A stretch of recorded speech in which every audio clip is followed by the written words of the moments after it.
Hello and welcome back to Elden Ring. I hope you're having a great day, evening, morning, wherever you are. Let's get back into it, shall we?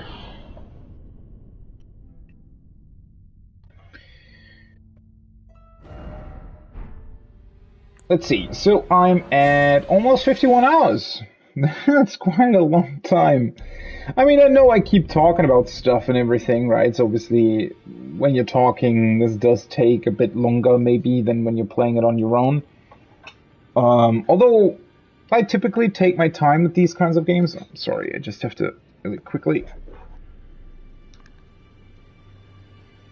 Oopsie.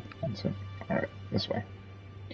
Just had to adjust my ear a little bit there, below the headset. But yeah, this takes a while to get through, at least for me.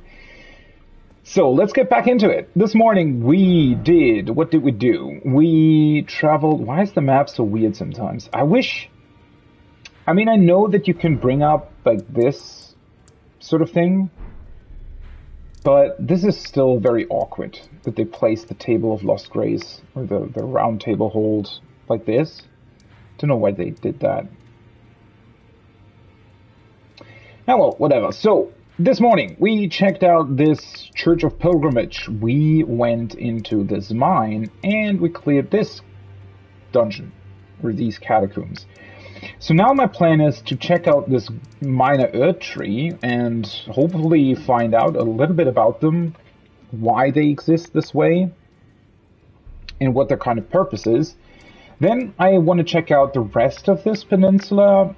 I don't know. I mean, judging by the map, there isn't too much left necessarily, but, you know, I don't know.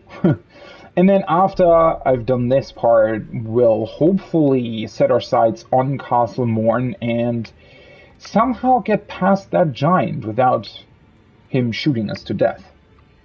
Yeah, so that's the plan. Let's start right away. I think I'm just going to teleport here. And that's probably the easiest way to approach what is referred to as a minor Earth tree. Now, compared to the real thing, yes, it's minor, but it's still a huge tree. Also, it is quite interesting, right, that it's...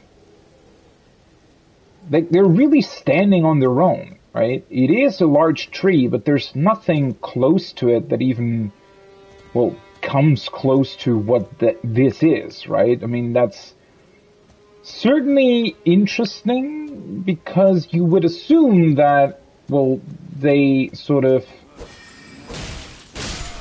would exist in proximity to others as well. Why are there... Can you please stop annoying me? You know what? I almost wish that it would sort of automatically... Can you, like, stop for a second here? That it would maybe focus on the thing that's actually attacking you? Wait, where did that come? Oh, there's another one.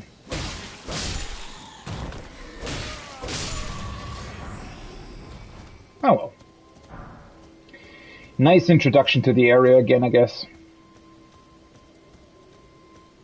But yeah, it is rather interesting, right? They're sort of standing on their own. I wonder what the implication is here. Like, yes, the Earth Tree, they clearly seem to be somewhat connected. I mean, as far as we've seen throughout, well, everything that we've really looked at in this game so far, roots have been a very, very big theme, right? And it does look like roots are pretty much present everywhere. And, well, seemingly connect throughout the entire land, right? So, and then we've also seen these, like, little, very, very small trees, where you usually find the golden seeds. So we can assume that these trees are potentially what gets created out of the golden seeds when they're left to grow, right? And can actually grow. I mean, I'd imagine that there's also plenty of instances where, you know, I mean, there's still like plants in a way, so I'd imagine that, you know, a couple of those golden seeds may be not really taking hold. They might not grow into a into a full earth tree in that regard, but yeah,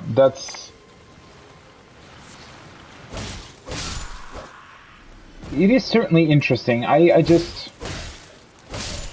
I wonder what we'll find out about this whole thing and what these earth trees symbolize. I mean, we've already heard quite a lot about, we haven't really heard a lot, but there is a lot that you can sort of assume about these trees and how they're connected to grace, and, you know, sometimes you see the leaves of the giant earth tree falling, all that kind of stuff. So it's going to be interesting to finally see what this might be about.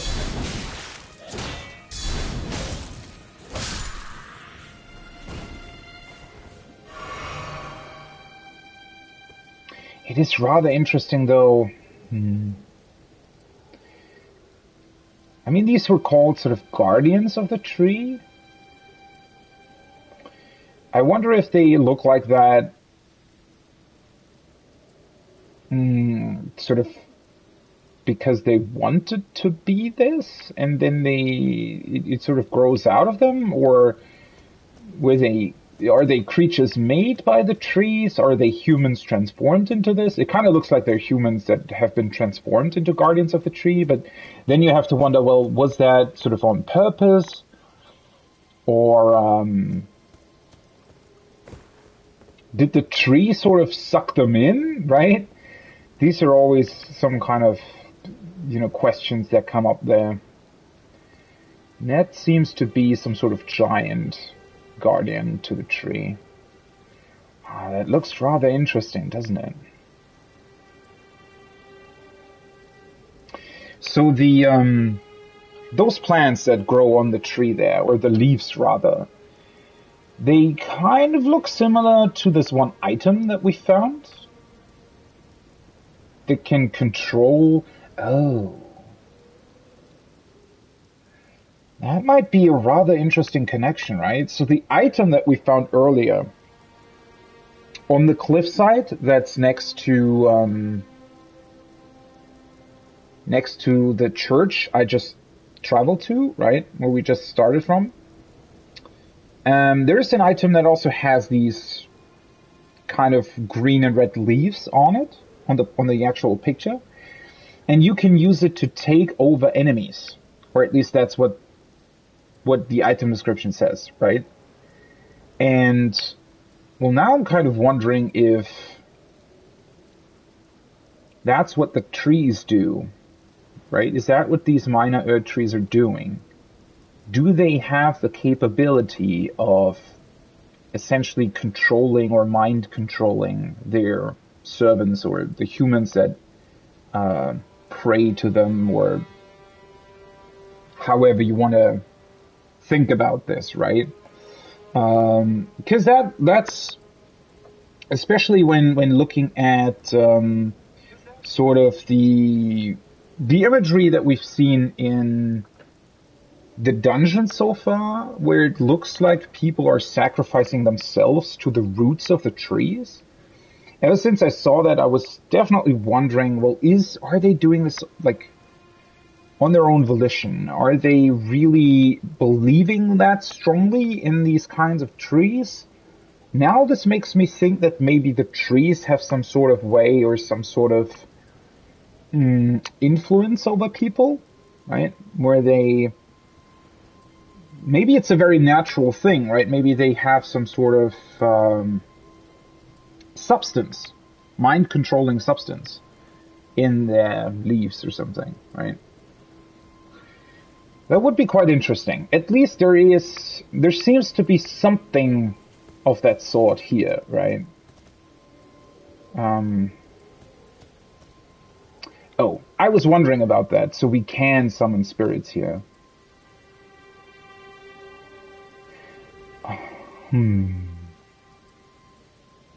This is a very, very interesting sight, isn't it? considering that... What are these pots then? These giant pots. What's their significance exactly? And this seems to be... That looks like... Maybe a person where the roots have fully taken control? Or it's literally a being made out of roots by the tree to protect itself? I wonder what the significance of these pots is. Did people during the time of the Earth trees transport something either to or from them? Did they try and collect something? Maybe they tried and collected their, well, whatever substance these trees create or whatever?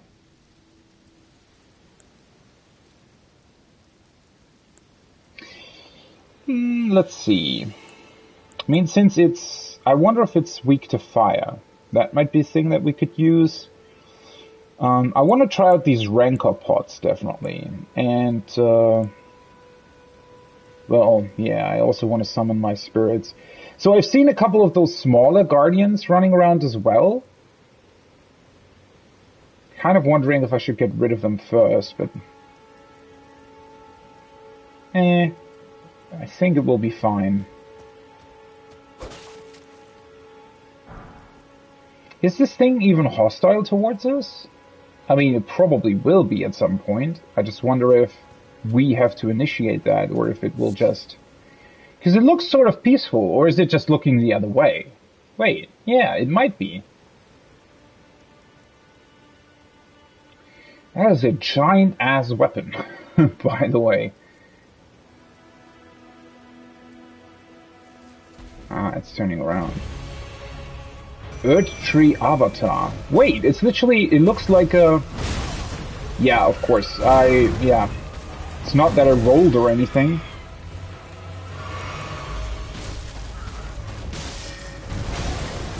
See what that actually does. Oh shit, that was effective. God, I hate these sorts of attacks that you just don't... Can you stop attacking me? For fuck's sake, there are people behind you.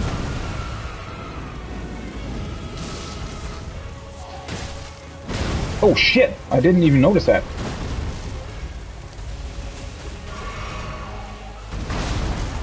He doesn't even care that he gets attacked by the other guys, apparently. Oh yeah, that deals a whole lot of damage. What the fuck is that?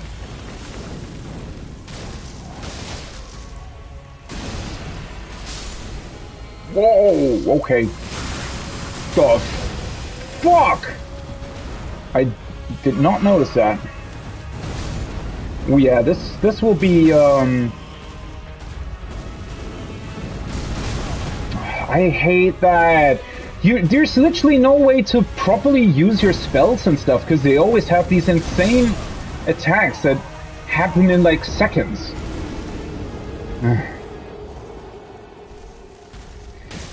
I really dislike that. I really dislike... I mean, I know that, you know, throwing fire on it from a distance is certainly the easiest way of dealing with it, right? I get that. But I am wondering, like, why, essentially? Also, did this pot of rancor even do anything?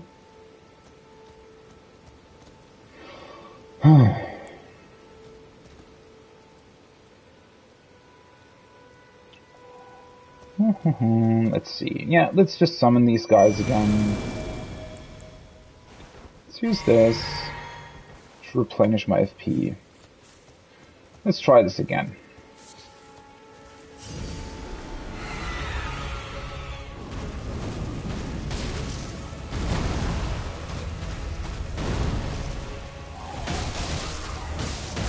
I guess you sort of have to wait for its attacks or something. No, fuck. That was... How did that not hit me? Holy shit. Oh, that's... The fuck... Oh, seriously? Seriously? So, not only was it almost impossible to predict when those arrows, like the lighting arrows that he summoned, even would hit me, but his attack came out at a time where I literally couldn't do anything against it, because I had to jump out of the way of the lightning stuff. Ugh. And the range of it is, I mean, maybe you have to dodge towards it. That might be, you know, the more, probably that might be more clever to dodge towards it, but yeah, I don't know. Once again, this thing seems to be a bit of bullshit, to be honest. Although, I have this as well, right?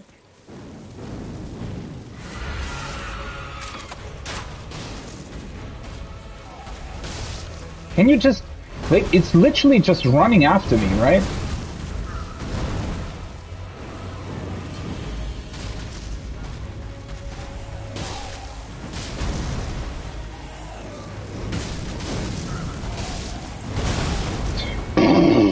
The fuck?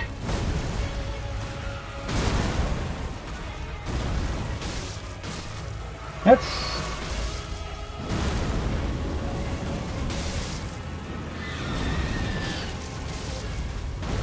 Did that not hit it?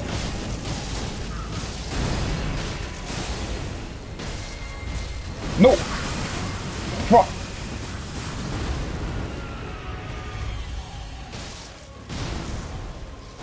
Oh, shoot! I did... Whoops. Wait, can you please... Why didn't it... Huh? Oh, that was weird. Also, does it burn from that?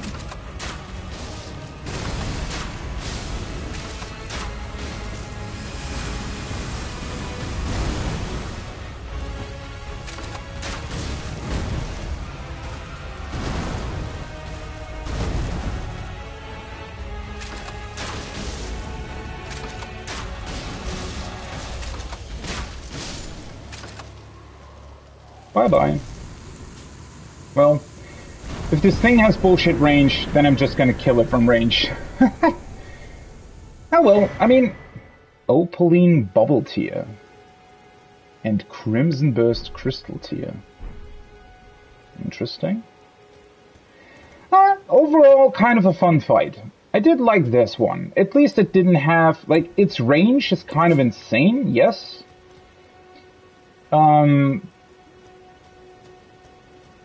I don't know, I just really like ranged combat so far, because, well, it's a bit weird.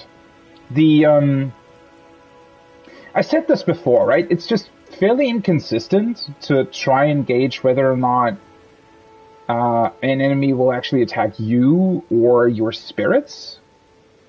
So that's a bit weird, right? You can never really sort of rely on that. Its attacks weren't too difficult to dodge. I just felt like, for fuck's sake, what is this with enemies that, like, never attack you and then suddenly decide, oh yeah, by the way, I'm just gonna kill him now, while he's just standing around admiring the environment. Whatever. But yeah, I mean, overall, he was quite fun. I like that. I'm not the biggest fan of these huge jumping attacks, although considering its size, it makes sense that they would be able to do that. The only thing that I didn't like is that if you get really, really unlucky, he can sort of almost alternate the dodge timing, or rather, I'm not entirely sure how exactly you're supposed to dodge these lightning arrows that he shoots. They're not really lightning, holy arrows, whatever you want to call that. It's a pretty awesome attack though, and at least in this case they give you quite a lot of space to maneuver, which is definitely a good thing considering its size. So overall, yeah, big fan of this encounter.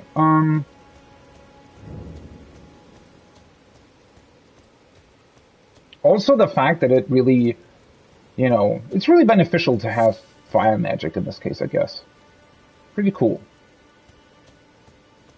I like utilizing the tools that they have given me, right? Also, one thing that I really, really like in Elden Ring so far is that, especially with big bosses, or a lot of other things in general, they actually include quite a lot of destructible objects, and objects that you yourself are actually incapable of destroying, right? These things can only be destroyed by the boss itself, which is really awesome.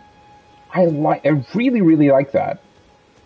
I first noticed that, I think, with the Tree Sentinel, right? He's certainly capable of destroying trees, for example, or a lot of, like, bigger enemies are capable of just destroying trees. So that's really, really cool, but they seemingly specifically place these destroyable objects in boss arenas, which is awesome. I really like that.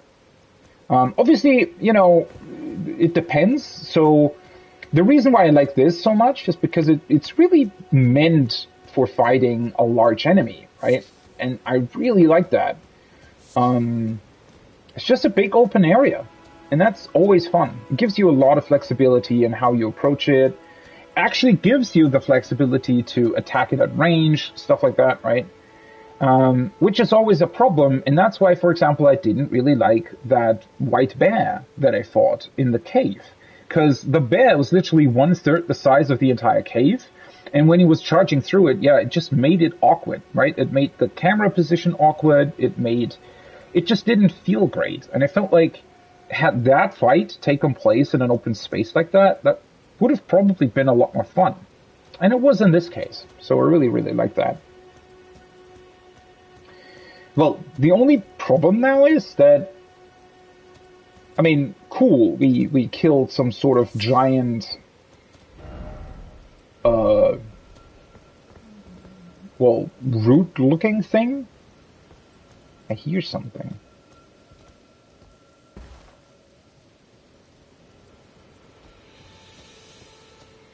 But what is the tree itself? What is it doing? Why does it exist? Wait. Oh, mushroom. It looks awesome. Also, there's a couple more of these normal guys here as well. And a lot of sunflowers. Wonder what the deal is with the sunflowers. That can't be a coincidence that they're growing here, right? Oh, that's a turtle. Why are there turtles here? I mean, technically the ocean isn't far away, but, well, getting up here does seem to be a fairly hard task for a turtle, to be honest. Should I try getting up there? I don't want to, like, awkwardly fall down or something.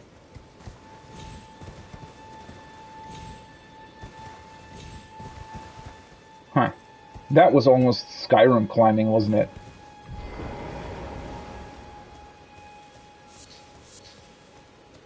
Wait, how many runes did it even drop?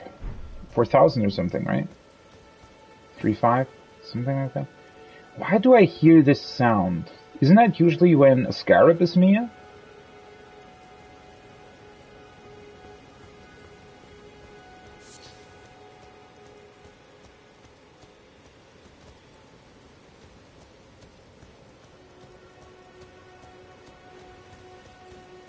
Did the skull already respawn? That's weird. There seems to be something inside the tree, right? At least it sounds like it.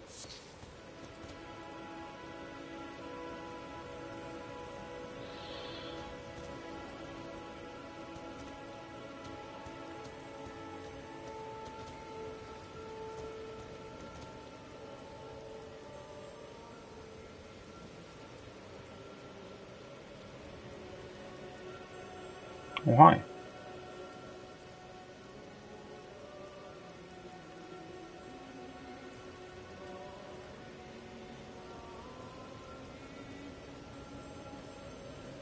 Where's the singing coming from? Oh, for fuck's sake. Stop running away. You can't run away anyways.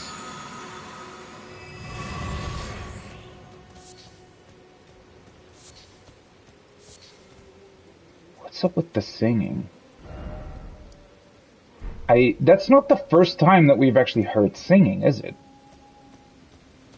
It's just, this sounds a lot more distinct, I feel like.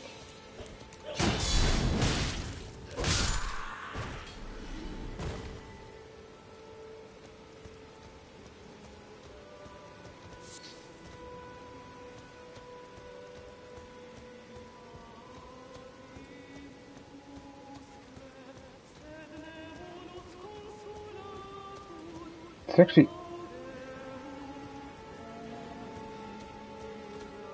What is going on?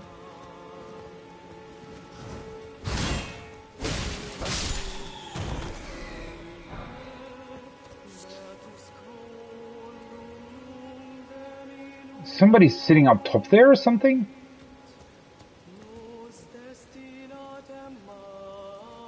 Sounds like Latin.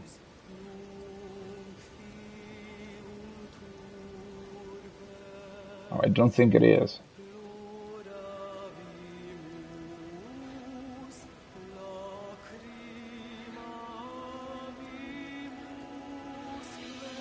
Oh. Hi.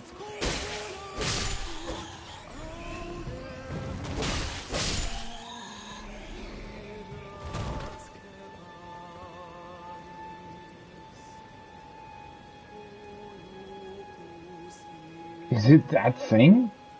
Is that thing singing? What?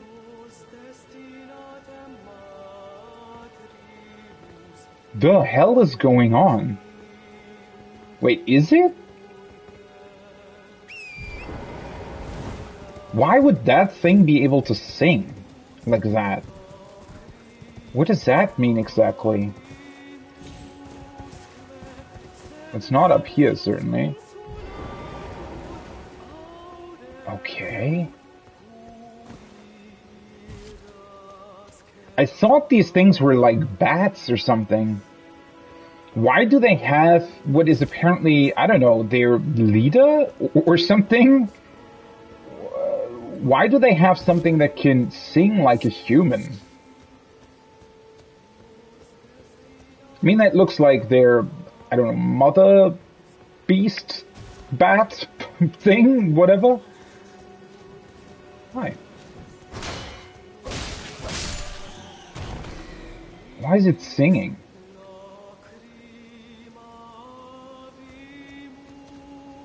I can't even target it.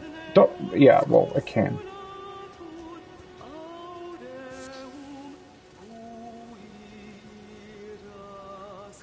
Also, the voice is just strange. I mean, it sounds like a, I don't know, maybe middle-aged woman or something?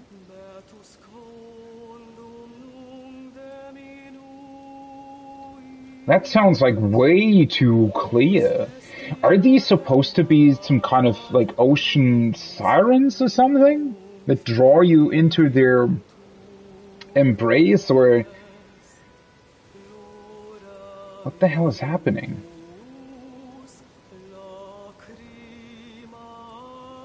Does it even care that I approach it?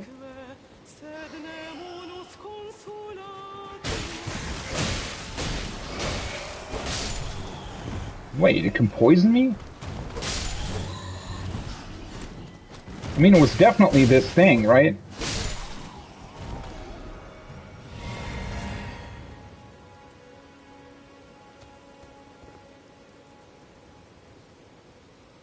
Why can they sing?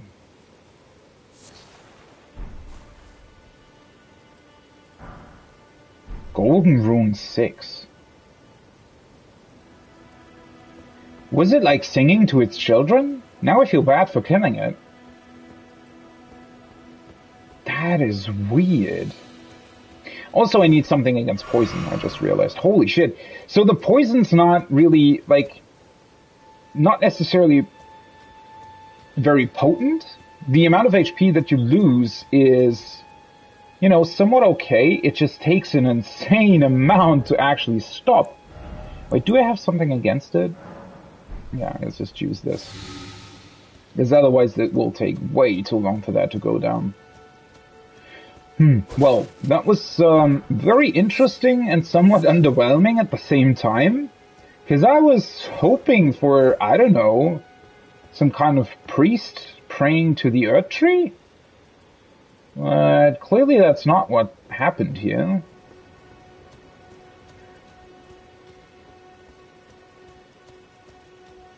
Why? These bats, you know, they just look like normal beasts, like animals, right? Why do they suddenly have... Oh, what's going on here? Why is the... Well, I guess the butterflies are doing that? That is interesting.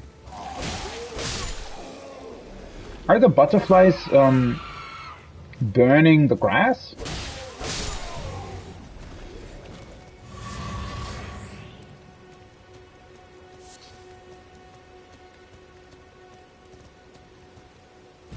Or what?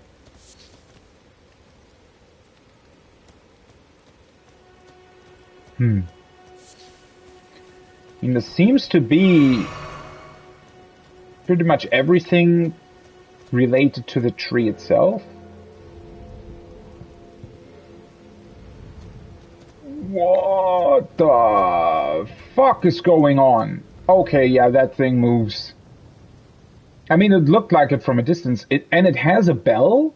Oh, that's funny. So you hear when it moves? That is awesome. Is that even, like, is it a stone turtle? Is it just an enchanted stone? How exactly does that work?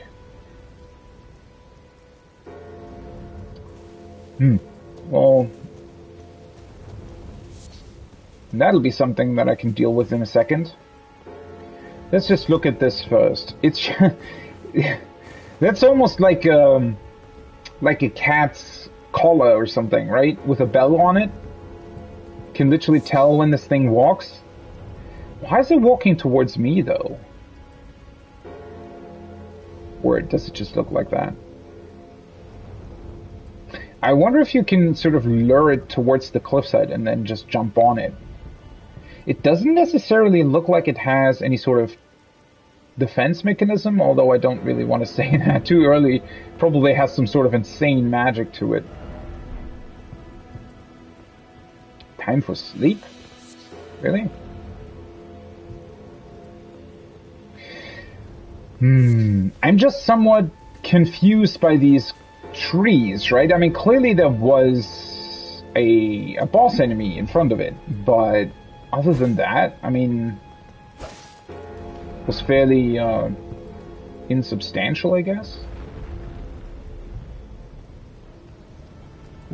Who's that?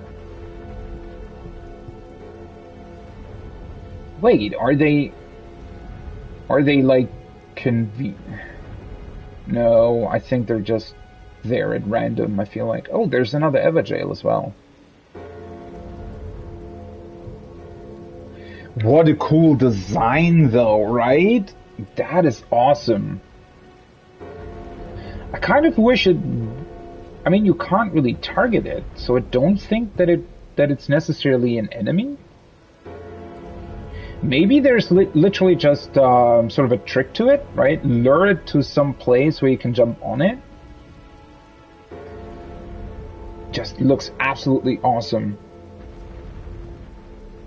Well, I mean, we'll get to it. I just want to go back to the tree and just to see if maybe there is something more there. The tree overall, honestly, is a bit underwhelming. Did it replenish? Yeah, it did. Let's get the FP back. I wish there was more to it. Minor Earth Tree. It's a bit strange, isn't it? I thought that maybe the tree would have... Wait, was I already up here? I mean, I don't really know what I expected from the tree. Oh yeah, that was where the whatever it was singing.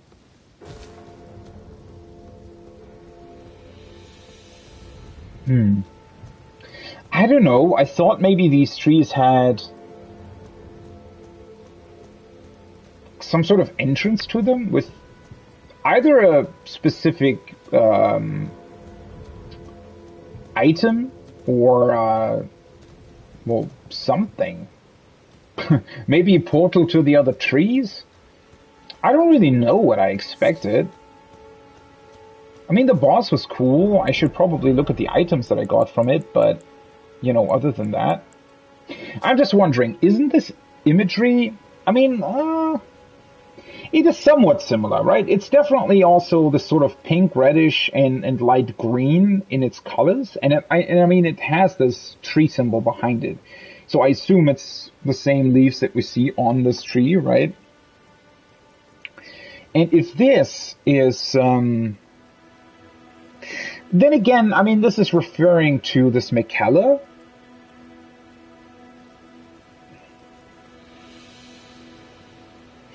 And it also specifically says that it's blessed with an incantation of unalloyed gold.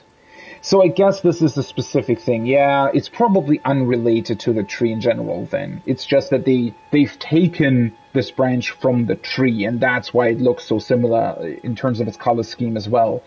But it's not the tree's effect itself that provides this influence, right? Ah, yeah. Okay. So this I got earlier, right? This seems also this seems to be connected to this Flask of Wondrous Physique that unfortunately I still haven't really seen. So there are these crystal tears that form here specifically because we have this Earth Tree here, right? Resulting concoction gradually restores one's HP over time. This one boosts faith. Yeah, I wonder if when we get this flask, right? I wonder how this works specifically. Because I'm wondering, these seem to be very, very special items. So I feel like maybe you can sort of unlock like a permanent flask concoction or something with these effects, which would be pretty awesome, to be honest. Provide significant damage negation. Wow. However, this effect only occurs once and will expire after a certain duration. That sounds pretty awesome. Shit, now I want to have this flask. I mean, I wanted to have it last time as well. It's just... and I even have a node where it's supposed to be. The problem is I don't have any reference point. I don't know where the frickin' Mistwood is. I mean, at some point I'll probably just wander into an area and it will say Mistwood. And then I know that I can look for the flask there, but... The thing is also, at least on this map or something, right? There's nothing that really looks like a Mistwood. And considering that the sort of fog, the general fog that seems to sweep through the land is somewhat located in like this general area, it makes me think that the Mistwood might be somewhere else entirely. But, well, it's somewhat hard to tell, right?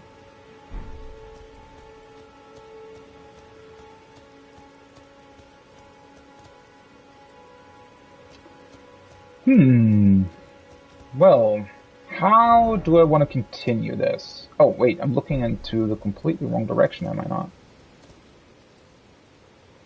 Yeah, that's where we came from. I was wondering, wait, doesn't that statue look familiar? Yeah, it's literally where we started the game. I mean, considering the landscape and the fact that this is a bit higher than the rest, although, can we drop down there at some point? Technically, it probably makes more sense to go this way, right? Minor Earth Tree.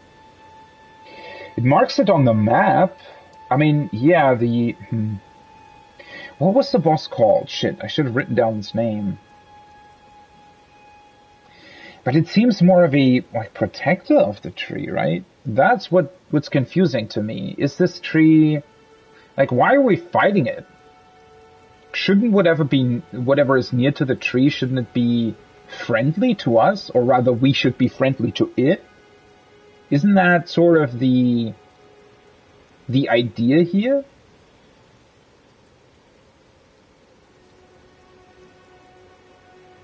It's rather strange, right? Because it doesn't necessarily... I mean, the tree looks fine. It doesn't look to be, I don't know, destroyed or corrupted or in any sort of other way damaged or something, right?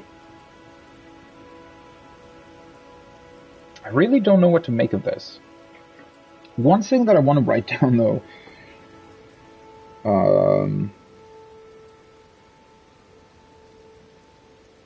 is these pots.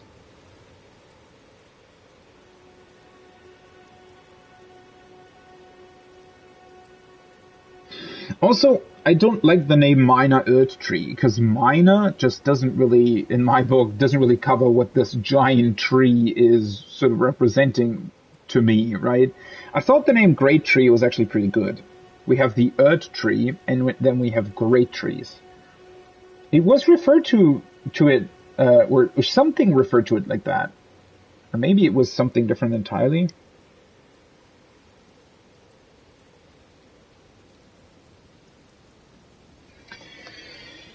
Oh well, let's continue.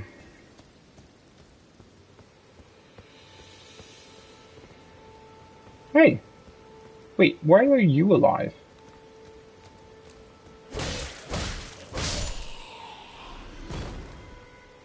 Huh? Did I skip him at the start? Oh, because I revived at the statue of Marika, right? Yeah. That also respawns all the other enemies. Wait, that's where that's the entrance. So let's go over there where the where all of the sheep were. So this probably just referred to, yes it did. I mean, at least it's not pointing towards anything anymore, so yeah, this probably just referred... Why? Right? Why? I mean, you can almost even see the door from here. I mean, it's a bit covered up, but... I wonder why they decided to implement these statues. I wish they would at least give you something for then clearing the dungeon, right? If you cleared it and these statues would give you something, I guess that would be kind of cool. But the fact that they're just there to literally point you towards a thing that you very easily would probably discover on your own anyway, yeah, kind of a weird decision, to be completely honest. This thing looks absolutely incredible from a distance. Also, I do like this sort of open field area here. So we have an Everjail there. Wonder what that'll be about.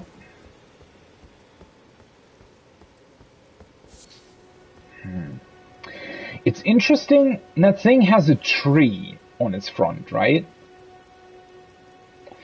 Which now makes me wonder, is the tree maybe the thing that gives him life?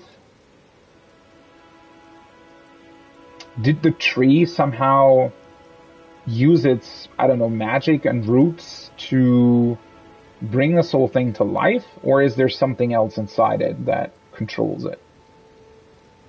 Because otherwise it's literally just a stone turtle, right? Well, I mean, maybe it's a literal turtle?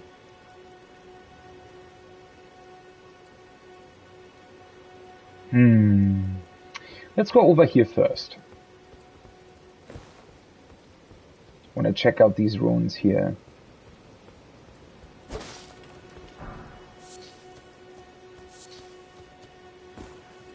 I think I already fought those. So, oh. Another summoning place? Another boss, question mark.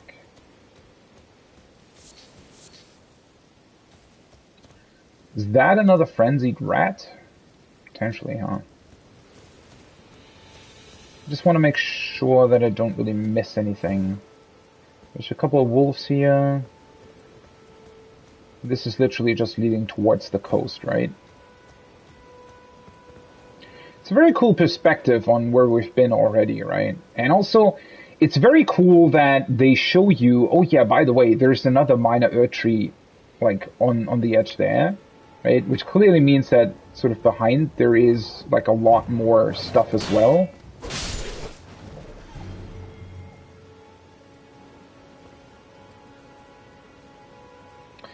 Why are you all fighting me individually? Why are you dead? I hate that I'm literally damaging them for, like... Oh, that was weird.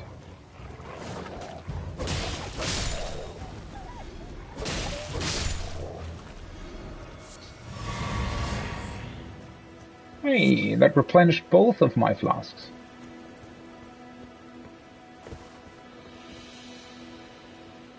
Those weird tentacle monsters. Okay, so there's definitely also a lot to this beach as well. Yeah, quite a lot of stuff. Also, what is that? You see that small statue? It looks like in order to activate that Everjail, you actually need a Stone Sword key as well. Ugh, really? That's a weird concept then. Need a Stone Sword key to then... What? Activate another boss fight? Somewhat of a weird concept, in my opinion. Why can you summon here? I guess because of the things that... Tombsward Ruins. Huh. Potentially because of whatever is inside that thing? Or inside the, There was a staircase there, right? So...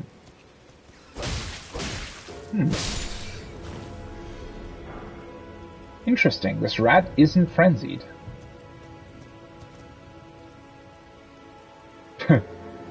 He walks away again. Is it going to ring the entire time now because it's constantly walking? That might be somewhat annoying.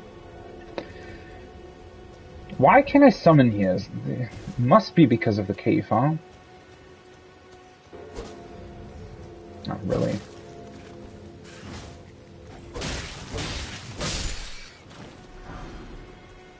Oh, hi.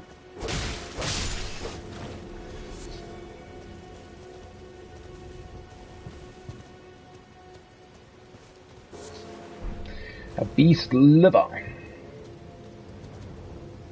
You think it's just walking back and forth? Kind of looks like it, right? Now it's turning around again?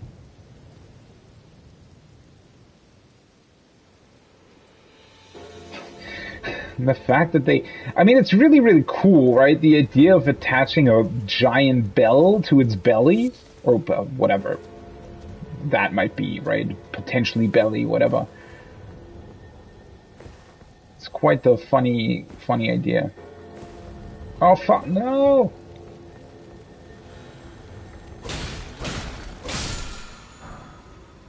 Divine Fortification. Thank you. Okay, yeah, this Everjail seems to be deactivated. Huh. And there seems to be another dungeon there.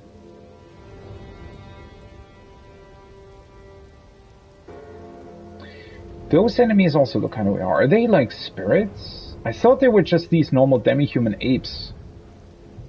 But maybe there's something different. I thought the shine that they had earlier was just like a weird angle of the sun. But these seem to be spirits or something. Very interesting. Okay. Well, then let's check out... Oh, first of all, I should check out what I actually got there. It's this thing, right? Increases holy damage negation. Isn't this purchasable? I think, right? Doesn't the cleric at the round table hold actually sell this? Incantation of the Two Fingers Faithful. Increases holy damage negation. Follow the path that has been set for you, and you will make enemies of all others. The monks, the sorcerers, the ancient dragon knights, and the scions of gold. Heed me. The lands between offers no welcome to the tarnished. That's the same... Oh no, never mind. I think I read this description when I was looking through the incantations that the cleric sells in the round table hold.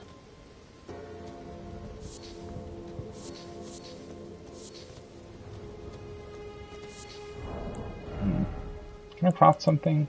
Maybe I should replenish these cracked pots now that I can...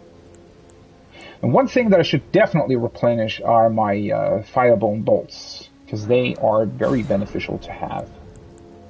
Even though they're not the strongest ones, but especially against enemies like that are like weak to fire, right? Very, very nice addition.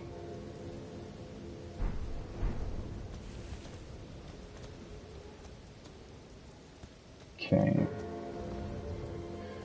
So there is an entrance here. Let's see where this leads. Oof. That's, Hi. Isn't that a normal enemy, though?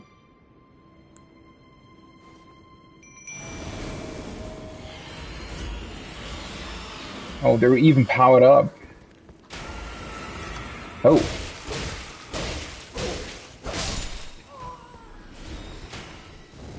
Are those bombs? What are those things? Well, that was underwhelming. Oh, never mind. There's more to this. Although, maybe there's just a chest behind there. What are these bolts, though? They look like they would explode on impact or something, right?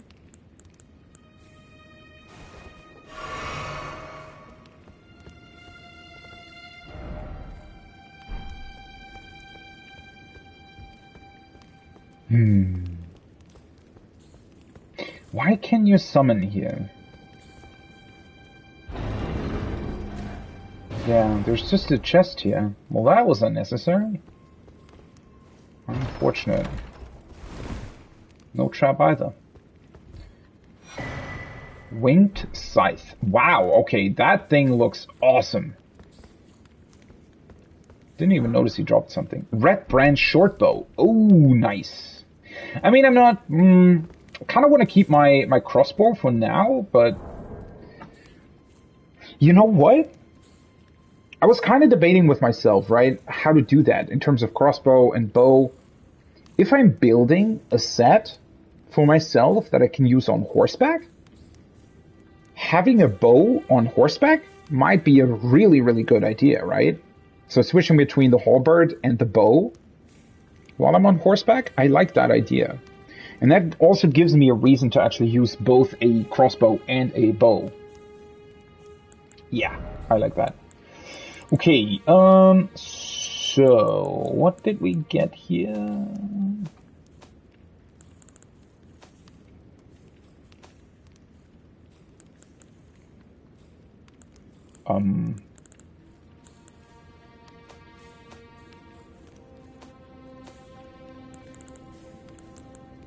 This one, Winged Scythe.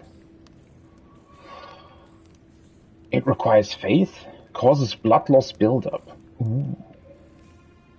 That sounds awesome.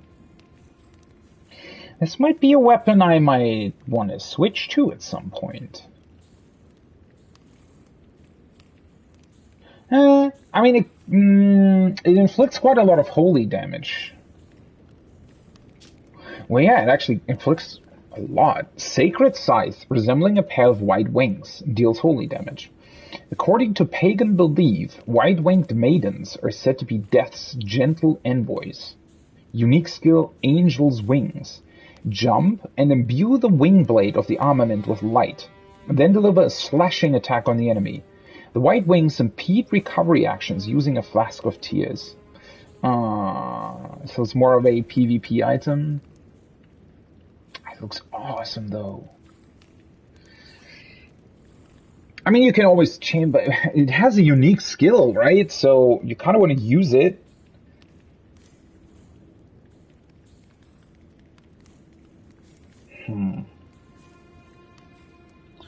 Pagan belief.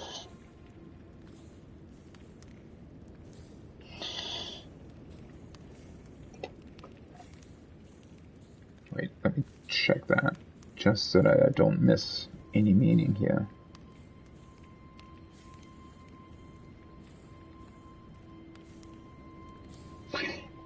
At some point, I think we've already heard of another pagan belief as well. White-winged maidens. In this scenario, the word maidens is very interesting.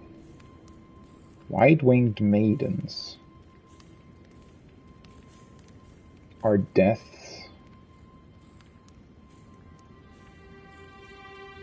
Gentle envoys. The reason why the wording is very interesting is because does that mean that the finger maidens are angels? Or something connected to them anyway?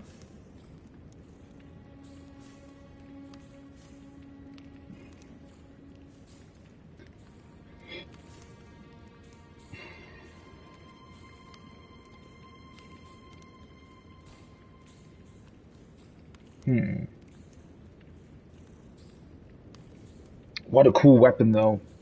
I mean, as I said before, so my current goals are, Endurance to 14, Intelligence to 18, Vigor to 16, and then potentially increasing Mind until I have 100 and, 4 FP to summon that special spirit that I found.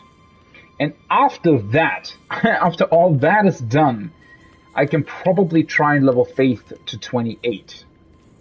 To be able to use the lightning incantation as well. And that would automatically give me the ability to use the winged scythe. This might actually be, for the far future, also a pretty cool weapon to potentially use on a horseback. Question mark? So the interesting thing here is, right, that the base holy damage is 104. So I wonder if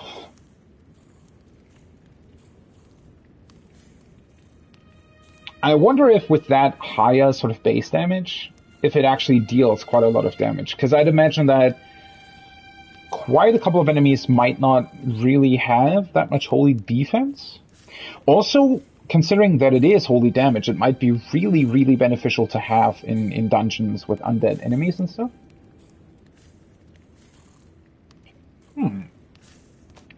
And then we also got the Red Branch Shortbow, which is a shortbow that has better scaling. Cool.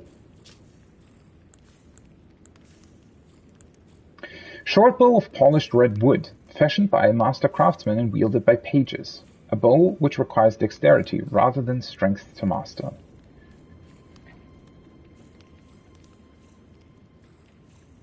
Wielded by pages.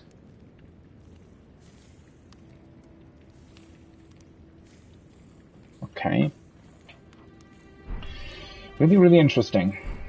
Well, I mean, this was cool, I guess. Bit unfortunate that we used our FP for this, but oh well. It'll replenish our flasks sooner or later, I think. Alright, let's see.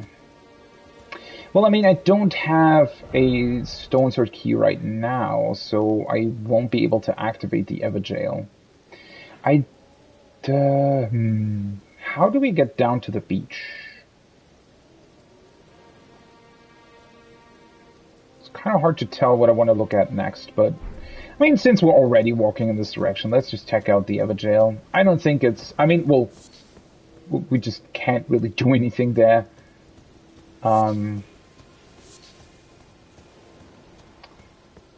Guess I'm gonna keep the beach for last, potentially. That looks weird. I mean... The problem is if I jump down, I won't be able to get back up, right? So... I can hear a scarab, though, somewhere, but I think that's down at the beach. Probably.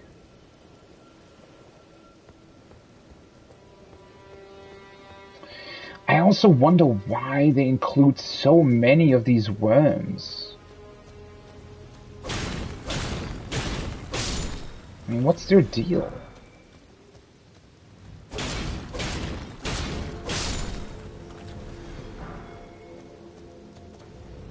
But yeah, you actually need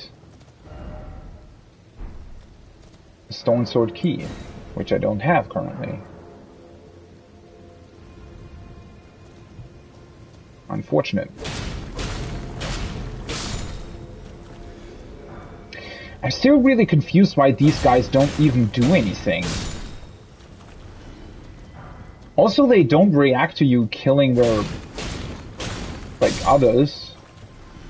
Although, considering what they look like, these might just be some kind of device. I mean, they're not really living beings, right? At least I don't think so.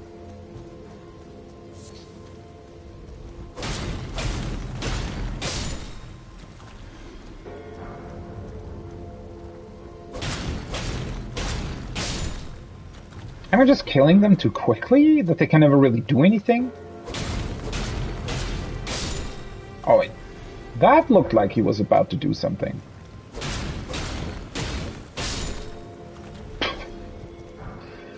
Well, okay then. Let's go there in a minute. Let's just get rid of these couple of last ones. Sheep's already rolling away again. Is this the last one? I just wonder what their purpose is, right? Even if they do attack you, if you, like, while they're,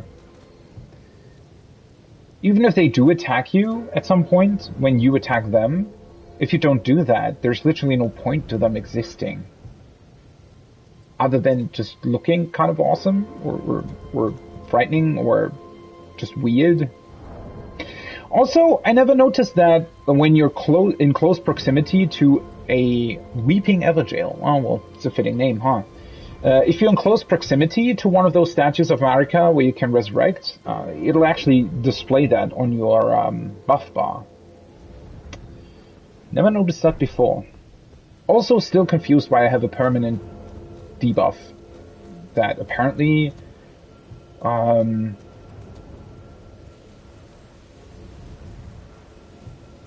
cuts my health or something.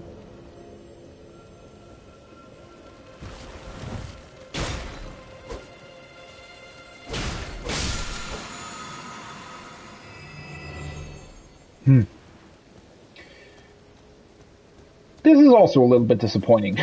If you're already full on flasks, which you will be anyway, considering that... Wait.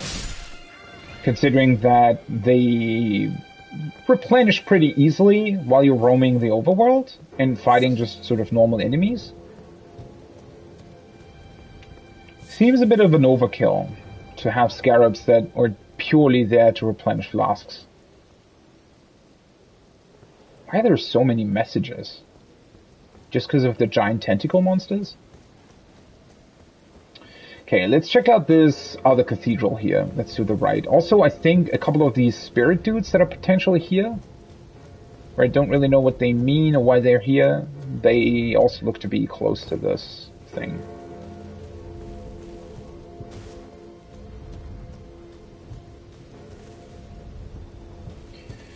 I mean, they look like spirits, right? At least they're glowing. There is another side of grace here, okay. Oh! Well, at least that answers the question why they're glowing, because they're all freaking headless. Very interesting. So, do they then belong to, this spirit that we found? Lord Swan Straight Sword. I already have that, right?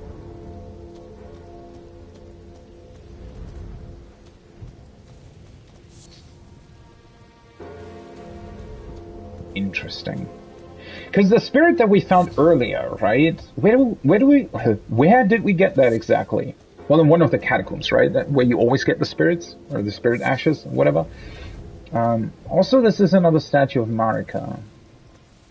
I wonder if we get another flask upgrade. Although at this point, maybe in order to strengthen the flasks, it might potentially also require 2 already.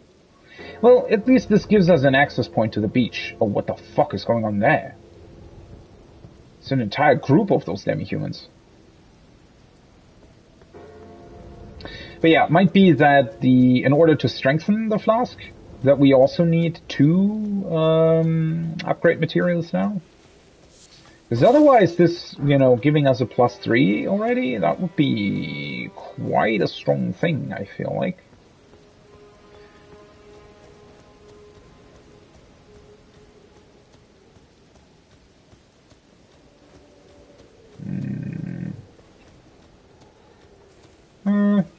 I don't think there's anything else here, to be honest.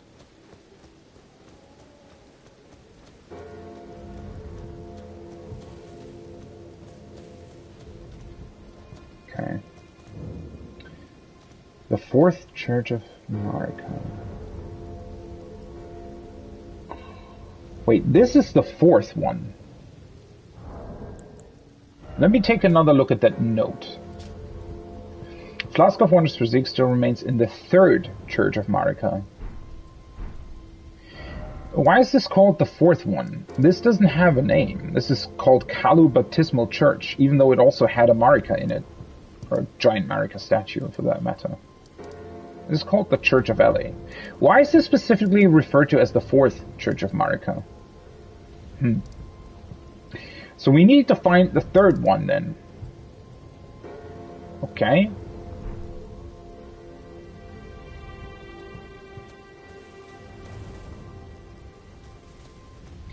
Maybe the numbers refer to, I don't know, the sort of places that first erected these kinds of churches for Marika. Ooh, I like this. Oh, I very much like what they've done here. So, I think, the assets that they've used here are literally the same that they've used for the other ones as well. But they've used them in a very clever way, making this L shape, right? And suddenly it looks like an entirely different building. It clearly has the same sort of structure, or, well, it was built by the same people, but... oh, hi, Bearded Yoshi. Oh, are you referring to the 3rd church? No, I don't want to know that, but thank you. I mean, I'll find out eventually, right? So... there's no point in me knowing at this point. Even though I would very much like to have that flask, because it sounds pretty awesome. Okay, another sacred tear.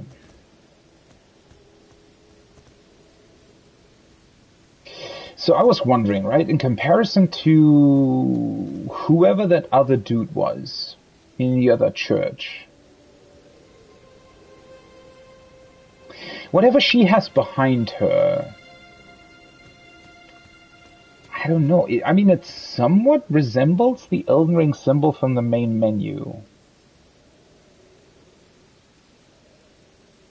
Oh, the HP debuff. Oh, sorry. Well, I don't know. Is it something important? Then not. If it's just a minor thing, I guess.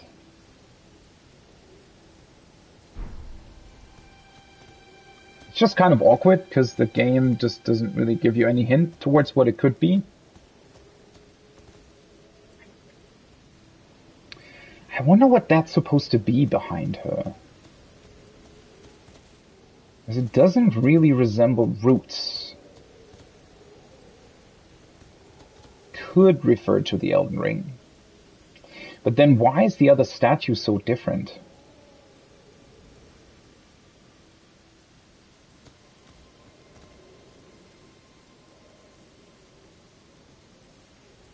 It's rather hard to tell though, right? It might just be...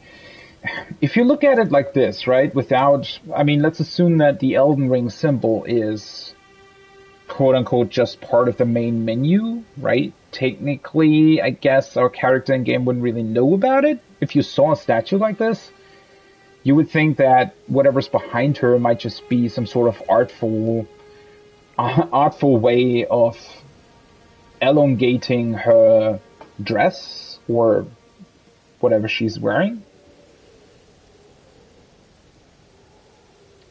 Seemingly doesn't really have to have any sort of special meaning. Although I do think that it's somewhat related to the Elden Ring.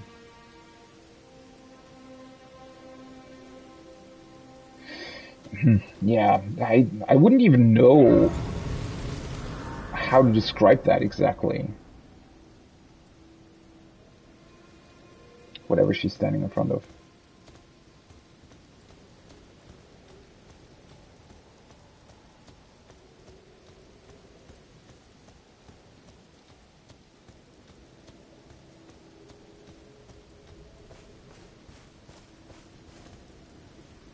Well. Oh, one thing that I forgot though. I mean, it's no big deal if these headless guys respawn, so I guess I should probably just try and actually use the sacred tier that we got. Although I have a feeling I won't be able to.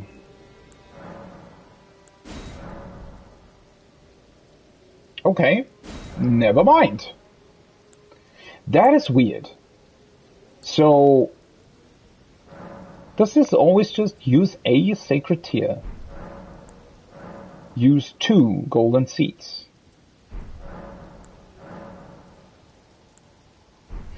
Interesting choice. I mean, maybe the amount that gets restored also at some point needs more of these things, but or the way I've progressed just means that for some reason I found more of the sacred tiers than the golden seeds. Well, that means that they're already +3. That's kind of almost overkill at this point, it feels like. Weird thing. Oh, right. Sorry. Oops. Wait, what? They can just disappear?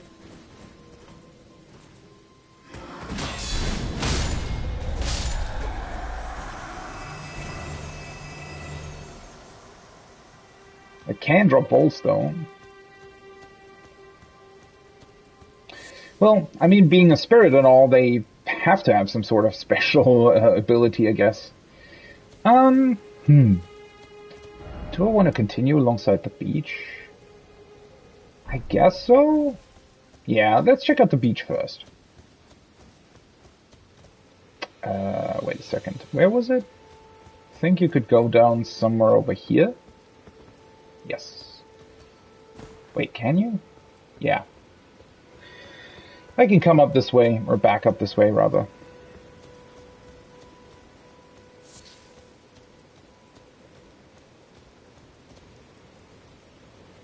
There are more ruins?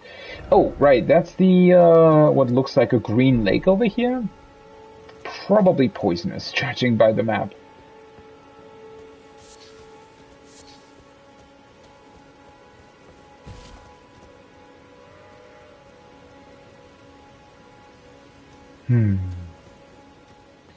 Wait, are these those...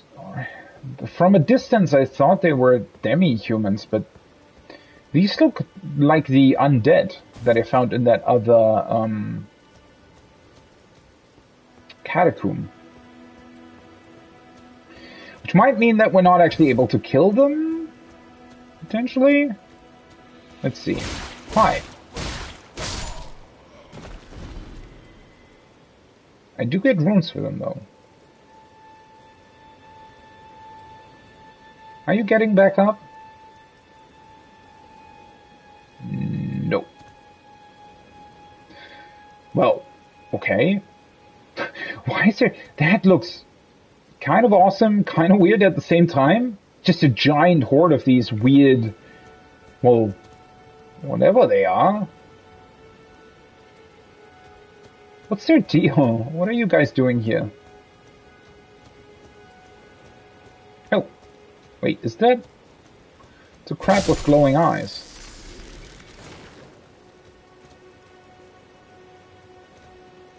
There is another side of grace there. So I guess I'm gonna check out... Let's check out this side of the beach, and then come back here and, you know, go to the side of grace. Let's leave them be for now. I like the aesthetic of the beach, though. Very, very cool thing. With all of these, like, ropes and wood. Honestly, I mean, well, it does look like quite a lot of ships might have perished here soon, like, at some point in the past. Are you guys even... Wait, what? Does he want to hug me, or what's going on? Yeah, it's definitely the exact same enemy that I found in the catacombs. It's just that these guys aren't respawning. Also, I mean, it's... You know, the water is not the Last of Us quality, but it is pretty good. The ocean simulation, the way the waves roll in. Also the fact that they have this, like, very shallow water with, you know, this tree lying here and stuff. Very, very awesome. I just wish they would have maybe chosen a better way to... Well, I mean, at least this displays clearly to the player that you can't walk further, right? So it's somewhat of a clear level edge, rather than some sort of weird invisible wall. So I guess this is the better choice to a couple of the alternatives. But it's not very natural, right? So... I do wish they would have maybe, you know, at least shown a bit of seafloor, right? Make it a clear distinction or a clear edge, but at the same time also make it look a bit more realistic, I guess. Not a big deal, though.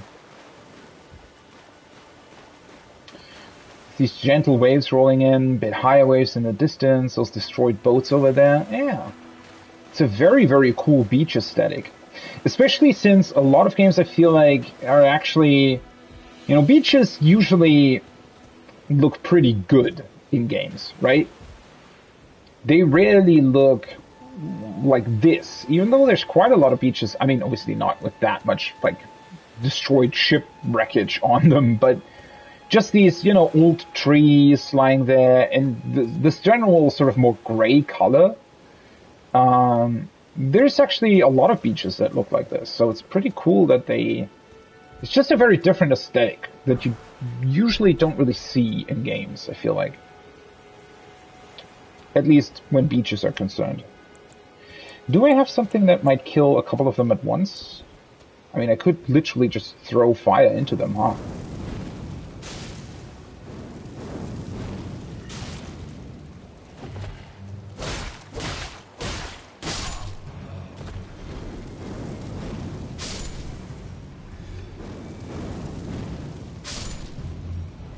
Well, that's a bit unfortunate. I wish I could, like, hit more of them at once. I mean, I kind of am, and I'm kind of not. Oh, yeah, okay, so... I was wondering what they were actually trying to do here. Oh, for fuck's sake, I'm dying. Of course I am. Oh, well, that's always when you underestimate these kinds of enemies, right? Well, I mean, I was referring to the beach, not the giant golden tree. Although the tree still looks... I mean, its size is unrealistic, but the tree itself is not. Not really, anyway.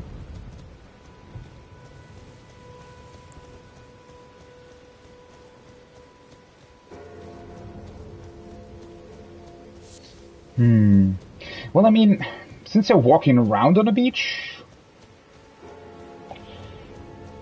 They don't seem... I kind of thought that they would maybe be a bit more, a bit weak to fire, potentially? Guess I'll just try out my Black Flame for a change. Since I haven't really used it. I find it a little bit awkward. It's kind of hard to actually hit multiple enemies with spells like this. Let's see if the Black Flame is actually doing more damage. They're a bit more spread out this time. It is, and it keeps lingering. All of them just stopped. But, I mean, what happened to you guys? Suddenly they're all really confused as to what they should do next. Yeah, I wish it would be just a bit more AoE damage there.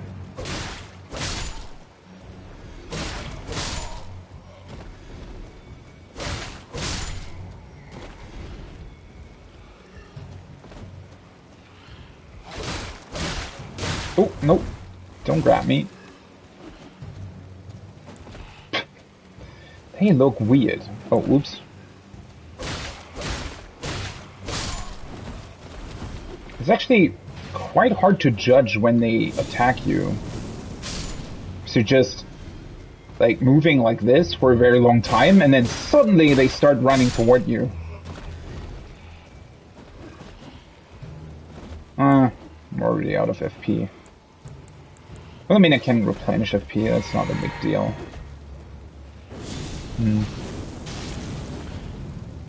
But yeah, yes, the black flame is stronger than the normal fire.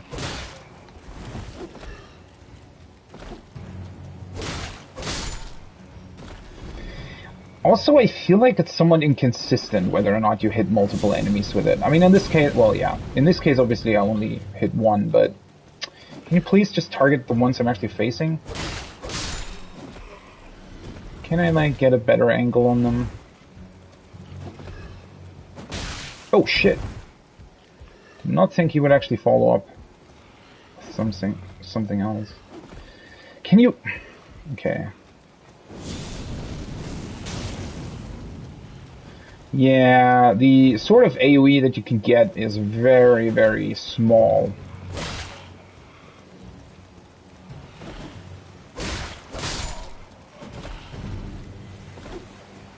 They always seem to do this kind of follow-up thing, though. I hadn't noticed that before.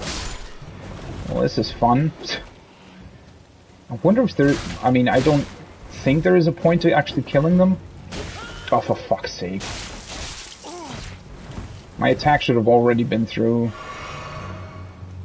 Although, maybe not. Also, seems like they can sort of reverse that thing, where they're doing their slow attack first and then the fast one. Shit, now the other ones have noticed me as well. Wait, he was suddenly grabbing his head. What does that mean?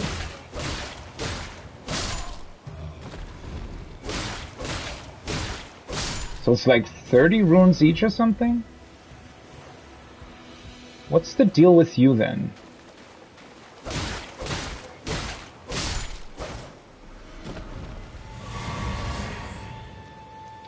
No, that's my problem actually. I didn't notice when I got the debuff. I just noticed at some point, oh yeah, by the way, there's a debuff now. And I tried to unequip everything, then I re-equipped everything, and nothing ever changed. I mean, I'm just guessing that it probably happened at some point, I don't know, during the story or something? It's just a bit unfortunate that, you know, if you don't notice the exact moment when you get it, there's no way of telling, apparently, what actually causes it. Maybe I missed something, though.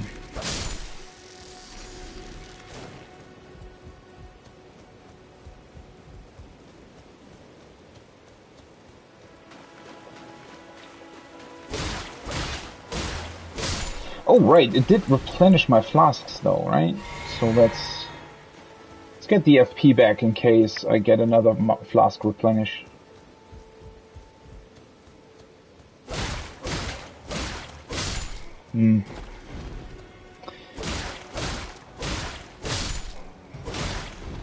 Oh, whoops. Wait, that's also...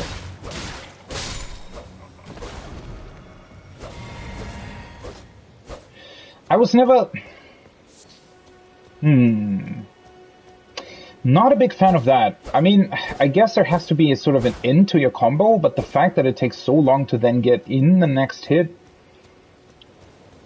It's a bit of a weird thing. Although maybe there's like a follow-up that you can do. I never really tested that. See? Nope. Doing an R2 behind that doesn't really do anything either. It's these weird penguin birds again. Hello, guys.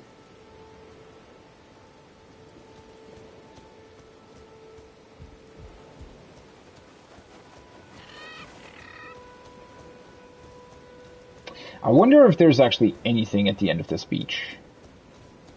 Let's see. I mean, these giant octopus things are usually peaceful. Wait, maybe there's an... Is this standing... Oh no, never mind. That arch is standing outside of my reach. Yeah, so much for it being peaceful. The fuck? Okay.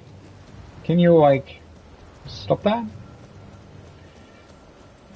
Oh, yeah, the sound that I'm hearing is the red scarab. I think that just respawned.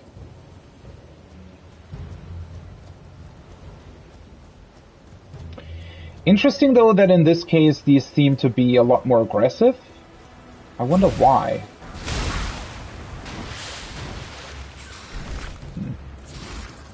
Well, that wasn't really worth it.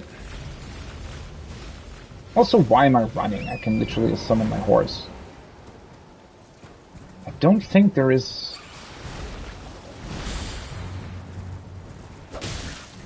Oh well. Whatever. There isn't anything back here, right? Did that skull just sort of appear out of nothing? Oh yeah. Oh well. At least I killed the one that I damaged earlier. Can you... God, the horse control sometimes. Well, speech is quite unspectacular, all things considered. I mean, I guess if you want to farm, I think the giant tentacle things, tentacle turtles, or whatever they are, I think they drop something special, right? Well, not necessarily special, but they drop this white flesh, fish flesh, whatever.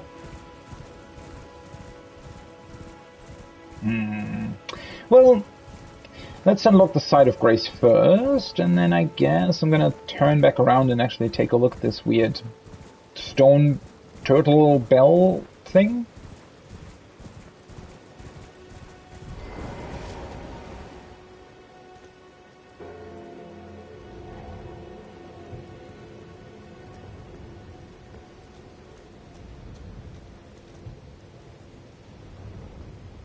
I wonder if...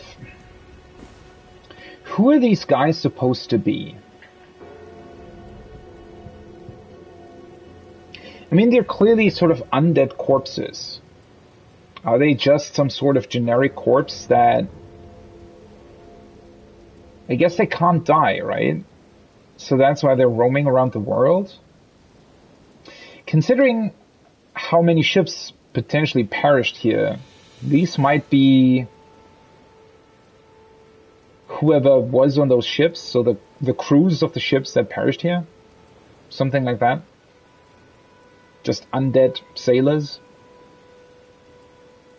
Potentially? Kinda wish they would have more of a, some way for you to know that, right? Hi.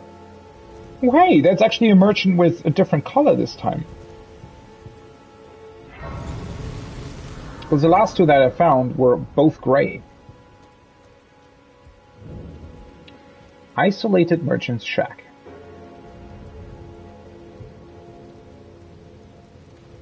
Why does he have that thing in front of his face? What's happened to you?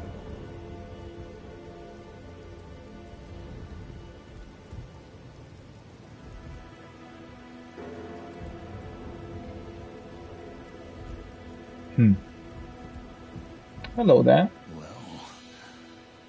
it's been an age since I've seen a customer. How can I help here at the end of the earth? Isolated merchant. I mean, I guess this place is further away from most things in this land. Not as far, though, that I would necessarily call this the end of the earth, but sure, I guess. Let's see. Ooh, interesting. A lantern attached to waist to illuminate surroundings. Well, that seems to be quite beneficial. Also, what does that remind me of?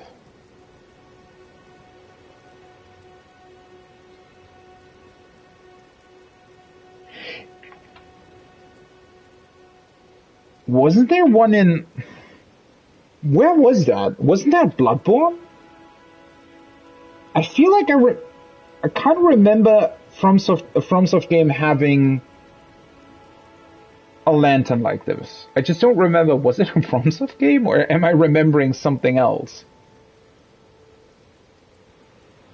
I think it might have been Bloodborne that had a lantern like this. It just didn't have some sort of weird detrimental effect in Bloodborne? Do I remember that right? Weird. But, whatever game it was, I think it was Bloodborne for some reason. I think it had a detrimental effect there, right? Where it sort of slowed down your stamina recovery or something weird like that. I mean, this might be pretty good, considering that I was struggling to come up with a solution for my torch. Because I currently have it equipped in the right hand, because I want to use a staff in the left as well. I mean, there has to be some kind of downside to this, right? A small waste-worn lantern that illuminates surroundings. Use once to turn on and again to turn off. While its light is dimmer than that of a torch, it has the advantage of freeing up the user's hands. And it doesn't say anything about a detrimental effect. I mean, I could just potentially try and test that. Also, I like how I finally got back to, you know, an amount of runes where I could literally level up. And now I find a merchant where I can literally just spend all of the runes that I just got. Well. Arterial leaves. These cost 1,000? Interesting. He sells 3 of these. I mean, I could just buy one and go back to the Everjail. Oh, and the first time we've seen this. The Lost Ashes of War. Empty Ashes of War devoid of any memories of battle. Unable to apply any kind of affinity in the current state, but can be used by smithing master Hugh of the Round Table Hold to recreate other ashes. Thus does the copy pass into becoming the genuine article.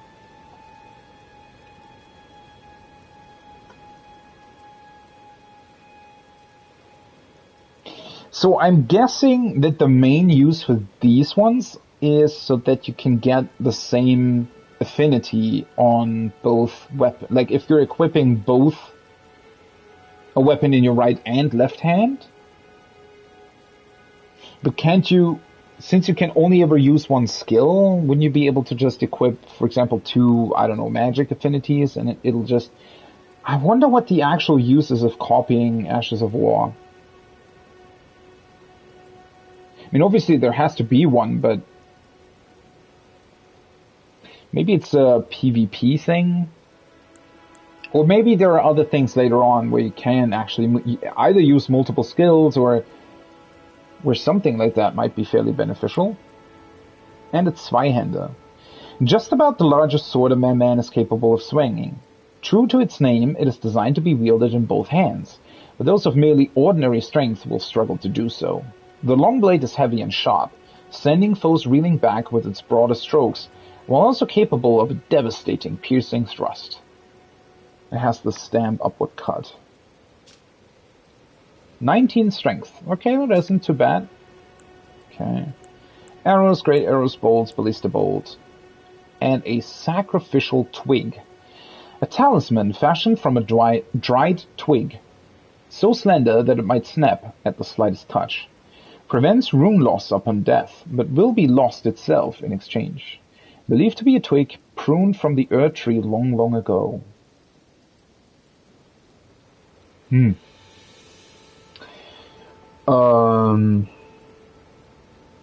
Considering how many runes I've lost in the past, this thing is literally more expensive than the runes that I've lost.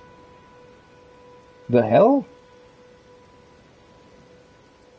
I mean, at some point in the future, this might be good to have, I guess. Walking Mausoleum. A note sold by a nomadic... Oh. Aha. I think now we know what the weird stone turtle bell thing is called. That is a walking mausoleum, and I imagine that this note will tell us maybe how we can get onto it. Potentially? The Wandering Mausoleum. Wait, I mean, didn't we find a couple of notes about mausoleums earlier? I thought I did. The mausoleum prowls, cradling the soulless demigod. Wait, who said that again? I think that's like, that must be a quote from somewhere, right? Shit. I should have probably wrote down where I got that quote from.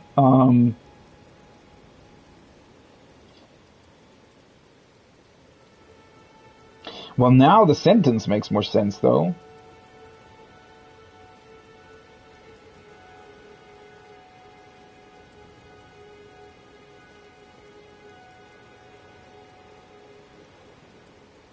Yeah, I don't really remember who said that.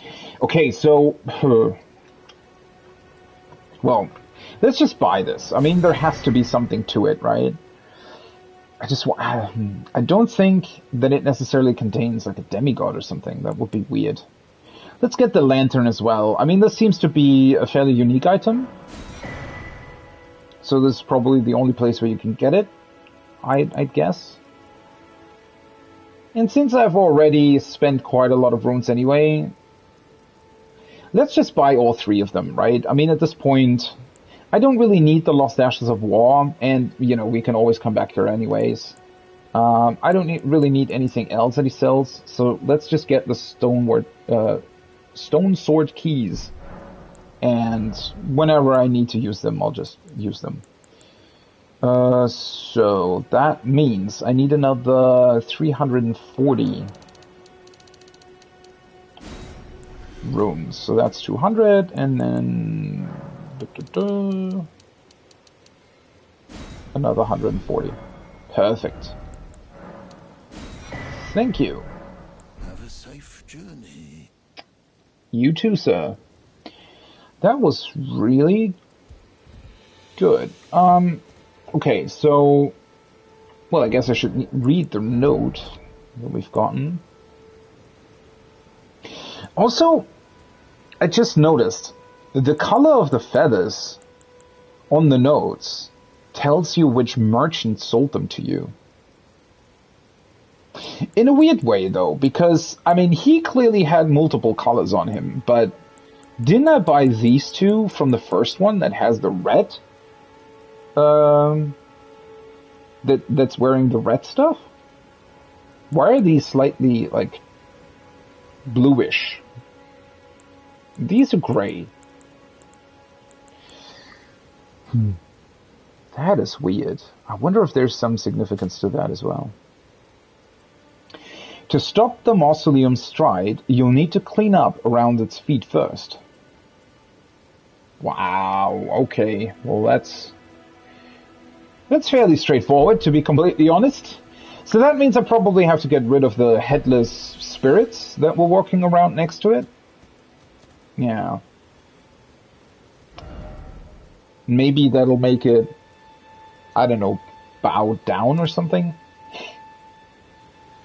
Okay, so let's just go back to this place. I want to know what this is about. And then I can just loop around, deal with the Everjail, hopefully. And then we can deal with the Mausoleum as well.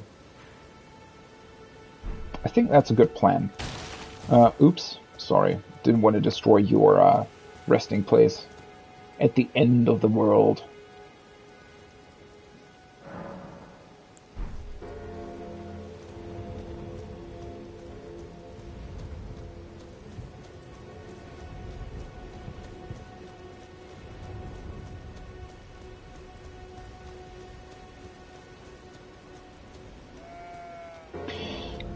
Also, I do wish that the notes would just elaborate a bit further. I mean, I get that they don't, like, exactly want to tell you how to deal with a certain thing, so that's fine, right? I'm not saying that they necessarily need to give more hints. I just wish that they would elaborate on, well, what is the Mausoleum exactly? Why does it walk? Right? Things like that. Would have been pretty cool to just know more about it, I guess. Okay, so this looks to be poisoned. We can summon, though. Yes, it's poisoned. Witchbane Ruins, okay. Well, this is going to be slightly annoying. Although I do appreciate them finally making these areas optional. I mean, well, maybe optional, depending on how you're looking at it, right? But,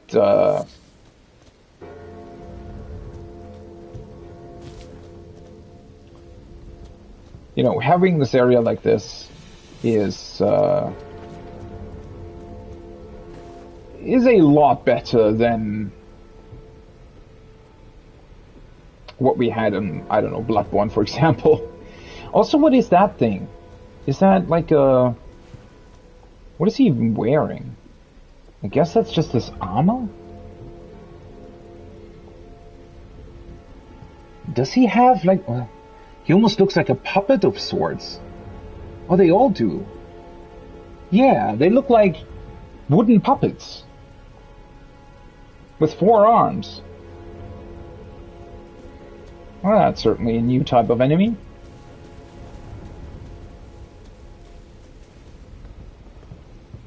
Okay, so... Hey, hi. Whoa, the fuck is... What are those weapons? They look kind of crazy. They also look... Gosh.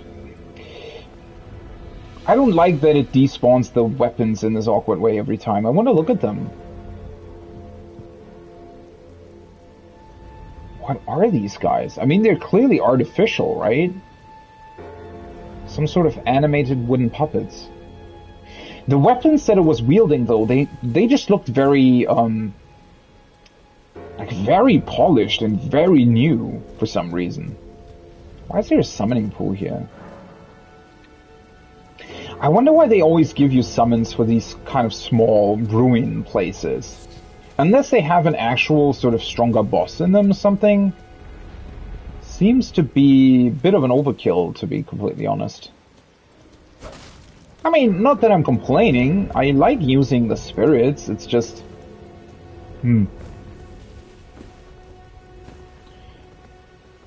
Does make me wonder again why they're restricting their uses at all, right? If they let you use the spirits for, you know, what I would consider sort of a minor thing here. Although, what is that in the back there? Oh, never mind. That's just a coffin. I thought for a second it was some kind of maybe wing of like a bigger being, I guess. I mean, let's just summon. Makes the whole thing a lot easier, right? I don't really want to spend too much time on this place. Well, I guess I'll take back those words, huh? What the hell is this? Oh,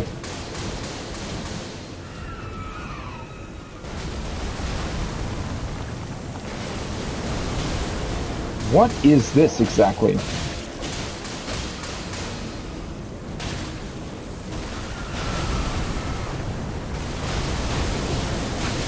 Oh, shh. Well, now it's dead. What? Whoa, wait. They were still in the air? What the hell? Okay, then. Whoa. Oh, that was him. He was, like, shooting multiple arrows. Holy shit. Whoa! Whoa, I did not expect that.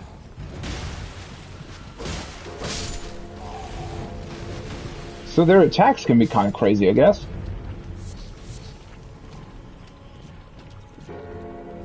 What was this giant ball, though? Just looked weird. Well, at least the poison isn't too, like, difficult to deal with. These guys are, though. Holy shit. You just don't expect them to actually do that. Kaku Glintstone. Okay. Sure. Okay. That's, let's see, did I miss anything here? Yes. Dragonfly head. Well, they can certainly deal damage. You just don't expect them to do that, really. I mean, they're...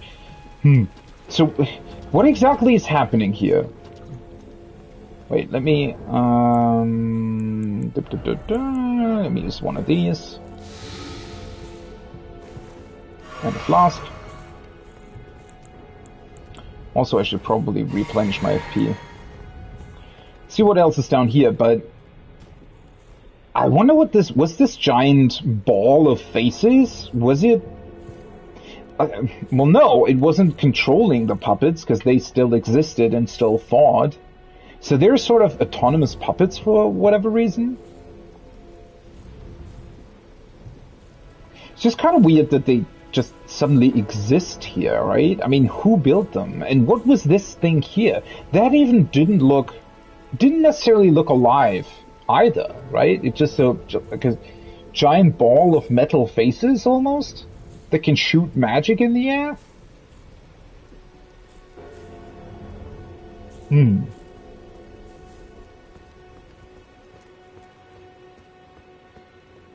This will probably just have a chest. Or maybe not. Wait, what?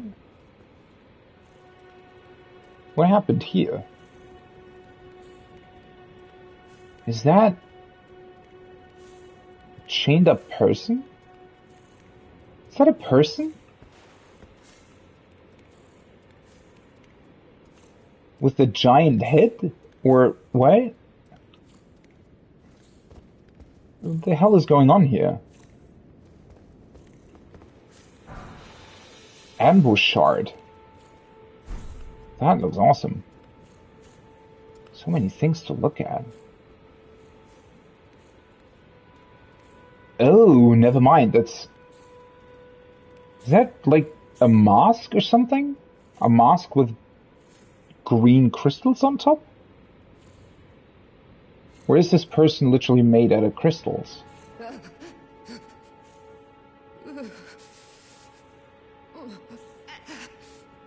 No, the feet... No good, I swear it. And yet you persist. You frothing degenerates.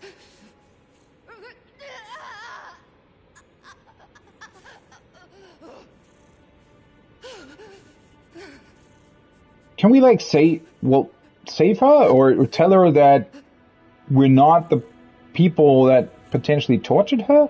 What the fuck is going on here? Like, it just looks weird, this whole situation.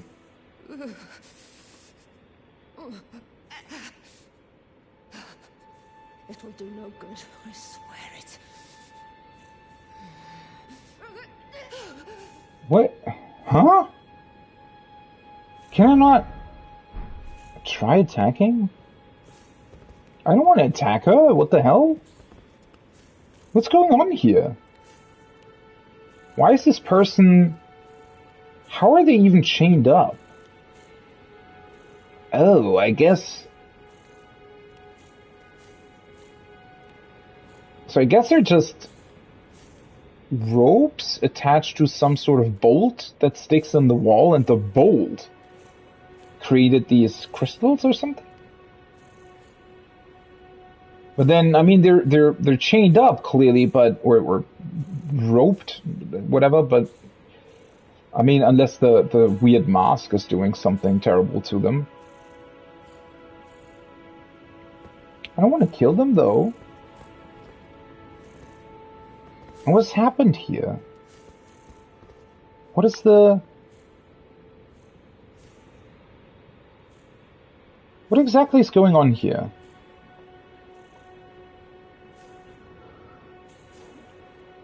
Because it was guarded by these puppet things, essentially.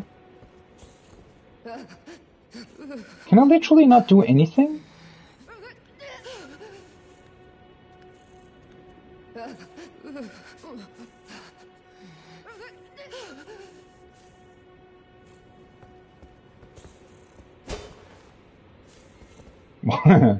Whoa.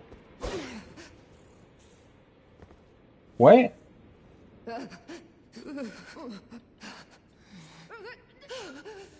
That is weird.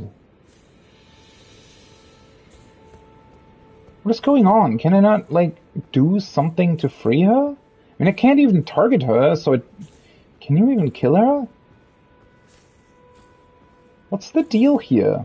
This is just weird. Can I maybe... try ranged battle?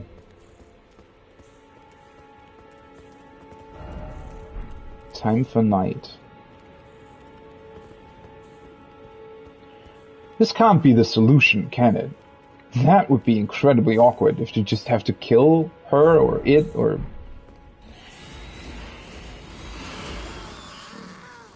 Oh. It's just night now.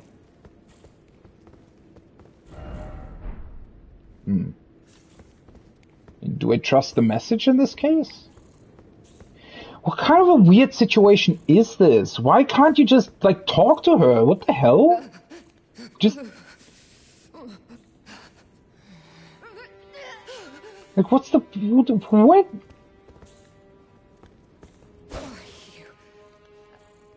Are you mad?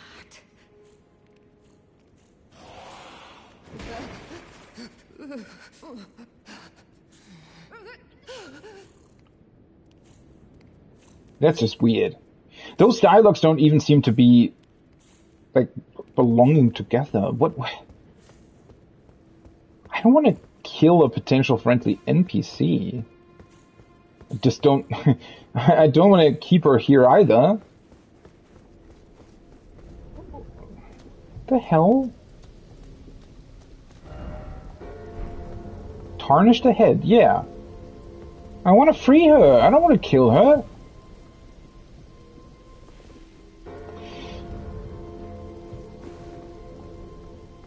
Wait. Let me look at what I got. Although, no, this is just... So the Kaku glintstone is, I guess, a larger version of this, right? A lump of broken glintstone enwreathed in magic power. A four sorcery.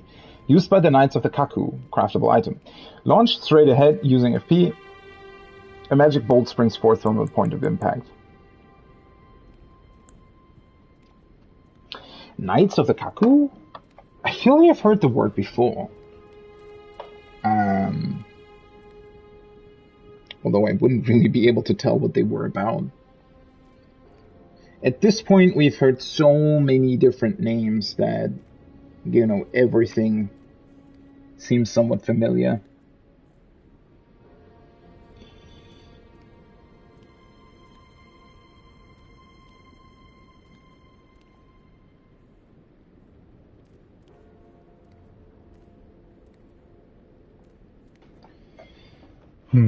But I mean, the only other thing that I found here was this, the ambush shard. Requires 23 intelligence. Strikes from behind with projectile fired from distance. Wow. One of the night sorceries of Celia, Town of Sorcery. Great, yet another new name. I mean, this is clearly new. I definitely haven't heard of Celia at this point. Launches a projectile from a distance, removed from the caster, so as to strike the enemy from behind. The sorcery can be cast repeatedly. The Celian sorcerers were assassins, and it is said that they often hunted their fellows. Well, fuck. Now I need to get my intelligence to 23. Sounds awesome, though. Celia, and that's a town. Town of Sorcery.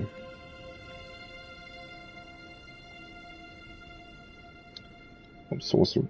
Why am I... Never mind.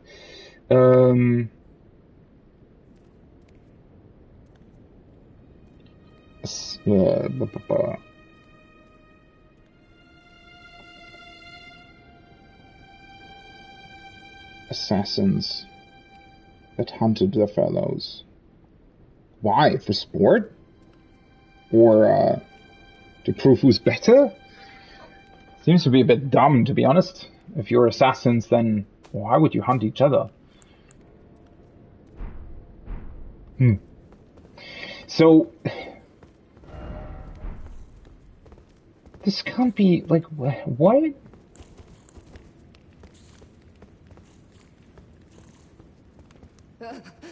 I refuse to believe that this is how you're supposed to solve this.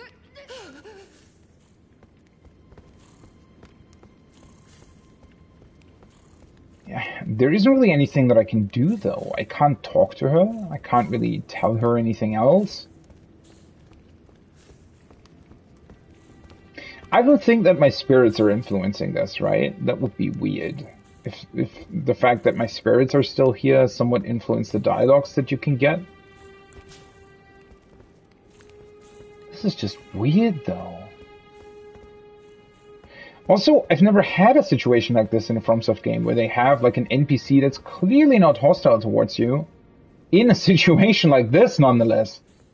And then you can't really like do anything to it? What a weird thing. But I mean, leaving her here doesn't really do anything either, right? Unless I forgot, maybe... I mean, there might be some sort of item, potentially, that... Also, by the way, what happens if you're on your horse while you're in the poison? Seriously? I mean, well, I guess it makes sense. It's just... Okay, so your horse doesn't care when it's riding through poison? Doesn't this completely trivialize these things? I mean, I guess why not, huh? I wonder, is there like... You think the Mausoleum might be connected to it? I don't really think so. It seems to be some sort of self-contained area, but... What the hell is going on here? I mean, there has to be... There has to be some sort of solution to this, right?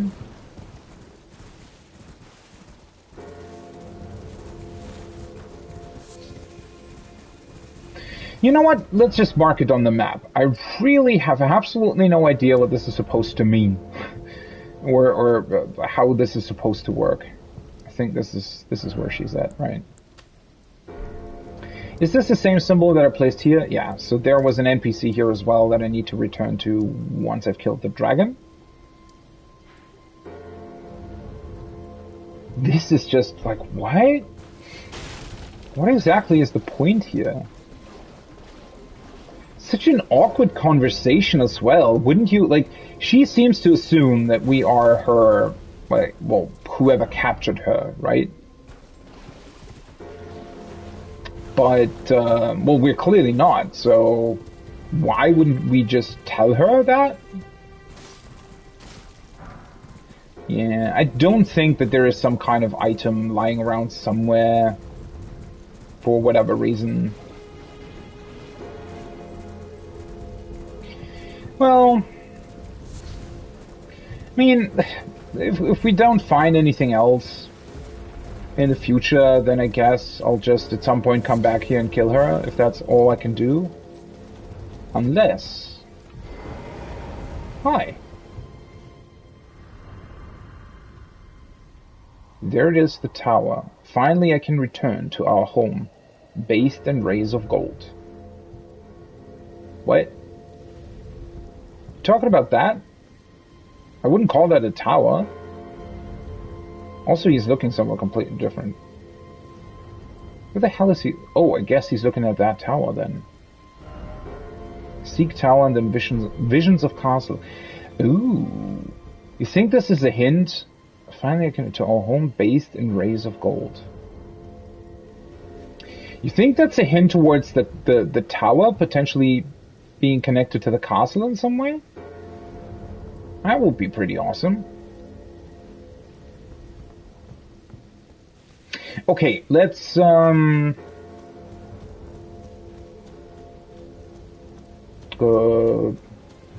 to the Ever Jail. Now I get the I got the stone sword keys, right?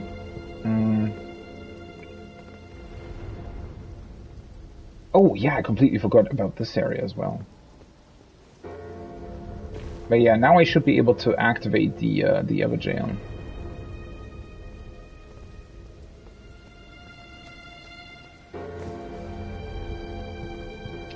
This is another dungeon.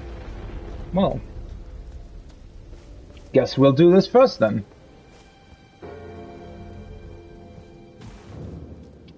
Tombsword Cave. Interesting that they're all referred to by almost the same name.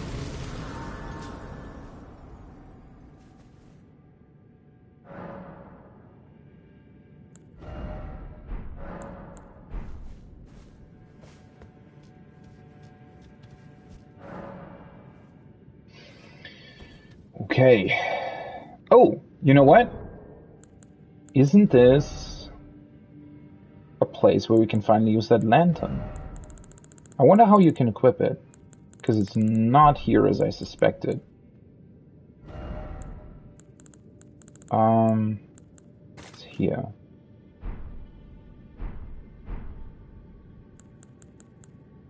Oh, well.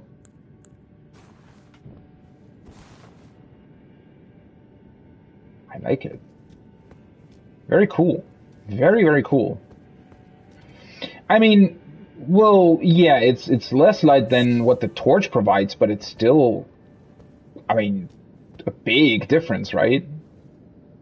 I guess if you want to look more towards, what is the torch doing then?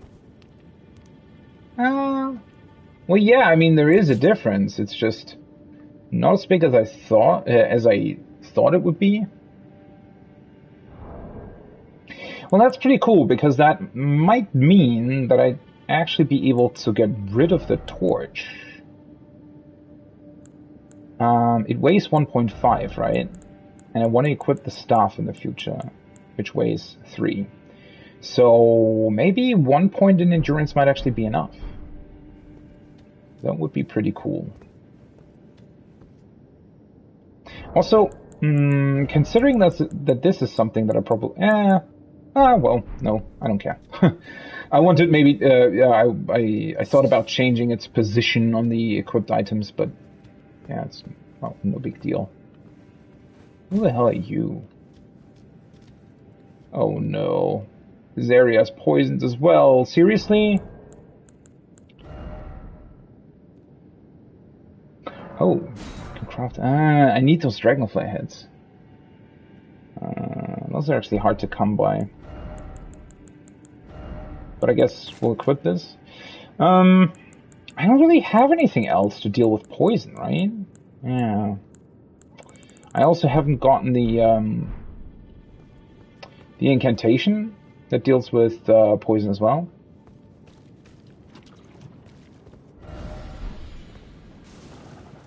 What the...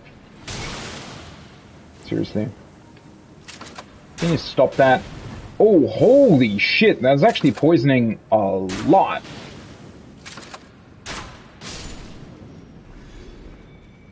Well, I mean,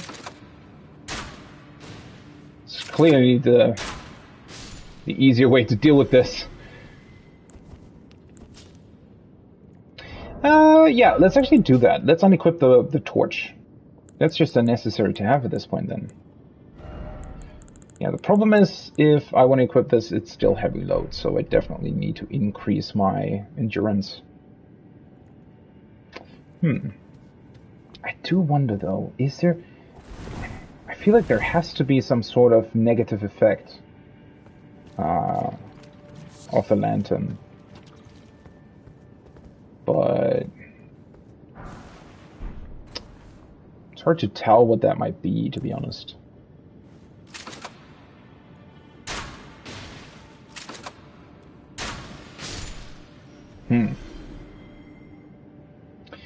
I am slightly low on normal bolts, though. The problem is that, I mean, the burning bolts aren't bad, but I don't really need the burn effect right now, and I don't really have anything else, right? I mean, I have 5 normal ones. I don't think I can actually use the ballista bolts on this one. Although, I've never tried, so maybe I can. Wait, I haven't even... They're like mushroom people, right? Oh, wait. These mushrooms... Shit. Can you stop that? Oh, for fuck's sake. Oh, of course. Well, now I'm poisoned anyways. Oh. Yeah, I want to use the other one. Damn it.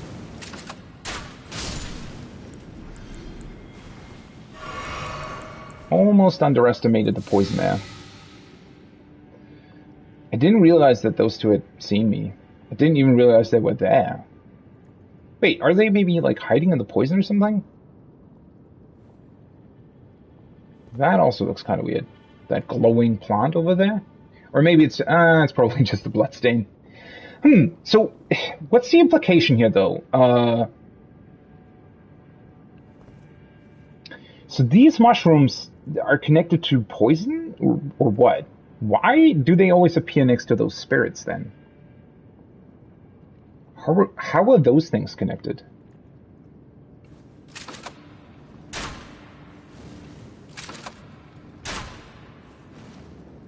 Seriously. Okay. Well, I mean, I guess he's coming towards me anyway.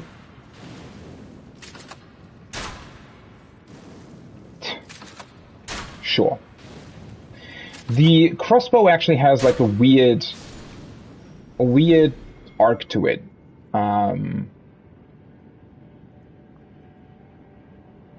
Yeah. It flies almost straight at the beginning and then very, very quickly drops height. Can I hit its head? Oh yeah, that definitely was the head. That wasn't though. They are somewhat reminding me of the zombies in The Last of Us, aren't they? Like, the clickers?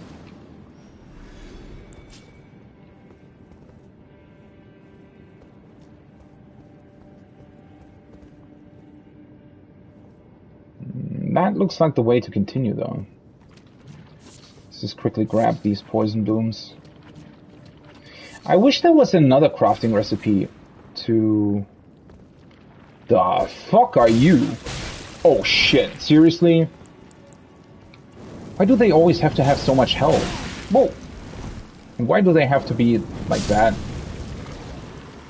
At least you're weak to fire. Time for fire. Well, yeah. Okay, that's actually a good message.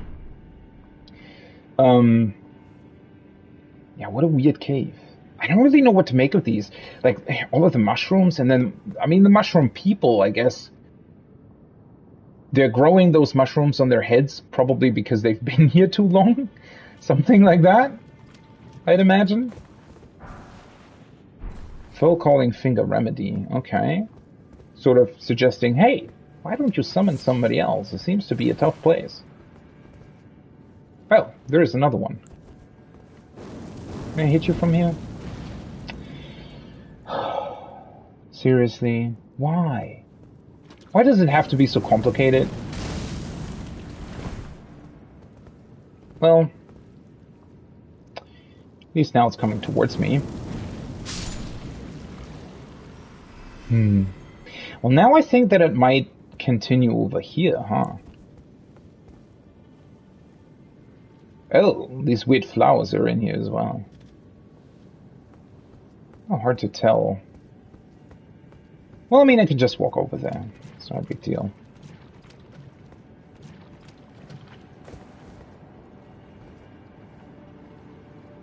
What is that sound?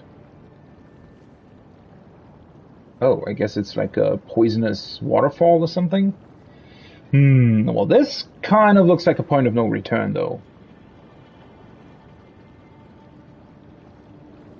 So I guess I want to go the other way first. I'm not very much feeling this place. I mean, the whole poison. The problem is I don't really have any way to deal with it right now.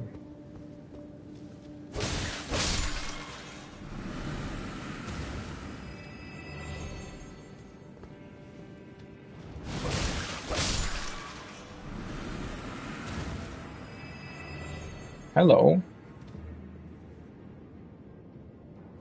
Something has apparently noticed me. Oh, wait, what? How do I get there? How big is this freaking cave?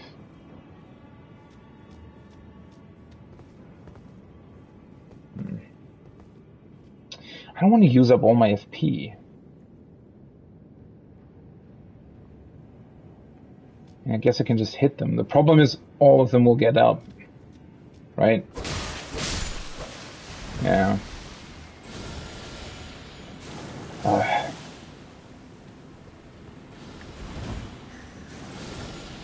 Oh, that's really annoying. Fuck! That's not what I wanted.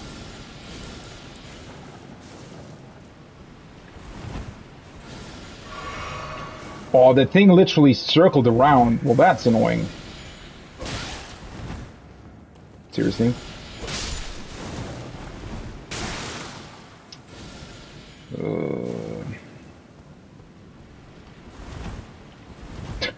Can you see that? Like how far it circles around? That's kind of bullshit, to be honest. Oh. Oh, for fuck's sake.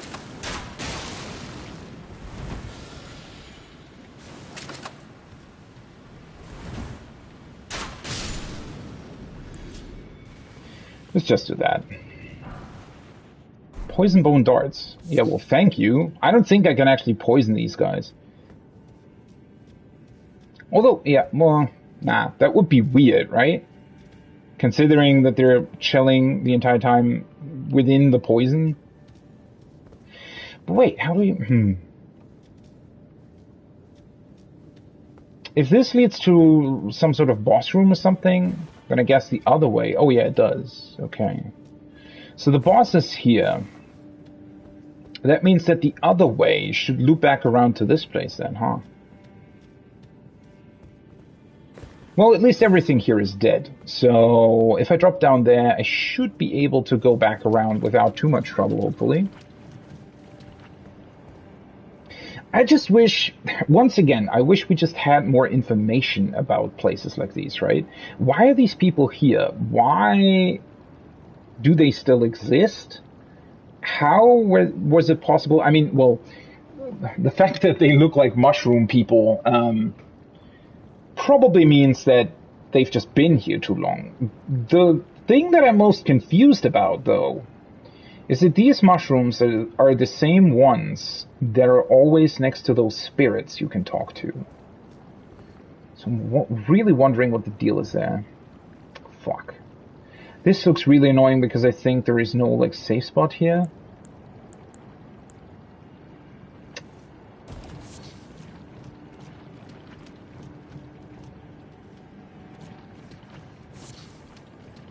There are rats here, though. Oh shit, there's a giant rat. No! Well, at least I think I found the place I wanted to go to.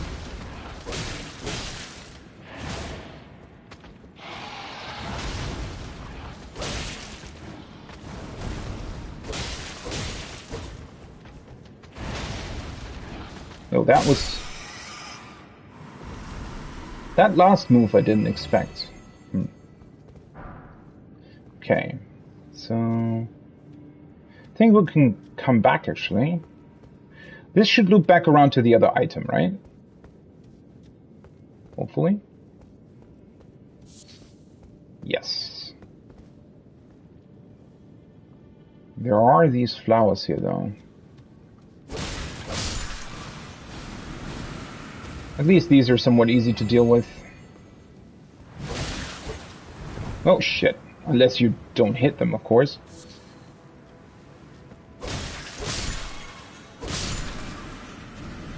Okay. Ugh. Really? I mean, maybe at some point I will actually find a use for these arteria leaves, and maybe at that point I'll say, oh, you know, this is a really, really powerful item. I really like that I found it. But at this point, they're literally useless to me because I haven't found any crafting recipe that, you know, can actually make use of them. So, yeah, that's, kind of an unfortunate situation there. Okay, let's see. I don't think there's anything here. So I need to go back there and then fight the annoying rats.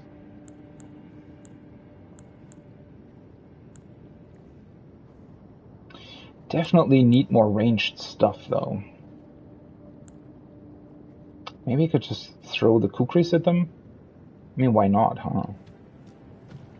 Problem is I'll probably get poisoned here.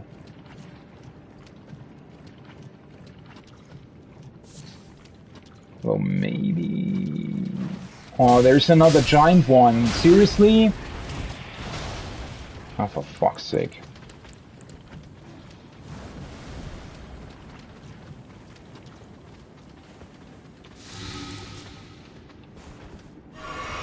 Hello. This works out. Ah, shit. I always forget that they have these, like, fast moves as well. Yeah, these ones. So you can only ever get in, like, 2 hits safely.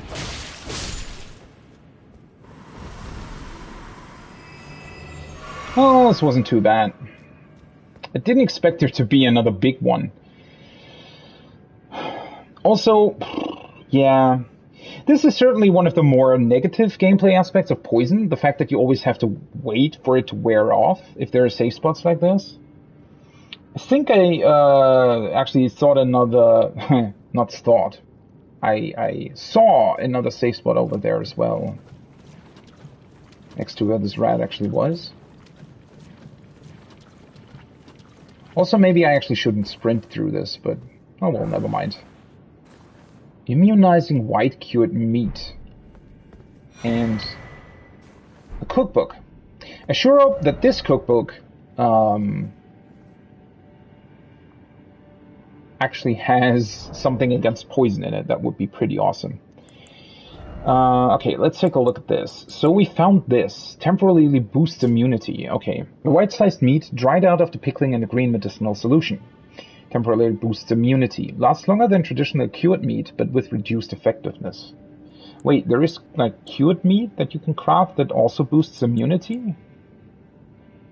That's cool. Okay. I mean, that's the issue, though, right? Because you probably need strips of white flesh for that. And I think these ones mainly drop from those big tentacle turtle things on the beach. I mean, they're not too difficult to defeat, and I think there's even a point where you can summon your spirits while fighting them, so if you go back to, like, the starting area of the game. So it's not too bad if you specifically want to farm them. Also, I think I've never actually properly looked at this item I just noticed. Letter given by Irina addressed to her father, commander of Castle Morn. Gorgeous silken handkerchief, lightly stained with blood. Words can be made out within. So yeah, you can't even read it even if you wanted to. Well, that's kind of fair, I guess. Poison grease and drawstring poison grease. Shit. Those are things I think that, you know... Ah, yeah. Wow! Holy shit! If this is this easy to craft, then you can pretty much go in to any enemy boss or something and just spam this, right? Well, that's kind of cool. Let's just craft a couple of normal bone bolts, actually. Because the fire ones, I mean, the fire ones aren't bad, it's just that they're pretty weak, right, overall. I guess let's just, I don't know, craft 10 of these or something?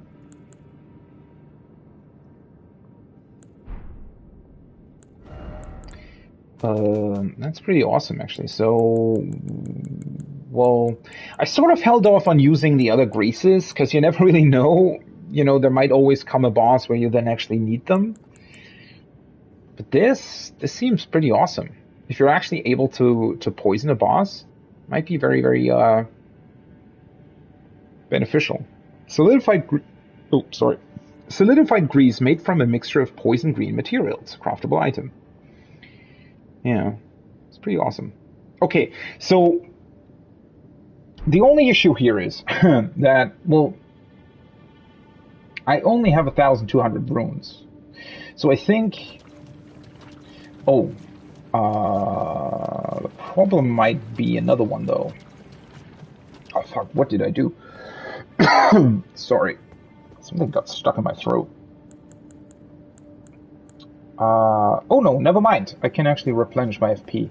Because I was thinking for a second there that I might not be able to summon my spirits. Depending on whatever exists in here, the boss fight might be pretty annoying.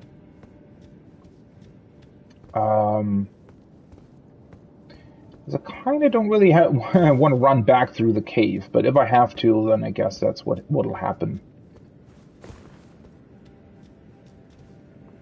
Okay.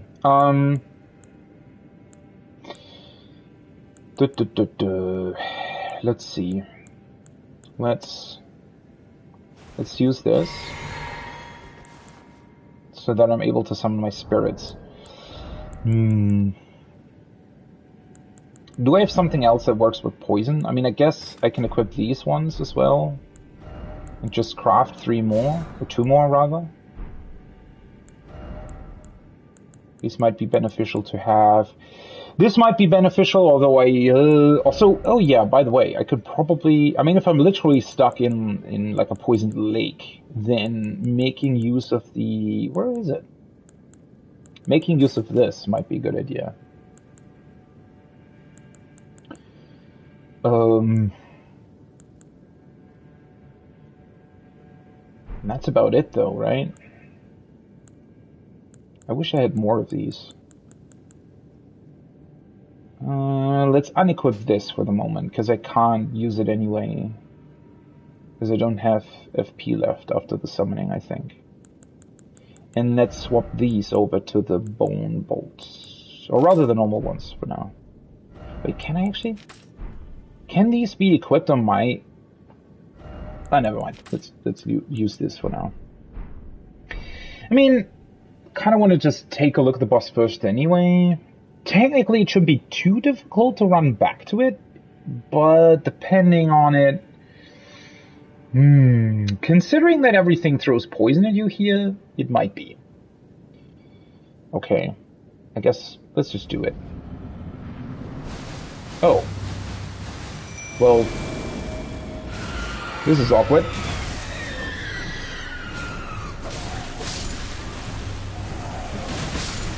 So I guess the deal here is that you're literally just getting poisoned the entire time.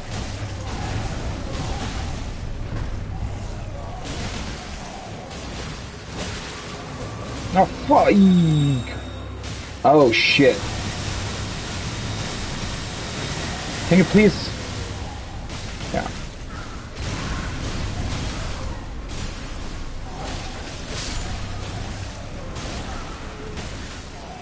Well, you know what? Let's just use this, to be completely honest. Since I have it. Well, it's kind of killing those guys, which is a bit of a problem. Oh, it's actually pretty strong.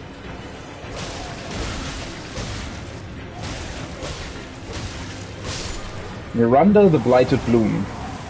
Well, Viridian Amber Medallion. Okay, this is somewhat of a weird boss fight, to be completely honest. Since I fought multiples of these in the overworld already, huh?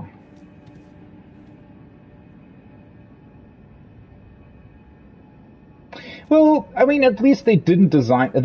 You still had, like, a small place to stand where you didn't get poisoned, so that was kind of neat. I guess if you go in here expecting something poisonous and just have enough fire damage on hand, it's not a big deal. I wonder if... It was somewhat weird that it was always casting its light rays or whatever they are exactly here. So either it's because I'm standing in a very like low ceiling place, so it can't be summoned here. That might be a thing. Or it was because my demi-humans were attacking it. and they were all standing around it. Though usually, since I hit it with fire as well, I was expecting it to turn to me, right, and attack me the entire time. I don't know. Well, now I sort of wasted my dried immunity boost thing, but whatever. Okay, and I also have a feeling that I kind of know what this medallion is about. Yes. No. Okay. So I expected this to boost immunity. Instead it raises maximum stamina. That is interesting. Well, I don't really need that. Does it have the same symbol on it? No, it does not. A medallion with viridian amber inlaid. The Erdtree's old sap becomes amber, treasured as the most precious of jewels in the Age of Godfrey. Primordial life energy resides within. Wait, didn't I... Shit. Wasn't I really confused when Godfrey was mentioned the last time? Right, it was when my maiden talked to me, right? And she mentioned something about Marika and Godfrey, I think? Huh. And I was sort of... I completely forgot that Godfrey is the first Elden Lord.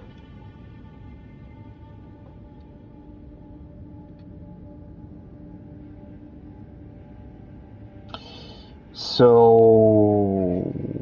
Marika then...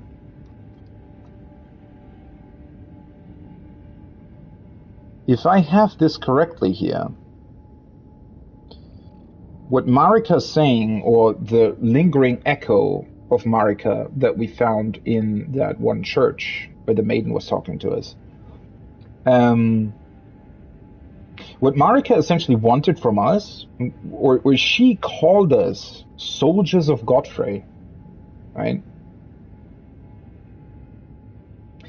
Which makes this whole thing, in terms of a timeline, even more confusing, because, you know, calling Godfrey the first Elden Lord kind of assumes, or, you know, it looks like that there would be multiple Elden Lords, or that there would have been multiple Elden Lords throughout time, right? Throughout the history of the lands between. But if we are soldiers of Godfrey, well, that could be a title or a name that was just associated with soldiers that try to uphold the Golden Order in general. Or it might quite literally mean that we're meant to be soldiers of the first Elden Lord. But that could potentially mean that there never was a second one. Weird phrasing. Definitely sort of weird phrasing. And then, so, what exactly is the implication here? The Erdtree can create, or has different colored amber.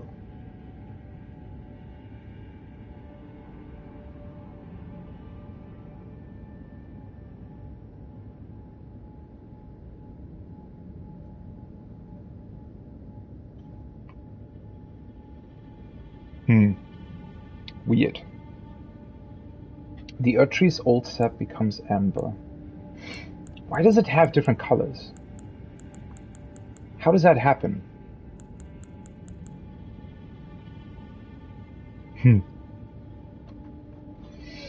Well, it's a cool medallion. Not necessarily what I wanted to have, but now whatever. At least the I expected much worse from a boss in here.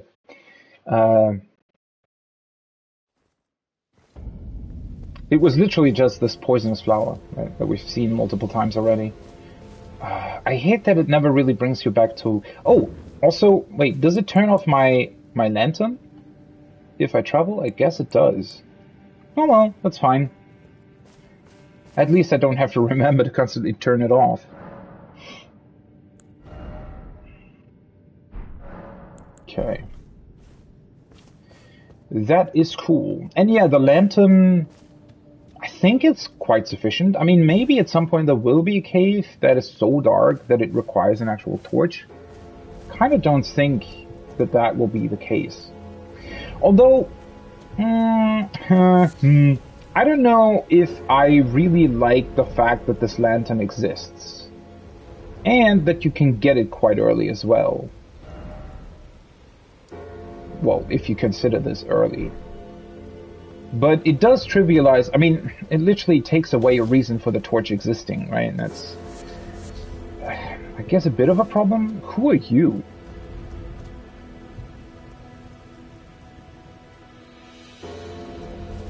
Oh, you're just a normal. I was slightly confused who he was.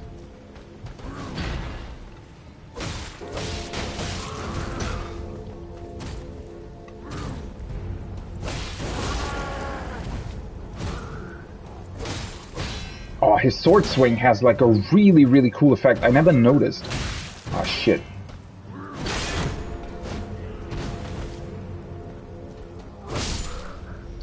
One of his sword swings, anyway, had like a really, like, deep, sort of rumbling sound to it. It sounded pretty awesome.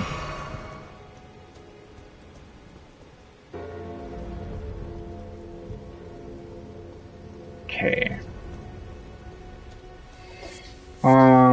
Is there anything more? So, I guess we have to get rid of all these headless guys to access the mausoleum, right?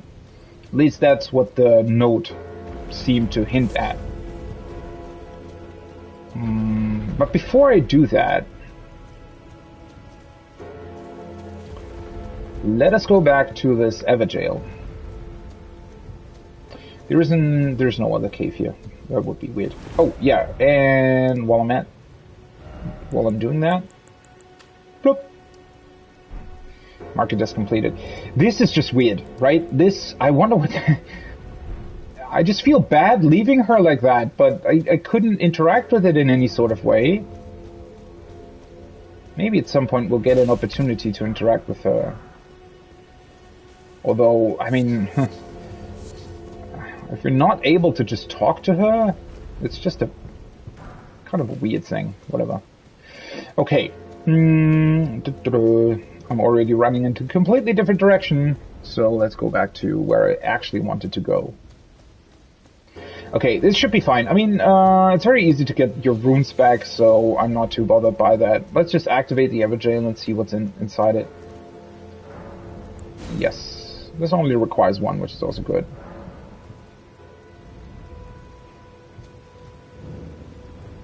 Weeping Everjail. Let's see if this boss is as bad as the last one. Oh boy. Let's see.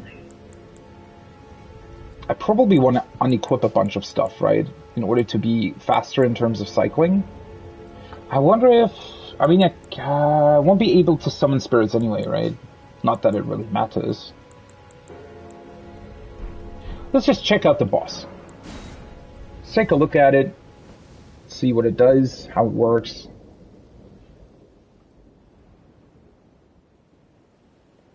Huh. The statue's still here.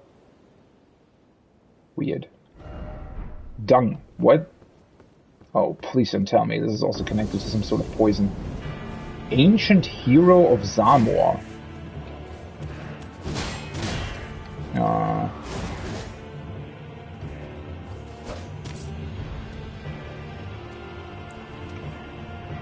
Wait, can you... Cool. I hate it when they do that.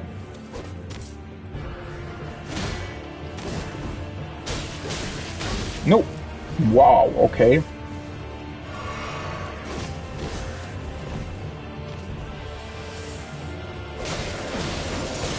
Oh, okay, it has ice magic. That should have... God, I hate the... Sometimes the flask just takes ages to heal. Wait, if it has... I feel like that should deal more damage if it can... Like, if it's an ice being, shouldn't fire deal, like, a ton of damage to it? Oh, fuck. Probably shouldn't waste my FP like that. Ah, shit.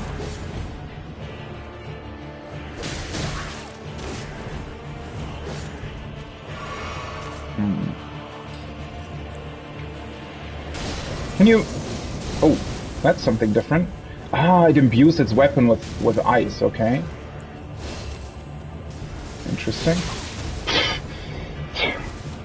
Seriously, every goddamn time they have these insane, like, ranges on their attacks. Nope, that was not a good idea.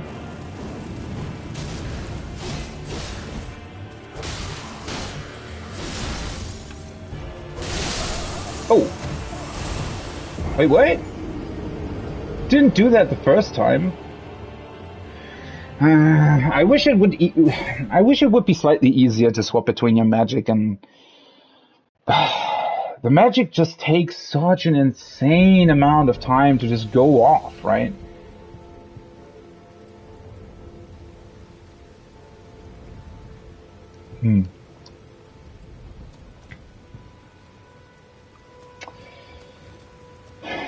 Well, it doesn't seem too complicated.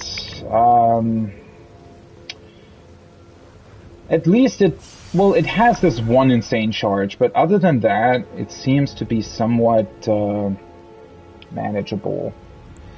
Do I want to keep the flames equipped though?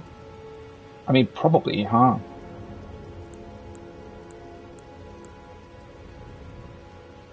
I actually wonder... Ranged combat might be pretty good against this thing. I just don't want to use up all my resources.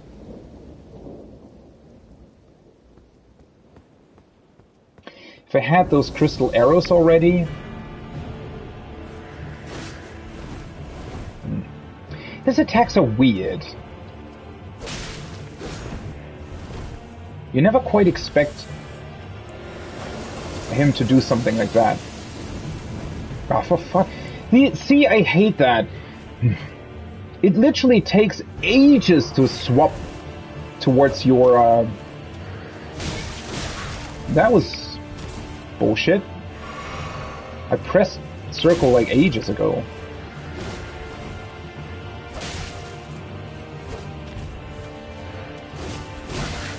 Okay, and that's a roll catch, I feel like. Can you please... I hate the way you jump. That is so dumb. Like... I don't... What is this?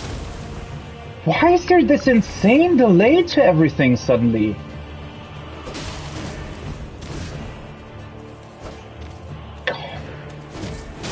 Yeah, that's a roll catch. Why am I rolling? I pressed R1 and my character was just rolling for some reason. What is going on there? Weirdly enough, that was not a roll catch. That is one. Why? Why am I rolling? So I'm... Wait, that can't be right. It's like... Huh? For some reason pressing R1 suddenly made me roll. And it happened twice in a row. Or not in a row, but it happened twice anyway. That was weird. God, I hate... I hate roll... Why?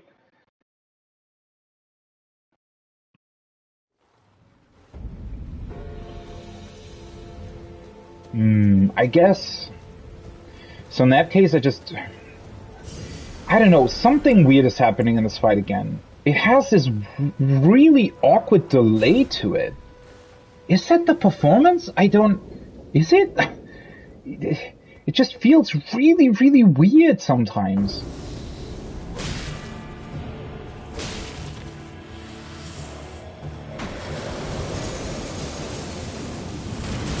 Oh, for fuck's sake, seriously?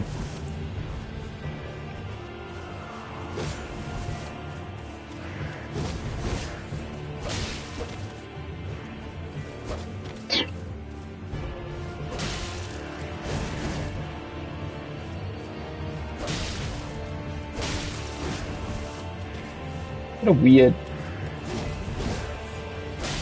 Oh...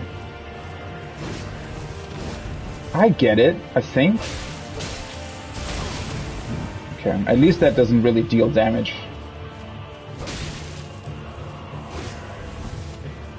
So his double attack, you know, kind of makes you want to attack twice. Oh, for fuck's sake, it just takes too long to switch to that. Yeah, that was... I don't know, that time it worked differently. That... What is happening there? Suddenly your roll is insanely delayed for some reason. Can you please... What the fuck, man? I'm pressing... Like... I'm changing to my other... Oh, for fuck's sake! Now I forgot about that. Oh, God, I hate this fight already. What have they done with their fights? They used to be so good in designing them. What is happening here? It's... For some reason... Is it because of the ice? Am I missing something there? Because it looks like... Logically, you would assume that whatever that status effect is only really gets applied to you if the bar is actually full. But there is some insane delay on my rolls for some reason, so, all of a sudden. The same thing goes for, like, switching this, right? So what I'm doing is I'm pressing this, and then immediately L1. And it just doesn't perform the attack. It just doesn't happen. As if the game just completely ignores the input, right? I thought I was figuring out its one attack, where I rolled twice and it caught me on the second roll. I think you only have to roll once, and for some weird reason avoid the second hit altogether. But then, later on, it didn't actually work that way, so... No idea. Also, it's kind of an awkward first phase, because the first phase is really, really slow, and seemingly kind of easy. Also, that's bullshit. Yeah, I don't know how that's supposed to work. Oh, for fuck's sake. This is just annoying, honestly.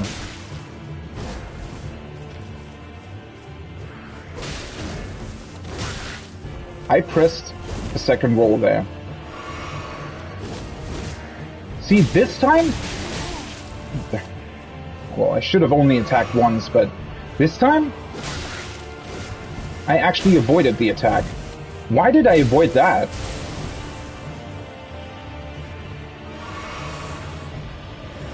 Oh, for fuck. I hate the fact that it, like, does this awkward thing. Oh, now I dodged into the wrong direction. So you sort of need to awkwardly dodge into it to avoid that.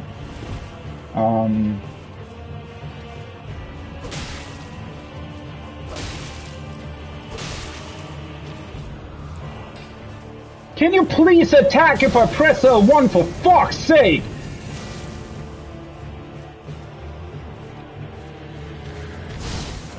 Okay.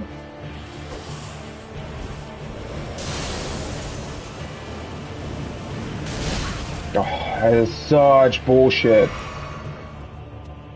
There is so much awkward delay on certain things. That was... What was that? Oh, for fuck's sake. There is so much awkward delay for some reason. I don't know what's going on. Is it the performance of the game, or is the game not meant to have these quick inputs? I don't know. That just feels really, really awful to use. Like swapping to your magical stuff and then attacking. For some reason, if you swap, there is like this insane window. It's almost like a second where the game just doesn't accept other inputs. So you have to wait and sort of awkwardly guess when you're actually able to attack with your fire, right?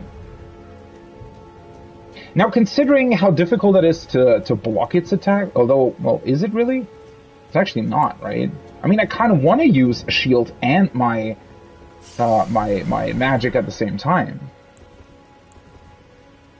And then a couple of my rolls are just insanely delayed. It's just... I don't know if it's the game having like an awkward slowdown, or if if it's because of the ice status effect or something, but something makes the rolls a lot slower than usual for some reason. Try guard counter. I could probably do that, to be quite honest. It's such an awkward fight. And the biggest problem is also that, like, if it does its ice breath attack, if you're still locked on, running sideways or doing a sideways dodge is really, really awkward for some reason. If you're still locked on, your character always sort of tries to jump towards the enemy instead of away from it or to the side. It's really, really hard to do an actual just side roll when you're locked on to an enemy.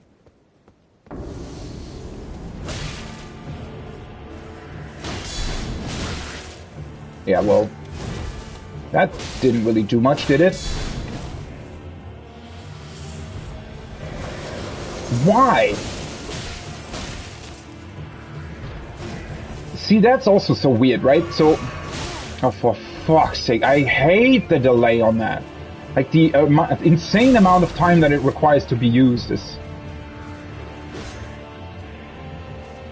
It's just awkward because, in a lot of ways, the game feels a lot more... feels a lot more like Bloodborne, but then a couple of items just take insanely long to be used. And it's just not quite clear why. I hate that. I hate it. That is so... You literally cannot hit it with your magic. It's impossible. That is dumb. Like, why would you do it that way? That just completely takes... Why do I have literal flame magic that is impossible to be used in this encounter simply because it takes an insane amount of time to switch to the actual item in order to be able to use it? What a bullshit thing.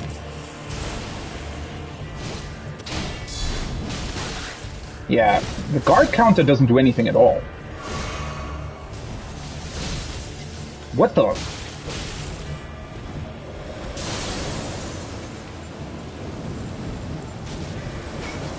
Oh. Still doing... Once again, it does... The problem is you also... Shit. The problem is that the way the entire game is built up, right, is sort of fundamentally in a way where you always sort of... You never want to do too many inputs, right?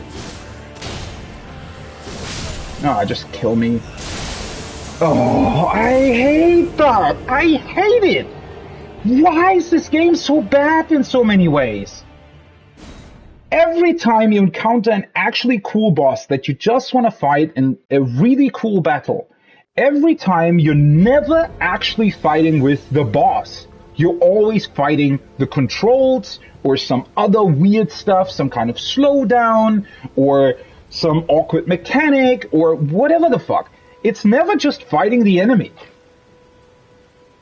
I mean, maybe, I guess the switching between the shield and your seal might be on purpose. I mean, I guess it is, probably. But at the same time, why? Why have such an awkward delay when switching the two? Literally every other input comes out as soon as you do it, right? To the point where you need to be really, really careful, right? Something that can happen to you, especially if you're a more inexperienced player, or something that happened to me when I first started with FromSoft games and with Bloodborne, right?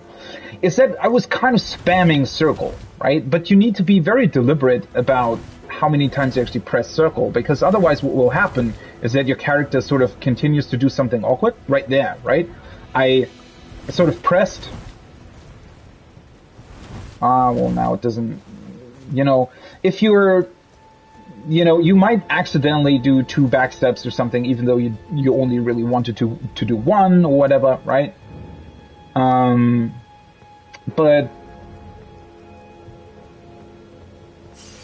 with this, like, why? There is a really, really awkward delay to this. And it's not like switching, right? I don't have a problem with it taking time to switch, right? That's fine, because that means that there is a punishment to wanting to switch between the shield and the seal. That is fine.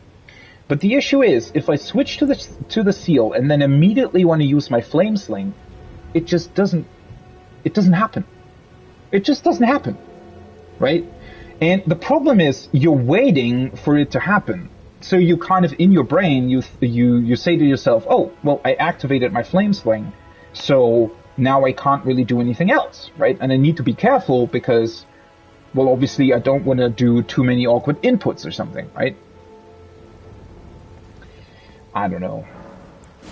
Let's maybe just try this boss without the shield. I mean, the guard counter doesn't really do anything, and I was using the shield very sparingly anyways, so maybe just dodging and also... Psst. Oh, for fuck's sake. Well, I don't want to do that, though. I hate that. I hate that so much. I mean...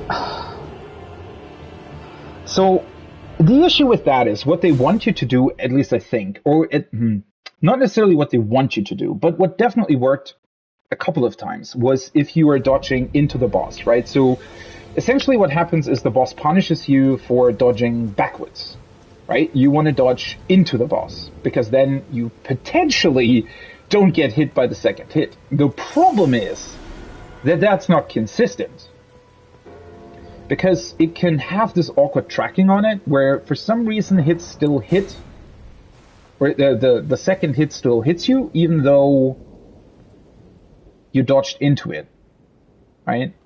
I guess it's dependent on dodge timing or something, but it just feels awkward. Ah, for fuck's sake. Made the same fucking mistake again. Fuck. Wait. Oh, for fuck's sake, can you please just let me try something? Fucking hell. Okay, I want to see some... No, okay. So, for whatever reason... Wait, let me... Now I pressed the wrong... Wait, so... Okay. Well, that's even more awkward.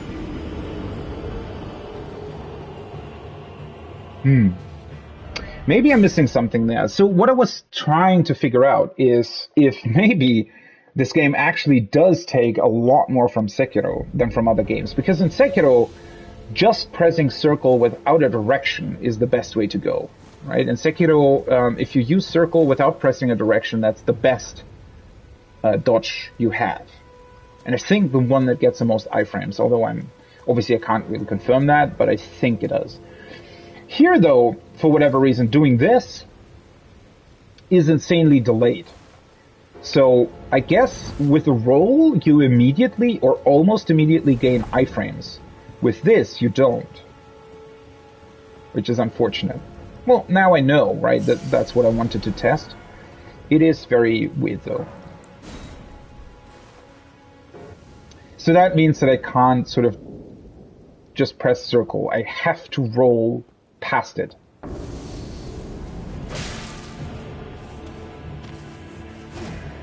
Why are you jumping back?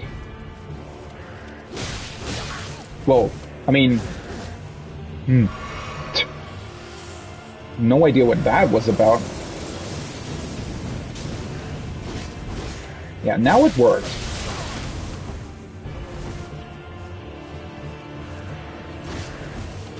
Now it did. See? I mean, yeah, that attack was definitely something to... Oh, for fuck's sake. God, there's this awkward... I don't know what... I just don't get it. Ugh. That's just bullshit.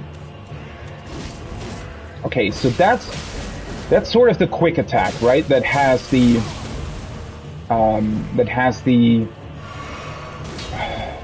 Why did I evade that? I shouldn't have...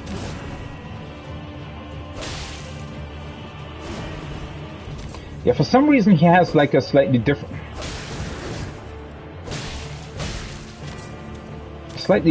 attack that does something different entirely.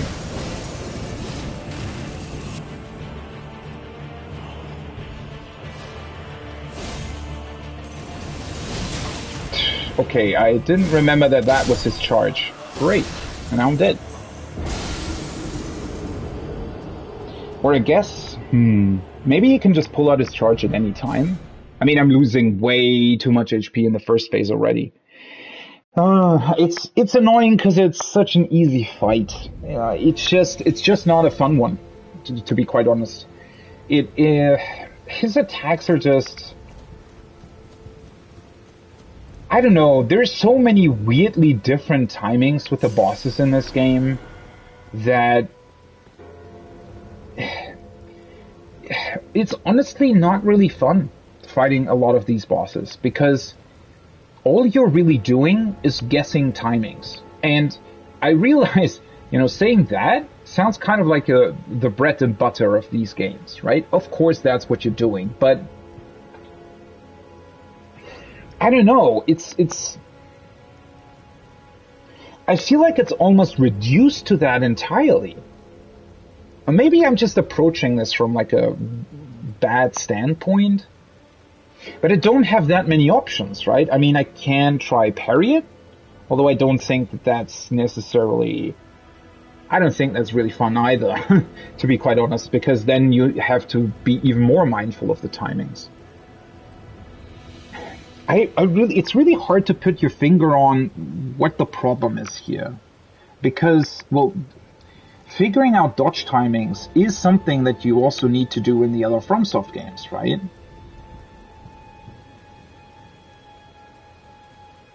So, I'm struggling to find the difference, but something is different here. Something is really different here where the timings are just not fun, right? That's basically what it boils down to. It's not necessarily different, but in Bloodborne it's fun doing these dodges. Here it's not. And I don't know why. Maybe it's the timings. Maybe I'm just not used to it either. But, I've had this problem on multiple bosses now, where it just has a lot of these very, very awkward things that, I don't know, really, the problem is, I think, maybe it's the flow of the encounter or something. It's really, really hard finding a good flow. So, and I don't mean challenged by that, right? That's a difference. So, a lot of the encounters in Bloodborne, let's take the very last one, right? Which many people, I think, consider to be the most challenging one, which is against the, what's it called? Child of something? The last one in the DLC, right? This awkward thing that gets birthed out of the squid and hits you with its brain or something. That's a very, very difficult fight, but it's an insanely fun fight. Because it's incredibly fast-paced, and it's really, really hard to nail the dodges. But at the same time, it seems always fair, right? And the result is just an incredibly fast-paced and fun fight. An incredibly difficult one that takes a lot of time to master, but a fun one. And obviously you can still get frustrated in that fight, right? I'm not talking about that. Obviously, you can get frustrated, when you're not, when it feels like you want to move on, right? You learn something and then you still make mistakes and stuff like that. It can get very frustrating. That's not what I'm talking about here, though. The problem here is that it's literally, it just has awkward timings, right? To the point where it's just really, really weird to figure out or something. Like every time you think, oh, now I got this, it's throwing something different at you that is just awkward. I really don't know what to make of this. See, I should have dodged that.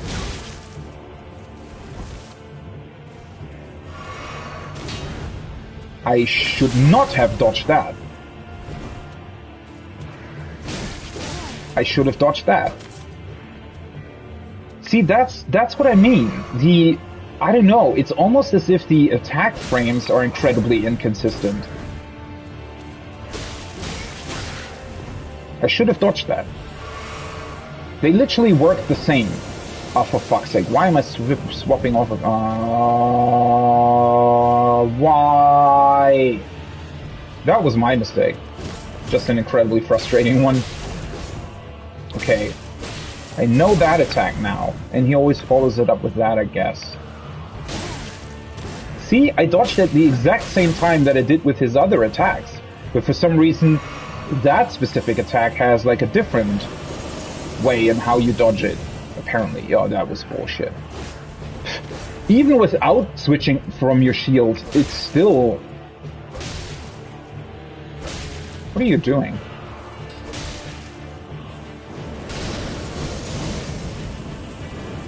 And yeah, I don't know. I also think that it's bullshit that... Okay. I feel like my, and now it's just a completely different attack or something?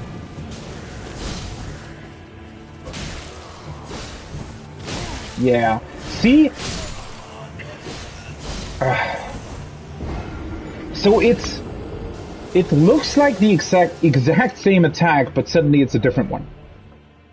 That's not fun. That's just, it's literally just trial and error. It's just trial and error. You go in there, you try out a couple of dodges, and the problem is, they're not even, like, they're not punishing you for doing something wrong, they're literally just killing you for doing something wrong. Great. I mean, maybe I'm a bit, you know, my HP are a bit low, maybe, but still. I don't know. The problem is also that the end result is just not fun, right? So even if you're doing everything perfectly, it just doesn't feel fun. That's the core of the issue, right? That's kind of what I was trying to get across here, right? Is that figuring out these timings is so awkward that the end result, even if you're doing it right, is just not fun because you don't feel like you actually... It feels more like... I don't know. What would be a good comparison to this?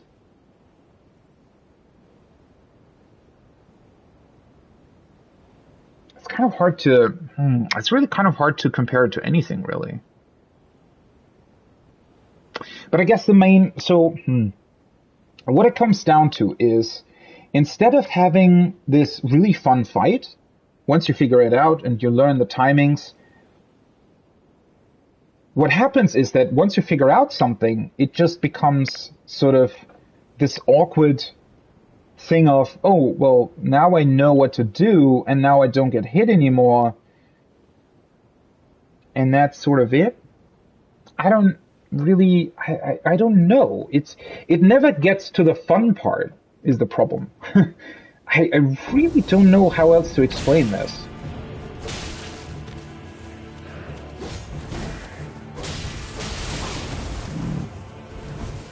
Also, in this case, he did something different, I feel like.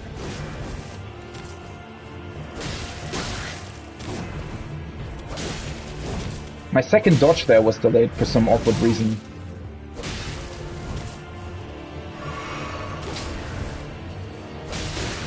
Ah, for fuck's sake.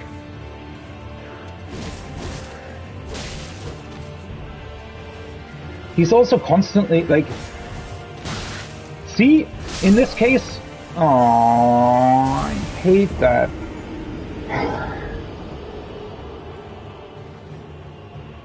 Why does he necessarily have to have two different attacks that look almost exactly the same?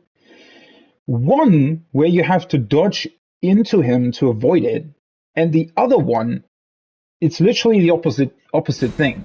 But it's almost impossible to tell them apart. I mean, I think you can. But that's what I mean, right? This is really not fun. It's not fun, like, looking out for the tiniest difference between their attacks. Just do something else, right? Throw really cool attacks at me, I don't care. But don't do that. Don't have two attacks that are almost exactly the same, but one requires the exact opposite inputs from you. What a weird design choice.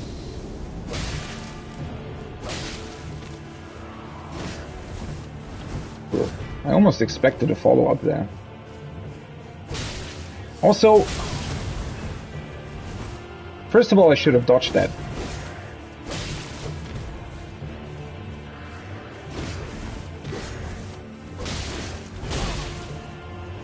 That one as well. That's really inconsistent. I should have dodged that. I literally ran into him, already sort of pressing circle. But that was awkward. Yeah, there's... I don't know what it is. I had the same problem.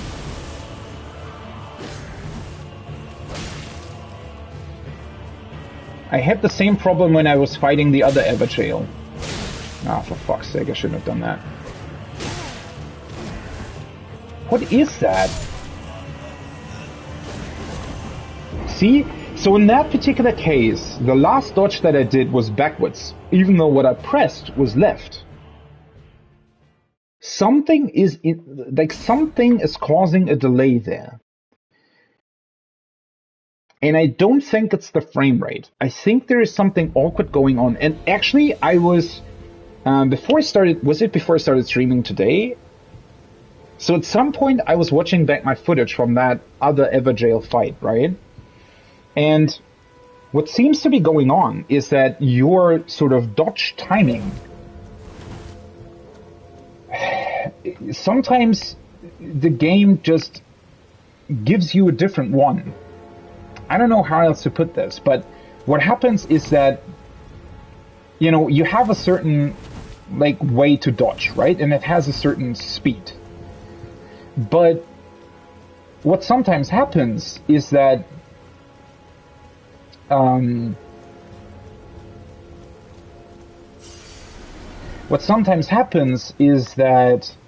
during the fight, I think it's actually dependent on what kind of attack the boss does for some weird reason. But it seems to sort of play a different animation, right? So if I'm looking this way and doing this, right? He's just doing a normal dodge roll into the specified direction, right? It doesn't matter what direction I go in, it's just doing that. Now let's try this. Yeah, okay, I think that's what Aha. I think that's what's tripping me up. So can you see that? If I'm not locked on and do a dodge roll, it's just the same no matter where I go. But if I'm locked on and do a sideways roll, it's much, much slower. You see that? I think it covers slightly more distance, but it's slower. And I think the problem is that I want to do this, right? So there, yeah, okay. I'm starting to figure it out. I think that's what was tripping me off the entire time. I don't like that at all. Was that a thing in other Dark Souls games? I don't think it was. Although, maybe that's a result of me being locked on the entire time as well. Because I never do that in the other FromSoft games. I just started doing it because it was so beneficial for your magic and stuff. Maybe I should start unlocking again.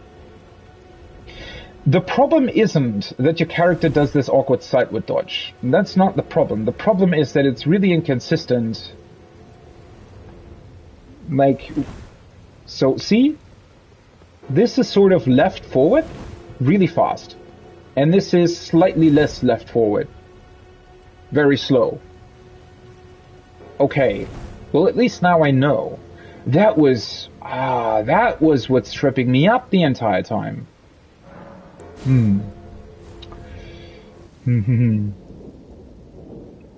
Let's see. The problem is I still need to log on, obviously, for my magic.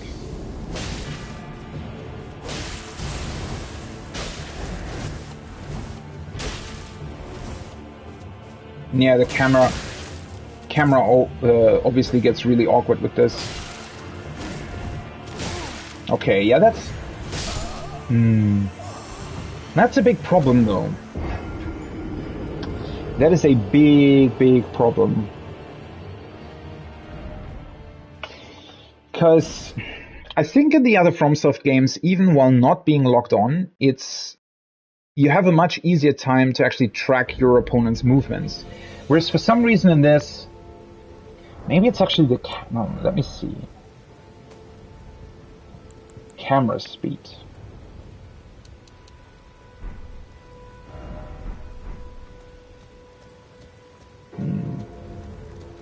I usually don't like having too much of this, but maybe that's a solution. I'm honestly not quite sure if I ever increased the camera turn speed in the other games. I probably did. I didn't do it in Dark Souls 2, but Dark Souls 2 is very slow in general. I'm pretty sure I increased the camera speed in both. Well, I mean, Sekiro is very different. In Sekiro, you pretty much have to be locked onto the enemy. Not in Bloodborne, though.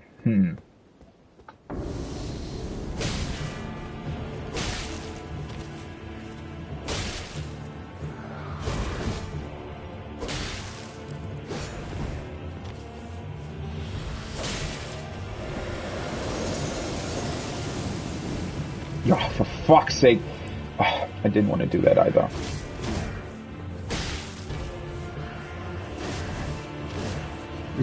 That was weird. Seriously? Seriously?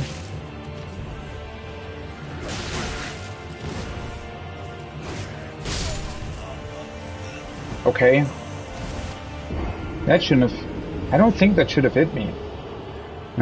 Once again, I was... why are there rocks here? Why put rocks in the boss arena that you can get stuck on?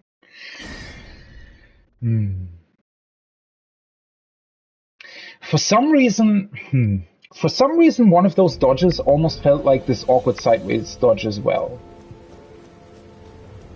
Almost as if my character is sort of more reacting to it. Because that's also what it felt like, right? It felt like, depending on the attacks that the opponent is doing, your character sometimes just decides to do that sideways dodge, even though you don't want to do it.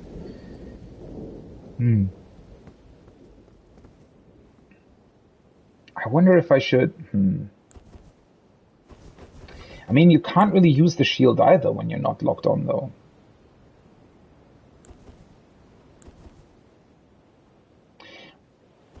Or I'm two-handing. I mean, that's how I sort of solved the other fight, right?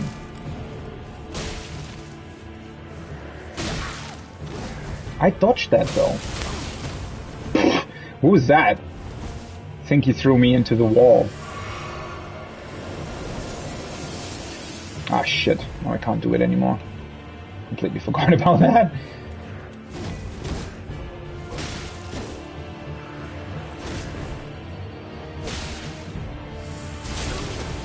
I thought I dodged that. Seriously, why? Why design a boss this way? That's the dumbest shit I've ever seen. It completely destroys any sort of pacing that the fight already didn't really have. I swear, like, why do you make bosses... Yeah, sure. Of course I stood in that. Yeah, of course. Why would you ever decide to make bosses that jump backwards? That completely destroys any kind of pacing.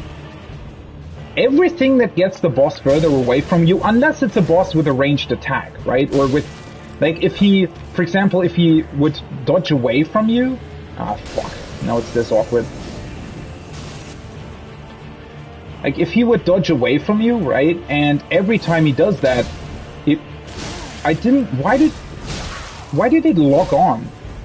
It didn't press on. Ah, for fuck's sake. Can you please just let me heal at some goddamn moment? Of course, yeah, now he does for some awkward reason. Oh, that's... Such a dumb thing. Now I can't even hit him. Like, as a sort of riposte or whatever you want to call that. Because I'm not locked on. The game's just not built around that.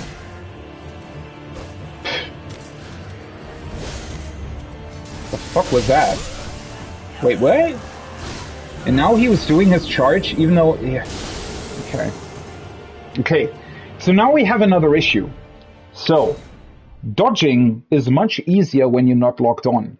The problem is, the game is even less fun that way. Because now it takes away your ability to quickly react to his... Like, if he does these awkward jumps, where he sort of, like... Okay, how do I explain this? When he does his jump attacks, right, which are bullshit to begin with, because they're just... I mean, he literally just did a jumping attack, even though I stood right in front of him. He still used his ranged attack for some awkward reason. But... So if you're locked on, right, and you dodge his attack correctly, and then just press R1, your character's essentially always going to hit the opponent, right? So by not locking on, you essentially sacrifice those moments. Also, it just does... kind of feels awful, to be honest. Not being locked on.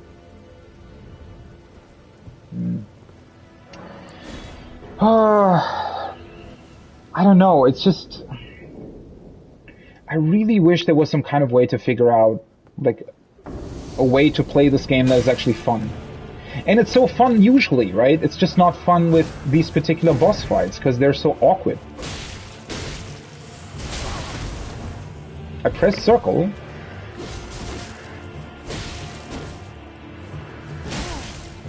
I press circle again. See? So, he did two attacks in a row. Fuck, I can't even talk anymore.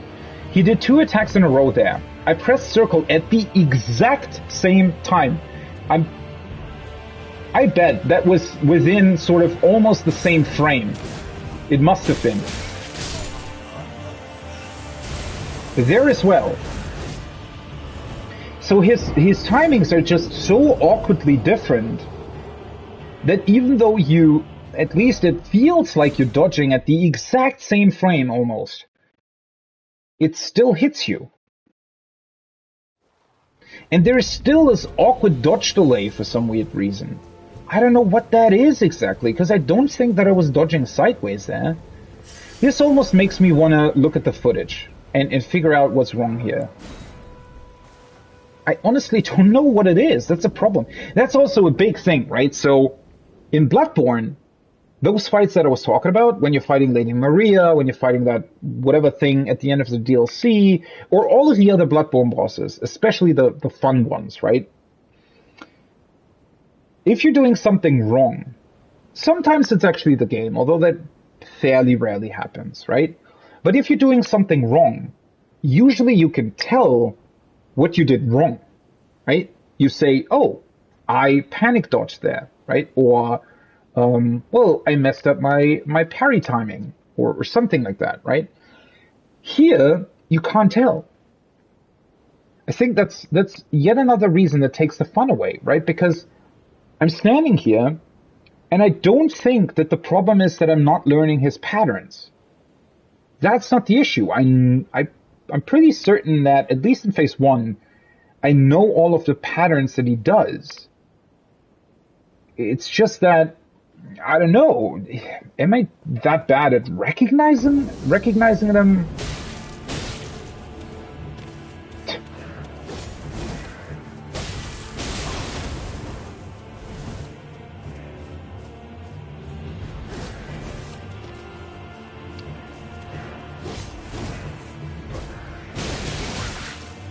I don't know why that first attack didn't hit. And once again, I'm pretty certain that I dodged at the right time. This time as well. Like, I literally pressed R1 twice and then immediately pressed circle. And still it doesn't let you roll out.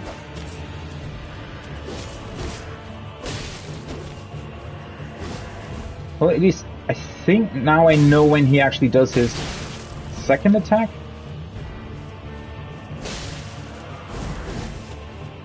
That's also a weird one. See? I swear that should have been the exact same timing.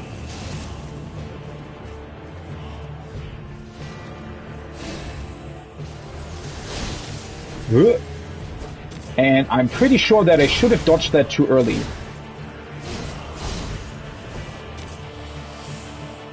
Can you... Oh, I pressed... Okay. I don't know if that's the triggers on the PlayStation controller, but sometimes you just... Sure. Sometimes you awkwardly, like, press L3 or R3 for some weird reason. God, I hate the second phase. The second phase is just not fun. It just isn't. Also, I didn't press backwards. I pressed forwards. But, okay. Sure. Roll backwards.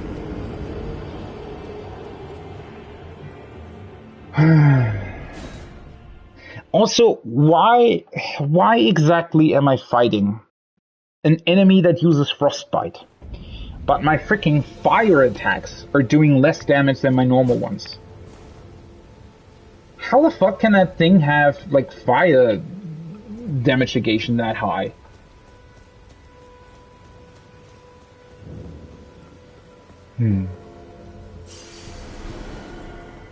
But using a shield in the second phase, I don't think that'll help me.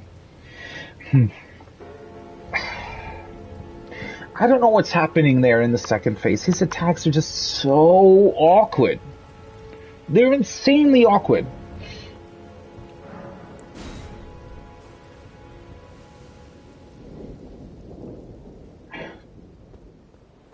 Yeah, I don't know.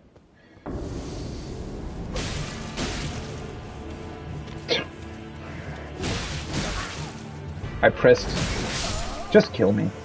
I pressed circle at the correct time.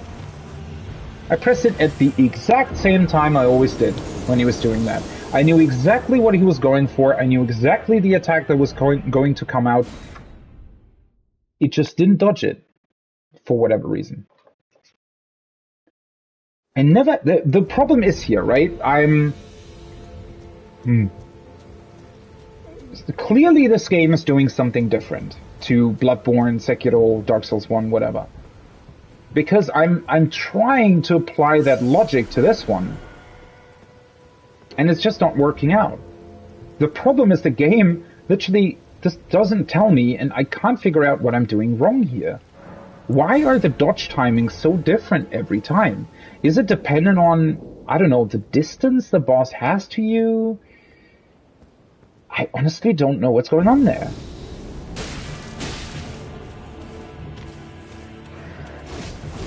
See? I knew what was coming. I knew how to dodge it. It worked.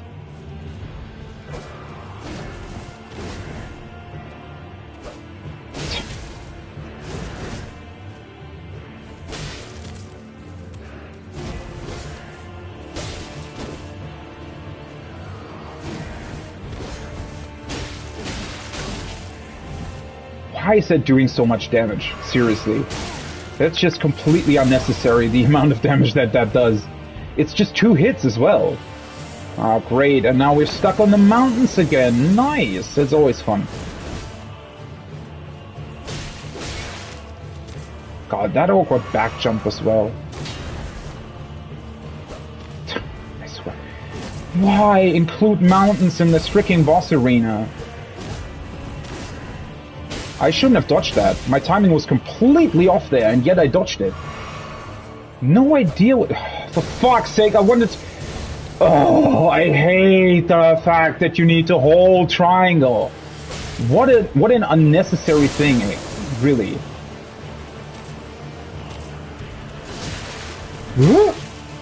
What was the first thing that hit me there?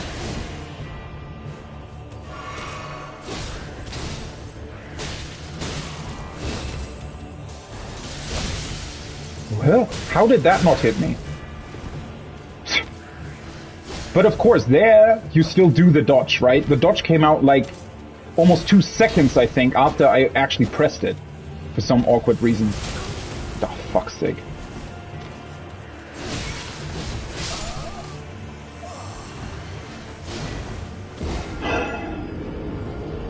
Yeah. I mean, that's another thing, right? These weird one-shots. So, I mistimed my first dodge. Okay, right? So technically, the reason I died there was definitely me. Technically. I mistimed my first dodge, but because I mistimed my first dodge, there was literally no way. I was already dead, right? He just one-shot me. I only missed the first dodge, though. The problem is that the way his attacks work is that he definitely hits you twice if you mess up one timing. And this is awkward. That's just... I don't know. I really don't know what to make of this. I'm learning his patterns. It's just... The more I learn this fight, and the more I realize how it works, the more I realize that how bad it is. And that's a problem.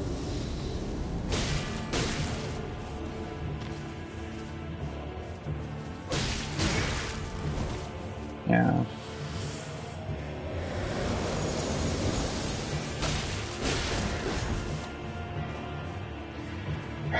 And what is it with bosses constantly wanting to stay at the edge of the arena? For fuck's sake! Oh, I hate it. I hate these heal timing attacks as well, that for some awkward reason make it impossible for you to heal. The fact that attack hit me even though I wasn't even standing in it. Everything's just insanely awkward. Why are you moving towards the edge of the arena?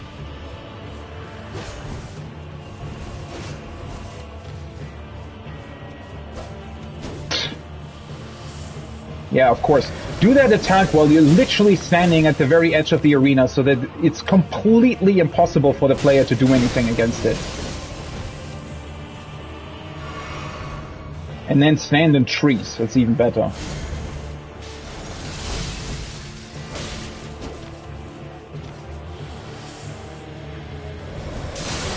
Oh. Oops. And of course, it doesn't let you heal. I pressed circle at the right time. Oh, fuck, he still does this. And now I guess I know what Frostbite does, which seems to be literally nothing. Great, right. Great.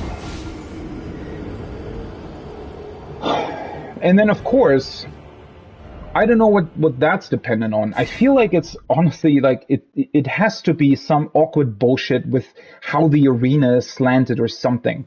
Because sometimes you dodge past him, you press R1, you hit him, right? That's how it should work. For some reason, sometimes it just doesn't.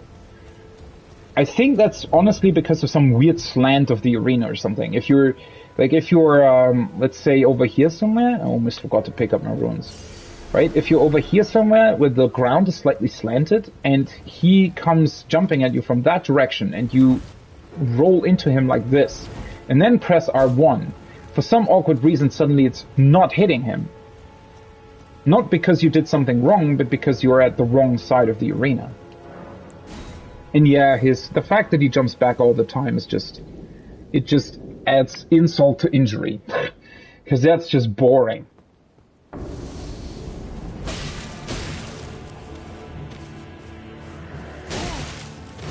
Once again, dodged correctly for some awkward time.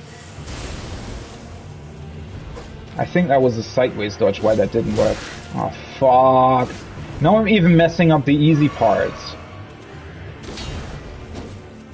See, that shouldn't be that inconsistent if you hit him or not. That was my mistake this time. I did the exact same thing twice. You did the exact same attack twice in a row. His double spin or whatever. First time, it didn't hit me, even though I didn't even dodge. Second time, it hit me, even though I dodged. What am I supposed to make of that? Like, I literally did nothing. I did absolutely nothing the first time he did the spinning stuff. And it just didn't hit me. For some weird reason. And I don't know why. I just don't. But the second time when he did that, and I recognized that he was going to do it, I pressed circle, and he still hit me. For no apparent reason.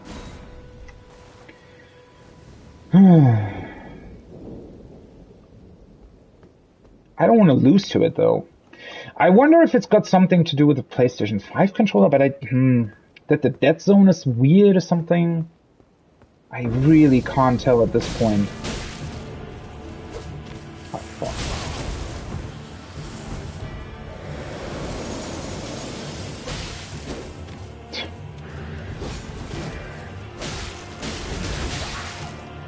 Shouldn't have hit me. I pressed circle. I knew that it was coming. I pressed circle. Still hit me. That as well. See, this time it didn't, even though I did the exact same thing.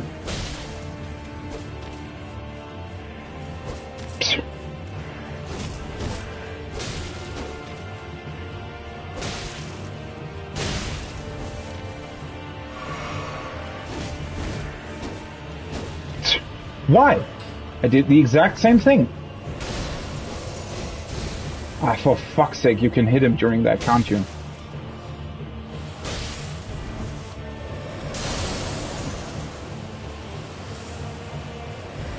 Oh, that's just bullshit.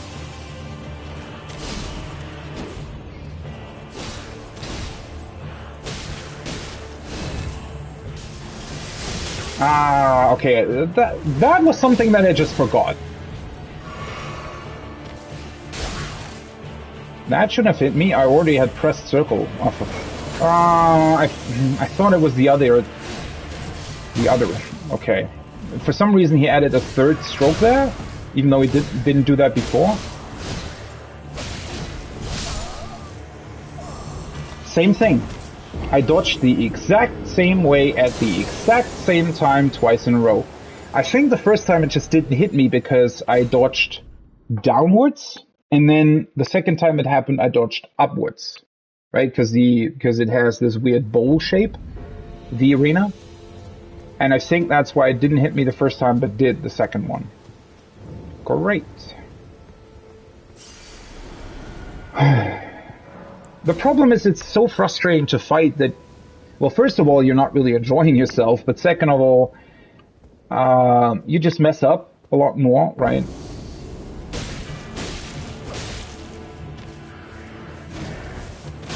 I knew that. I dodged that.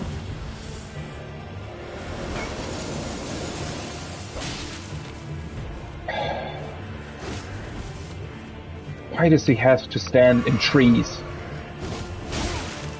I dodged that correctly. Still hit me. I think... Oh, God, this is so... It's just the problem is that they also sort of do this awkward thing where they sort of stun lock you into weird stuff. I shouldn't have been able to dodge that. I dodged way too late, and still it didn't hit me. I dodged way too early on that, or not too early. I dodged correctly. Still hit me.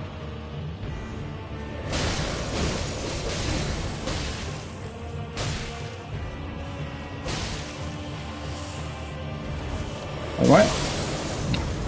Wasn't that a different animation before?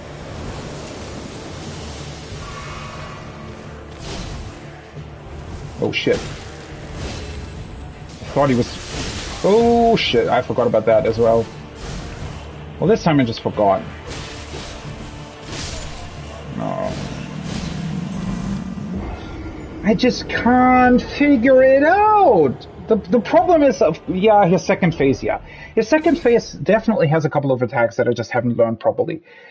But I'm just losing so many potions on phase 1 to, I don't know, bullshit that I just can't figure out.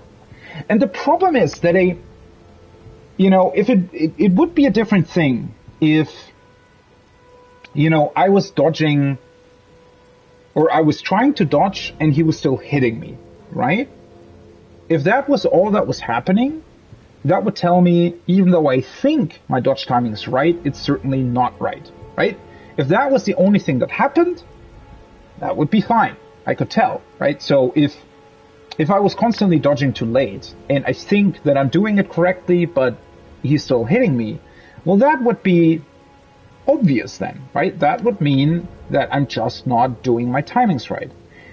The problem is that multiple times, even during that fight, I was sort of quote-unquote panic dodging, and it was clearly too late, to the point where his animation, I think, almost hit my character even. Like, it looked like he clearly hit me, and it was way, way later than any of the other times that I dodged. But I still dodged the attack. And that's what's throwing me off, right? If it was just my wrong timings, that would be one thing. But every time I think, oh fuck, I messed up my timing, he's gonna hit me. Every time I think that, he's actually not hitting me. What do you say?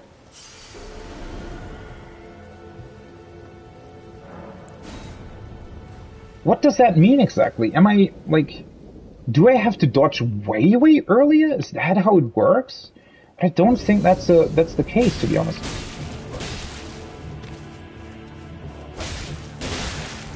Well, that was clearly too late.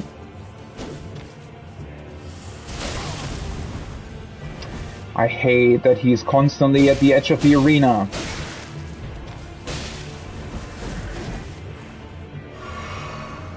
Well, those backwards attacks, those are fine. I think he always does those when you're trying to hit him too many times.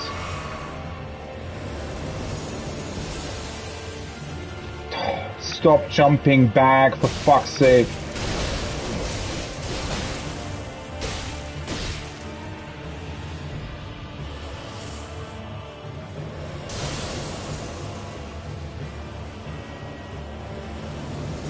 Whoa, okay, that goes even further than I thought it would.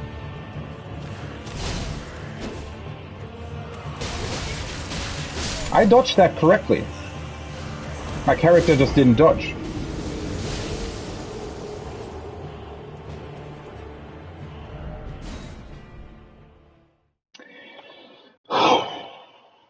So that's the problem, right? I mean, I might have been slightly too late on that dodge. Okay. But I definitely pressed circle. My character just didn't dodge.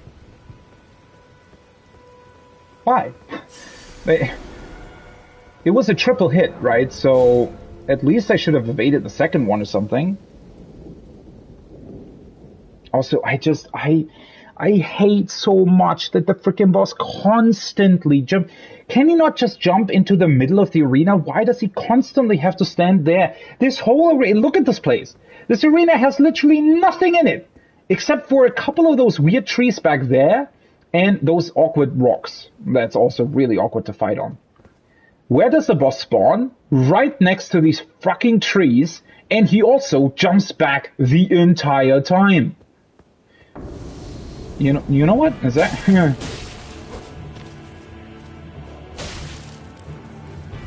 Ah, shit. Fuck's sake, why did that not connect? Why? I swear it. And he's still there! I tried to sort of lure him into jumping back into the middle of the arena, but he's just not doing it. What the fuck was that?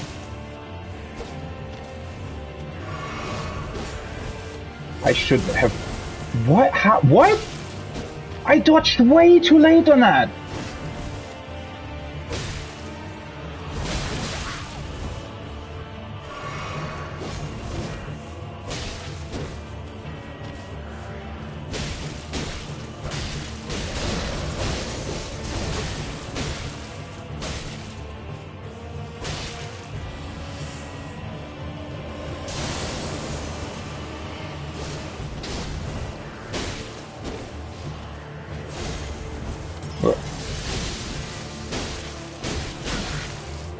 God, I hate this backwards thing.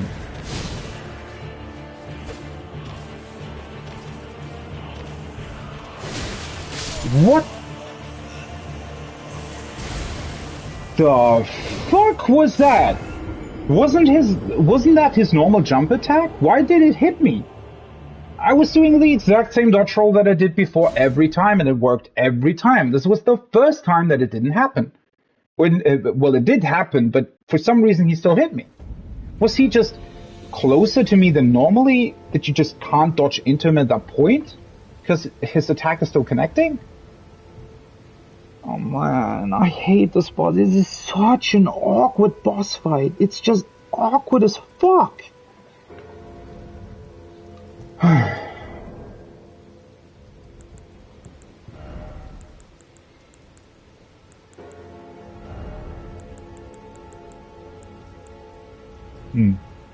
Do I maybe want to try poisoning him or something? Just to try and make the fight go quicker? Don't know if that's possible.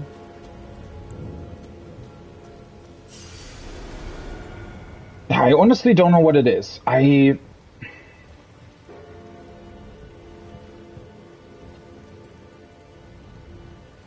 just can't seem to figure out why. Because the problem is, for example, with his sort of ice blast that his ice blast that he does, right, when you're really close to him. I didn't get hit by that during the last try, once, right? Even though I dodged way too late, like way too late. I should have gotten hit by that, but I wasn't. And that's what's throwing me off. Because if I tried to dodge it the same way at the same time again, I don't think that would work. I just think that it would, like, honestly be just similarly awkward.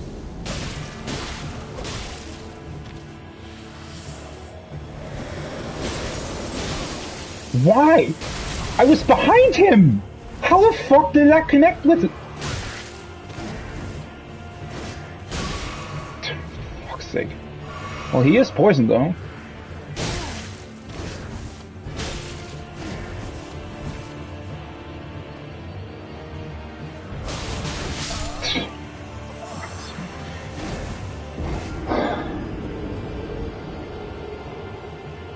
I don't get it. So with that swing attack, for example, yes, I dodged too late, but I still dodged. So he should have hit me the first time and not the second time. Didn't happen. Still, I don't know. No idea what that is, honestly. I have absolutely no freaking idea how this boss is supposed to work. It's just weird. It is just weird. There are so many awkward things, and the problem is, it's never the same thing that's killing me. Well, sometimes it is, but very, very rarely. It's always something different, or some weird other combination of things that's killing me.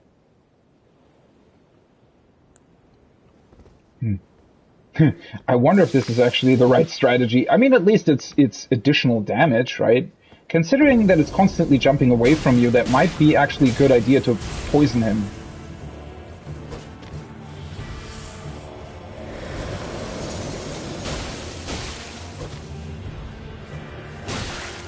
I dodged correctly.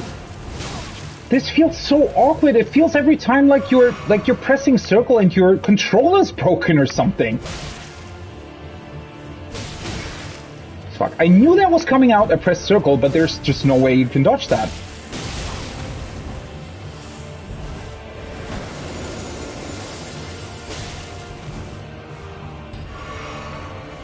Okay.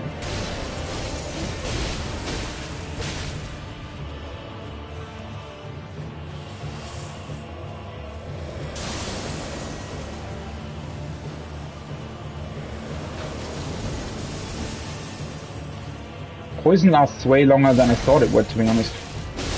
Is he still poisoned? I think he is, right?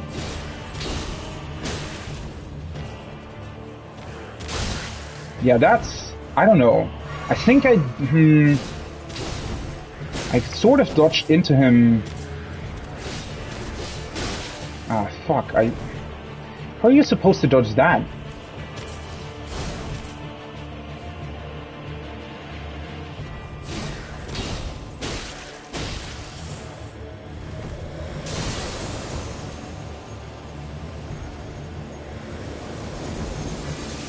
He's still poisoned. Holy shit. Oh, for fun. Now I was... See? This time I still dodged.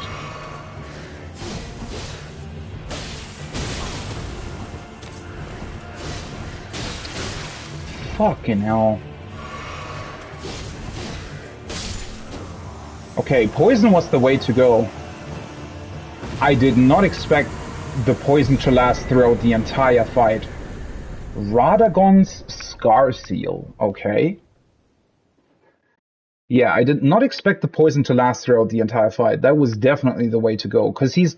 But that's the thing, right? That's exactly why... What makes this fight so unfun.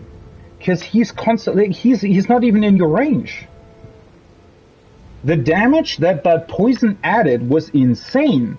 Not because it actually did a lot of damage, but because the boss is disengaging so much that there's literally 2/3 of the fight are downtime, right? Because the boss is constantly dodging away from you, like really far away. And, well, he has charge-ins, yeah, but he doesn't really have ranged attacks. The only ranged attack that he has is this frost blow thing that he does, and that's not a very scary thing, to be completely honest. It's probably one of his weakest attacks, right? But he, even though he only has technically one ranged attack, he's still disengaging so much that poisoning him adds on, like, I don't know, 2,000 damage or something? I would actually need to look that back. I mean, well, at least one thing is really fair. So the poison effect on myself lasted a pretty long time when I got poisoned. So apparently that happens to enemies as well. So that's a good thing. Because that means that you can do this, right? Poisoning an enemy actually adds quite a lot of damage to it. And now I'm kind of wondering, the Zephyr Jail is really close to the place where I found the recipe for this grease. So now I'm wondering if that's sort of how you're meant to do it. The problem here is, again, right? The problem here is that that's sort of not fun. In a way, it's cool, right? It's definitely cool that I was able to finally utilize something like poison effectively, because I've never really been able to do that. I think, you know, the poison effect in Bloodborne is really, really hard to pull off. In Sekiro, it's insanely awkward, because I think in order to poison enemies, you actually have to use items multiple times. I don't know. In Sekiro, I think it's awkward. Also, that in Sekiro, poison doesn't help that much anyways, because you're trying to get your enemies like stands down or poised or whatever it's called in that. But yeah, I mean, the problem is that this was literally just passive damage. So the problem is here, right? The reason why I now defeated this boss isn't because I suddenly did something different. I mean, well, I did, but I didn't... Essentially, I didn't get better at the fight. I just figured out a way to damage him while he was not close to me, right? So I poisoned him, and I think I could have literally just poisoned him and just ran circles around the arena. And then as soon as the poison runs out, you can just poison him again and do the same thing. So, right? I mean, that's not really... That doesn't add something to the fight. And the problem is, now we defeated him, and I still haven't really figured out what the problem with my timings was. So a couple of things I did figure out. So I think his second phase seemed to be a bit more consistent than the first one, although not entirely. I don't know, maybe there's just some awkward things going on that let you sometimes dodge attacks even though you shouldn't have been able to. And maybe that's throwing me off, because every time that happens, I sort of think to myself, oh wait, are you supposed to do this differently? Right? And maybe I'm thinking too much about that. Whereas maybe I should just focus on the dodge timings that I think that are right, and if something awkward happens where I dodge something that I shouldn't have, I should just try and ignore it. Although that's really, really hard to do. But yeah, it doesn't change the fact that the boss fight's just not fun. And the reason why it isn't is because the boss is constantly... He's doing some awkward stuff. He's constantly jumping back, right? He's jumping out of range. Even though he's a frost boss, he seems to be more susceptible to poison than to fire, for some awkward reason. you also can't really, so you sort of have to pre-decide whether or not you want to go in two-handed or you want to use your fire or whatever. You have to pre-decide that, because changing that during the boss battle is almost impossible because of the sort of awkward timings. There is some awkward stuff to when you still dodge and when you don't, right? So what kind of inputs are still registered? So in this case, so for example, I press circle twice, right? But I press the second circle press, I definitely do before the first animation is done, and still I dodge twice. But sometimes during the boss fight, I was doing like an R1 circle, like this, right? Where I press circle really early, still during my attack animation, but for some reason the circle just didn't go out. And let's see, so yeah, if you press circle really fast after your attack, but see, so I pressed it fast, I pressed it fast, I pressed it fast, I pressed it fast, I pressed it fast, okay, see? Suddenly he still does it. Suddenly he still does it. Obviously my timings here weren't perfect, right? I didn't, like, the amount of frames or whatever between those R1s and circles was very different, right? But it was still, you know, close enough, I felt like, to where I would have said that every time that I pressed circle just now, I shouldn't have been able to actually dodge, right? Still, he sometimes does it, for some reason.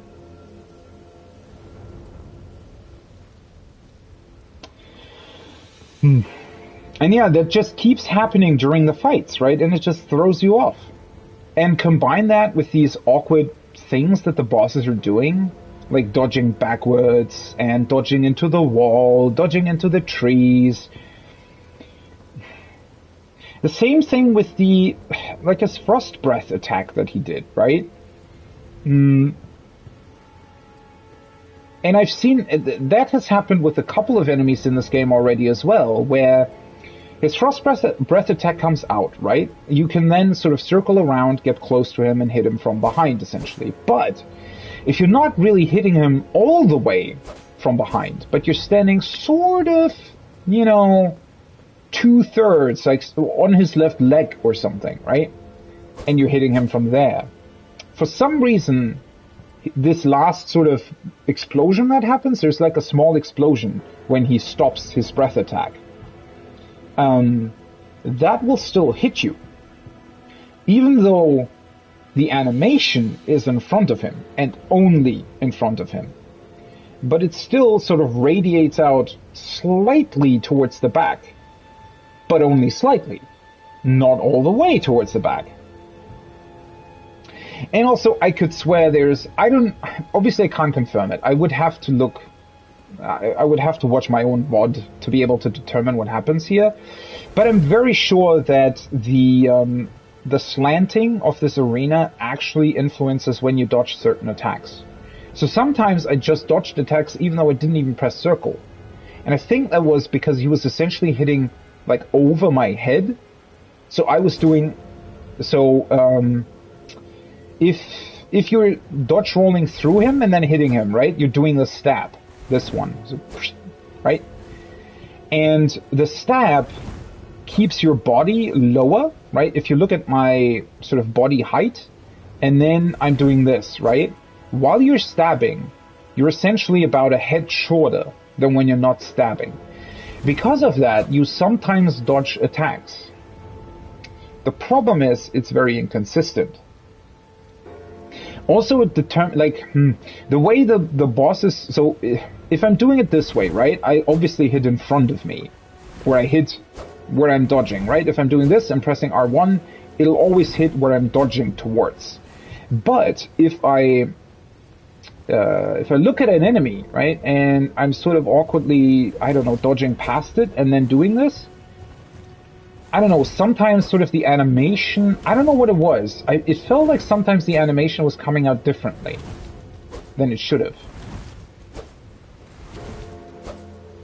Maybe it's just this awkward sight dodging again. I honestly don't know what it is.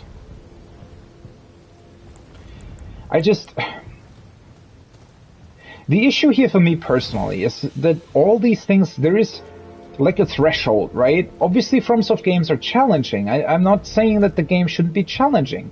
The problem is that the way it challenges you is just, well, not fun. During these boss fights, at least. I mean, there have been enemies that were insanely fun to fight. And I think that, you know, to say something positive here as well, the basic design of this boss is actually quite awesome. I like the breath attack. I really do. His ice attacks in general, the AoE that he does around him, especially the cool charge that he does during the second phase where he jumps towards you and there is like this ice that appears at his feet. The design of those is awesome. It's just that he has a bunch of other bullshit that really doesn't work well. And,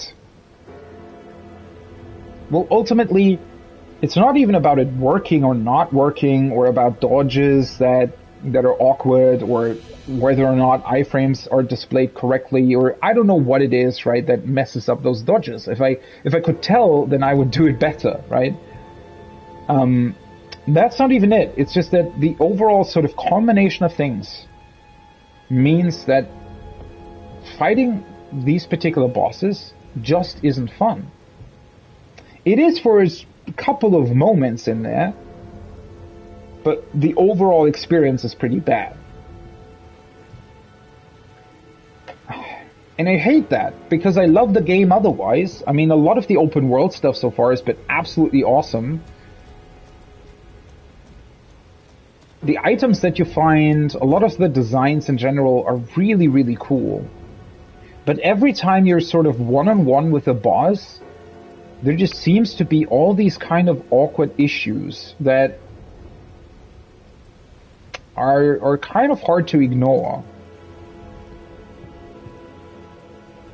And again, the biggest issue is that usually, even though fights might be challenging and frustrating and you get stuck on them for a really long time, and I have been, right? That's the problem. I have the comparison.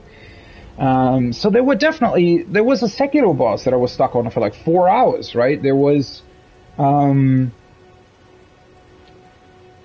mean, there were certainly a couple of Bloodborne bosses that I was stuck on. Although I wouldn't really be able, because I've done a couple of Bloodborne bosses multiple times. I don't really remember which ones I was potentially really stuck on. But yeah, I can tell the difference. That's the issue, right? I mean, when I was stuck on those bosses, even though it was frustrating to a degree, when I finally figured out how they worked and finally, you know, nailed my timings and all that kind of stuff, they were insanely fun, right? And every time that happens, you get this, well, your heart gets pumping, right? And you're really, really close to actually defeating the boss, and you're sort of really on the edge of your seat, right? And it's just, it's such a cool and thrilling thing. And this just doesn't invoke that at all. Because that's not what happens, right? You're just sort of awkwardly doing something, and then the boss dies. And you kind of go, oh, well, I guess poison was the solution then, huh? There is no, like, thrill to it. There is no satisfaction in having killed this boss, because it doesn't feel like I killed it because I figured it out, or because there was a fun fight, but because, well, I don't know, I randomly found a weakness and that just killed him. Great. I don't know. Let's just do something else that is actually fun. I don't know. Let's mark this as completed as well. Oh, and read the item description. Man, I wish it was... and the basic design is so cool. There's so many things that could have been so cool about this boss fight. And then you go in there and it's just awkward as fuck. Okay. Let's see. What was it that I got here? Talisman. Radagon's Scar Seal. Raises attributes, but also increases damage taken. Wow. an eye engraved with an Elden rune, said to be the seal of King Consort Radagon. Raises vigor, endurance, strength, and dexterity, but also increases damage taken. These seals represent the lifelong duty of those chosen by the gods. What the fuck is this? Okay. That seems to be a pretty awesome item, all things considered. King Consort Radagon. Have we heard that name before? I don't think we have.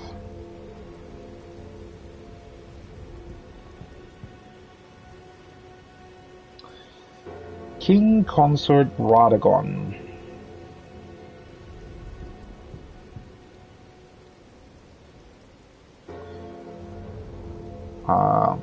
Has a seal. Has an Elden rune seal. Whatever that means. Very reminiscent of the runes in Bloodborne though, right? Looks could have been just a Bloodborne rune. The fact that it's an eyeball, yeah, this item could have literally been part of Bloodborne. Would have fit right in. Has an Elden rune seal. Is engraved on an eye. I wonder what that means. Like, is it his eye or something? Or was this guy that I fought a servant of his? Seal represents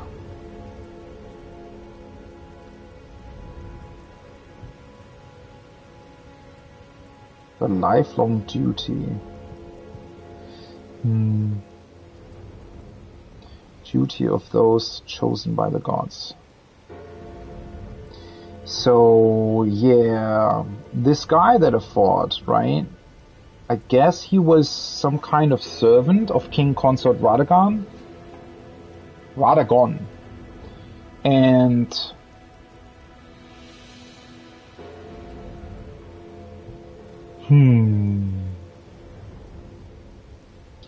that's why his Elden rune was engraved into his eye? Can we... What does it do? Ooh. It's interesting in a way because, well, not only does it raise your stats by quite a bit, but it also increases vigor, right? Sort of weirdly counterbalancing the fact that you take increased damage.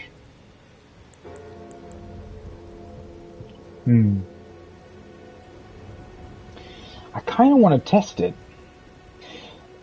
So it's kind of insane, right? It increases your vigor by 3. It increases everything by 3. So vigor, endurance, strength, and dexterity, all 4 get increased by 3.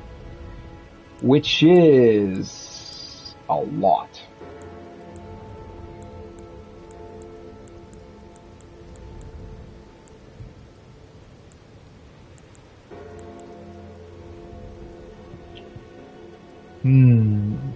Okay, so...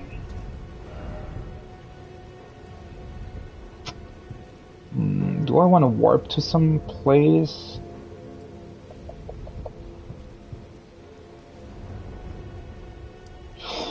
Let's warp to the church and try and fight the let's try and bait out whatever these things are doing. Also, let's level first. Although do I want to level right now? Maybe I want to put this point into intelligence then, instead of endurance. I mean, I can do that anyway, technically. I don't know if it's a good idea for me to increase my damage taken, though. That might be fairly frustrating over the long run. But again, it depends on how much it increases your damage taken. Okay, so let me see. Can one of you do like a normal attack? Okay. Seem to be fairly normal, right? That's 70. Okay. Let's try and bait out a similar attack.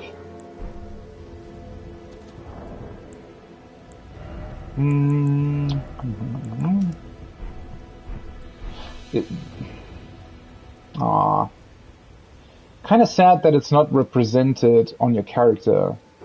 At least I don't think it is. Would be kind of cool if one of your eyes suddenly looked like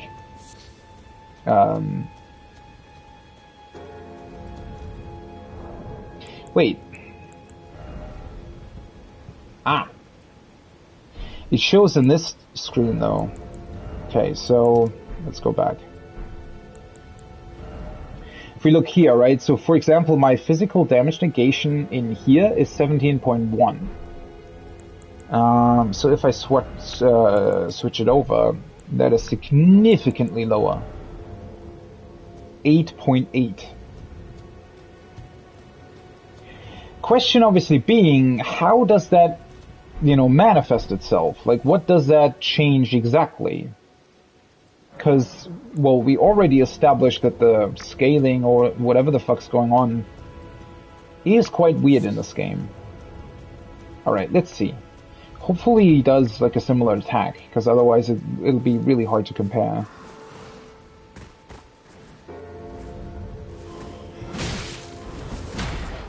Okay. Because that looks to be fairly similar, right? In terms of damage. 469, so that's... What was it before? 70 exactly, right? So now it's 74, I think? I mean, that seems to be a fair trade-off, all things considered, to be completely honest.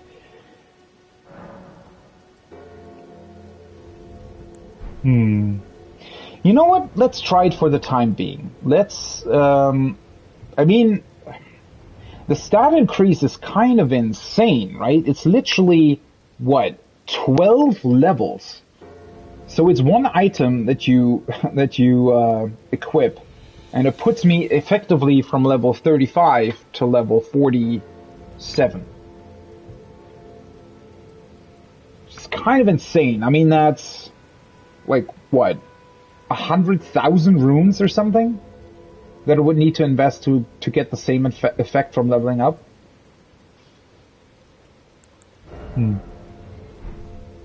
Okay, wait a second. That does mean, though, that while I'm wearing this, I can equip the staff, right? This one. And I'm still on medium load. I don't need the torch anymore anyways.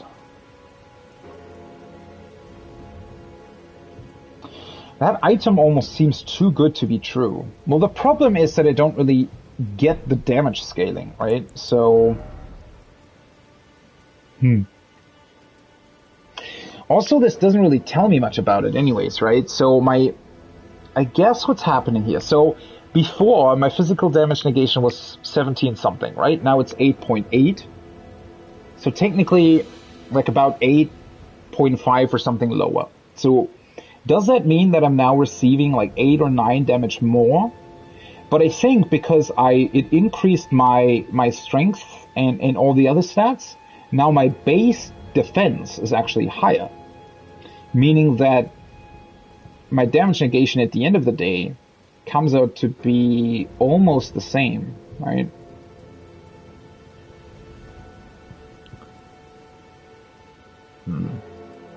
I mean, I need to keep an eye on that, right? I need to keep an eye on whether or not it sort of suddenly... if certain enemies just one-shot me all of a sudden, then it might not be the best idea, but for now... Also, that means that I can just go for intelligence right now. And yeah, I also increased my vigor with that, so it sort of did everything that I wanted at once, right? Vigor, endurance. The only thing that it didn't do was intelligence, which I'm now leveling. So I need to get intelligence to 18, and after that, well, I guess we'll have to see.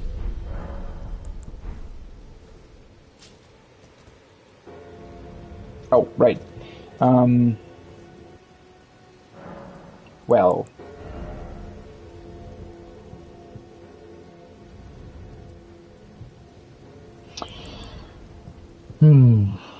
So the problem is I haven't really... I bought this darkness spell, but I haven't really used it so far. Also, in the long run, these two might just be a bit too close to each other. I'm not entirely sure about that. Definitely, yeah, well, I definitely need to level mind at some point, because the FP are still too low. And then the darkness thing... I mean, it's a very situational thing as well, right? I wanted to try it, but I guess I want to switch over to Ranker Call for now, for the time being. See how good this actually is. I don't know how, like, if it's necessarily the best idea to have both incantations and sorceries equipped. Let's see.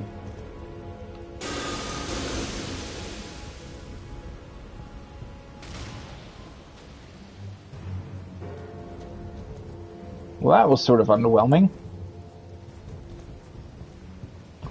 Unless these guys are, I don't know. That is such a cool effect though, right? That every time you hit them, they just disappear. Hey, another brass shield. Cool. That was sort of underwhelming though. I wonder... I mean, maybe it's just because they're like ghosts, so they probably have a fairly high stat or resistance, I guess. Oh shit. Yeah, I mean these guys. Well, obviously these aren't necessarily the most difficult enemies of all time, right? So.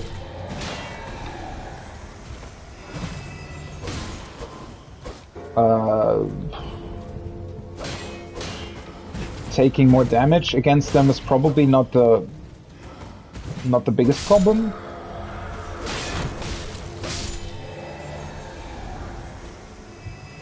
Ooh, Mausoleum Greaves. Aha! So these guys literally belong to the Mausoleum. That is interesting. Oh, sorry. I didn't even want to kill you. Oops. So I guess I needed to get rid of the two next to the church anyways. Probably. Mausoleum Greaves. Let's look at them. Greaves worn by headless soldiers who endlessly guard the wandering mausoleum, rust-worn and stained through unending conflict. Okay, so I didn't connect that at first. That they're apparently here to watch over the mausoleum.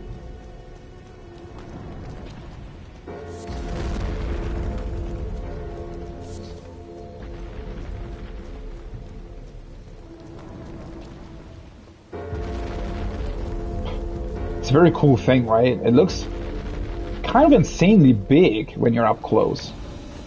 Oh, it's also insanely loud. Holy shit.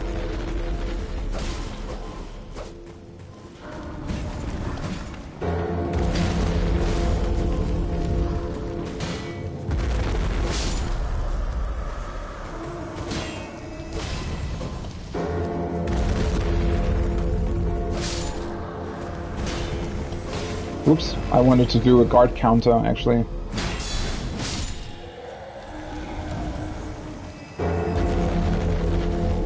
Holy shit. This thing is insane! Whoa. Look at that bell. Holy shit, that's a huge thing. I wonder if, well, I mean, it can certainly kill you.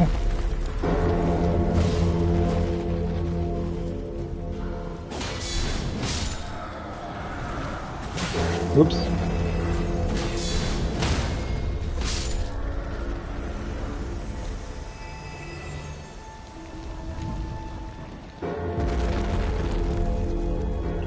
Huh. I wonder what happens if you get rid of all the soldiers, though. Is it just sort of kneeling?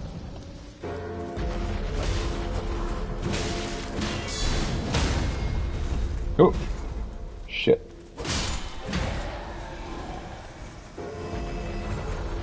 I didn't know that they can also sort of, or, well, obviously I knew that they can teleport, I just didn't know that they were using that, like, sort of on their own.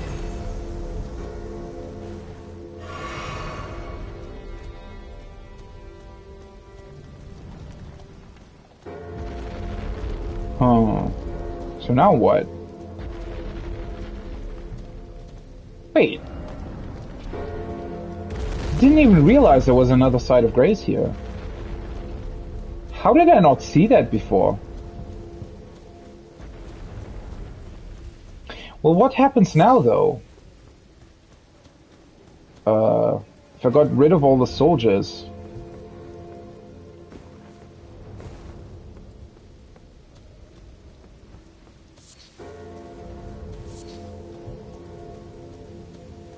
Maybe some of them are still hiding somewhere?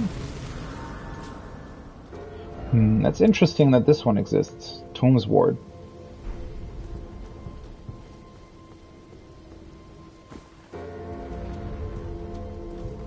Because, I mean, all of them are, like, kind of obvious, right? Because they're glowing from a distance. Because they're these spirit things.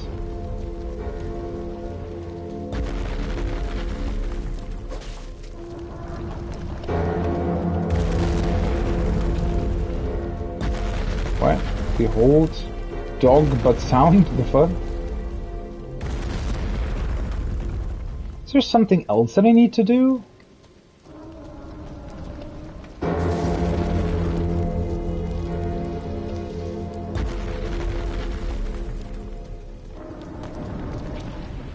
Can I attack it or something? No. It's literally not doing anything. Oh. Oh yeah, it's trying to trample me now.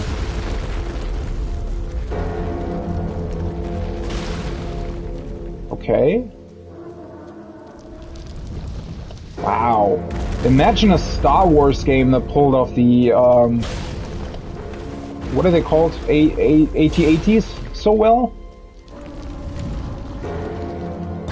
This feels absolutely awesome. Wait, what?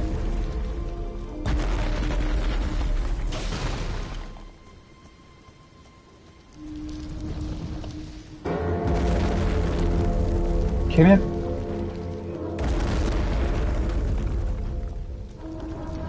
Can I not move this foot anymore? I think it can't, huh? Maybe?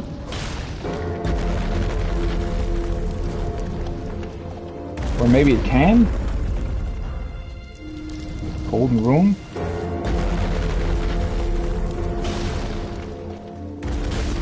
Wait, what? Okay. Oh, it can. Huh?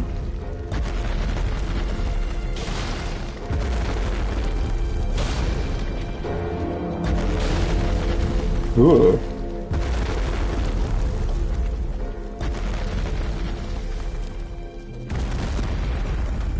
It's sort of turning around awkwardly.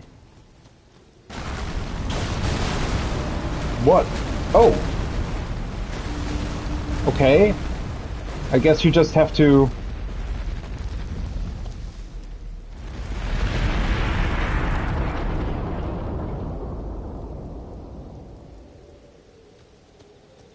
Well then. Interesting. I guess you just have to get rid of enough of those crystal things? What the fuck? That was kind of awesome. So now how do I get on? I guess I can just summon my horse, huh? Oh no, never mind. It literally has a staircase. Okay. I wonder what's inside, though. Because this... Well, I mean... Once again, what's the note about? What's the note that the merchant sells us? Like, what is that about? I would have figured this out on my own. Like, there's literally nothing else you could do. You just start attacking it, you realize, oh, wait, these white things are coming off. And then you just do that until it stops moving, or falls down, or whatever. I mean, like, what? Why would you need a note for that? Well, texture on the doors. The texture on the whole thing, all of them seem to be somewhat... it seems to be slightly badly textured. I wonder if they had to do that in order to get it moving correctly. Because they need to load in the entire object, right? Whereas with non-moving things, they can dynamically adjust LODs a bit better, I'd imagine. Is this thing getting up, or... What were they called exactly? Walking Mausoleum.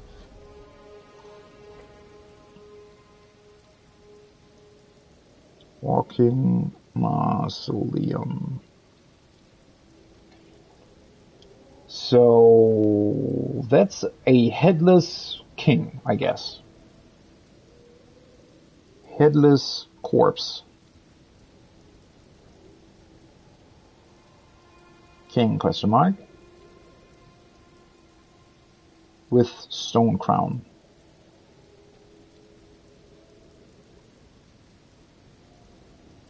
Oh.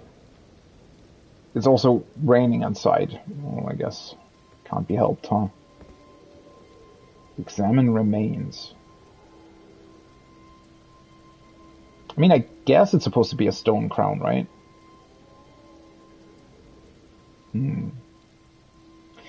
What is happening here, though, exactly? Like, why? So these statues seem to be somewhat normal. Although... No, well, it's hard to tell, actually. Do they have faces? I think those are faces. Yeah. I think they have faces. So...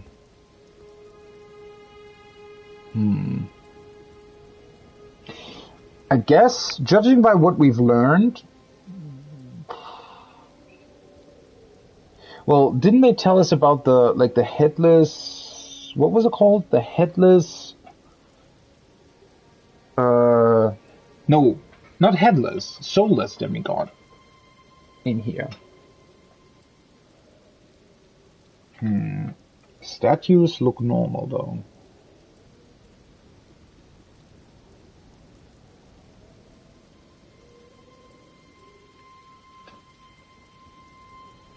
So this tomb seems to be very much built for somebody who doesn't have a head anymore, right?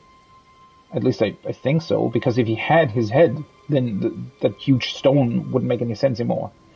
It wouldn't fit, right? I mean, there's a couple of explanations here. Maybe they had some sort of weird ritual where they removed the heads of dead people. I mean, that certainly explains why there are so many of them walking around outside. At the same time, it might have also been that, for whatever reason, the head got removed from the leader. But then, like, why bury him in, like, a walking mausoleum? What's the point in that? So that people wouldn't find out that he's headless, or... What? Remembrance duplication menu. With the remembrance duplication menu, you can duplicate remembrances you've previously acquired. This includes remembrances from which you've already drawn out power. Duplication can only be performed once per mausoleum.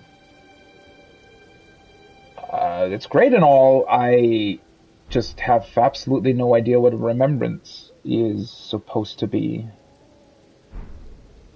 So, I guess whatever this does, I just haven't unlocked that particular thing yet. Remembrance duplication.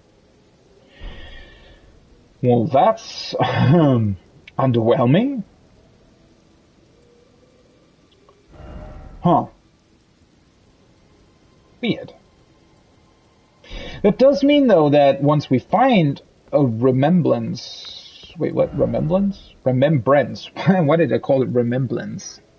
Yeah, once we find a remembrance, at least I know how to duplicate it?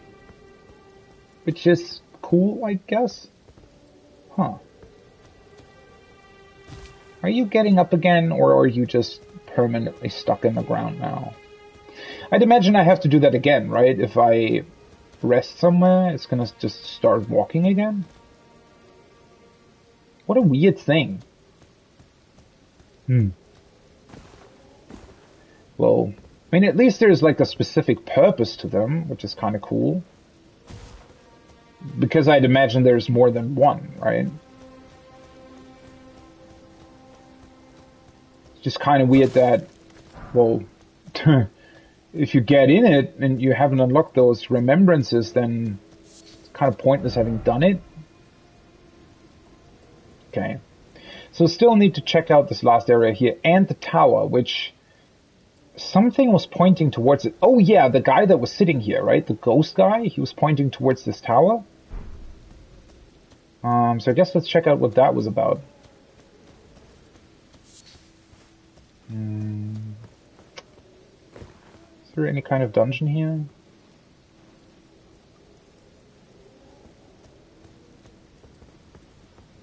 Nope. Okay. Oops.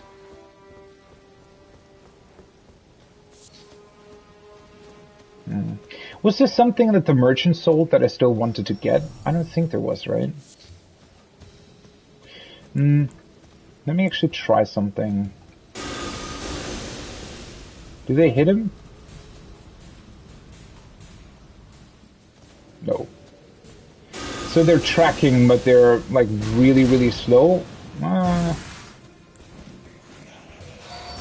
Yeah, I don't think that I necessarily want to use that. I mean, that's not a big deal. I just found that randomly anyway. The one thing, the thing that I wanted to get is the crystal arrow thing. Spell, sorcery, whatever. These skulls, well, I don't know. I mean, there might be an enemy that's susceptible to that, but their overall damage just seems to be fairly low, and they also,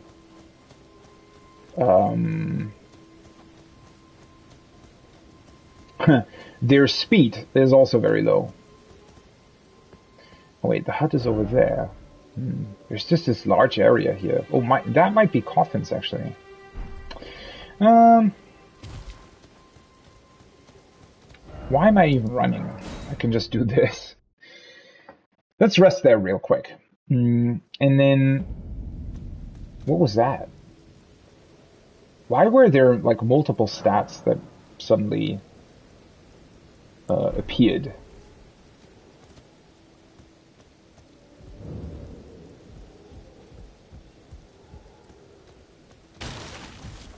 Sorry. Didn't mean to destroy your fence. Just a very brittle fence, you know. So the beach, I think the beach pretty much ends here, right? Or is there more to look at? No. I think it does end here, roundabout. Okay. Well, that's fine then. At least we've pretty much looked at the entire beach as well. So I guess the only thing left here seems to be this tower, unless there is like another dungeon here somewhere. Which could very well be, although at the same time it could also be literally the tower itself, right? Could also be a dungeon. Okay. But yeah, I think this is just a cliffside, right? Yeah. You can look over to the castle though, which is really awesome.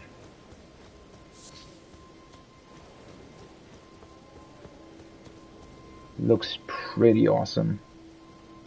I called my stream Approaching Castle Morn. I've been live for 4.5 hours and still haven't done it. Although, considering how long that damn Everjail took, I'm actually kind of surprised that it, like, It's only been 4.5 hours. These graveyards always have rooms, which is also kind of neat.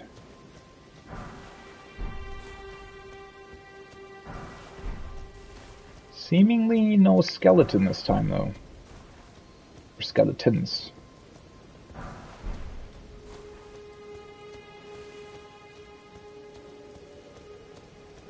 Okay. For some reason there's a wolf here. Oh, there's a couple of wolves, actually. Oh, yeah. Huh. Now they die in one hit. Because I'm stronger.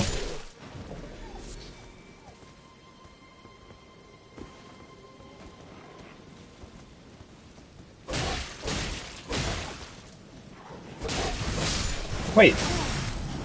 Where did you guys come from? Did they hear the wolf screaming? Oh, shit. Yeah, I think... Oh, of course I'm stuck on something again. So, I mean, yeah, I'm taking more damage, definitely. What? I was guarding. I'm definitely taking more damage, yes, but the difference seems to be negligible. At least... Oh, for fuck's sake. Can you... Oh, there's another wolf as well. Can you, like, attack me from the same direction so that I don't have to constantly awkwardly turn around? Why? God, these things can be insanely annoying. Can you please just attack if I'm pressing attack? Holy shit. Also, my flask is literally too much for my... Even with the increased vigor, right, that I now have. My flask is still healing me full. That is a bit insane, right? Because doesn't that sort of mean that with a plus 3 flask, you're kind of supposed to have at least 20 vigor or something? Oh, hi. Hey, many of you are here. But yeah, it actually... I mean, I'm not entirely sure if those bad things just came flying about because they wanted to, but it almost looked like they were drawn in by the wolf's howl as well.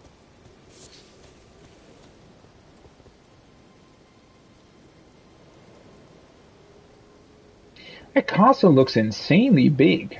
I mean, looking at it from above on the map, it's, I think, about half as big as Stormvale. But the fact that it's sort of the square shape just makes it look really, really big. At least considering how many sort of, you know, levels it must have. It's probably pretty, like a lot. Pretty, I don't even know what I wanted to say, but yeah, there's probably a lot in it. Alright, so this is the way to get up this mountain anyways.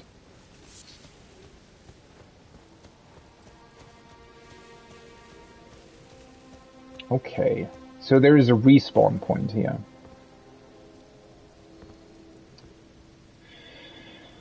Oh boy, I sure hope that isn't like an actual boss horse dude.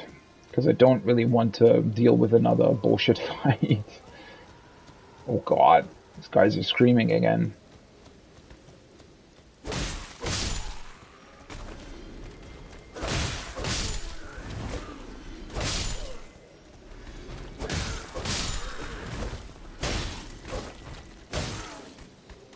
Wait, what?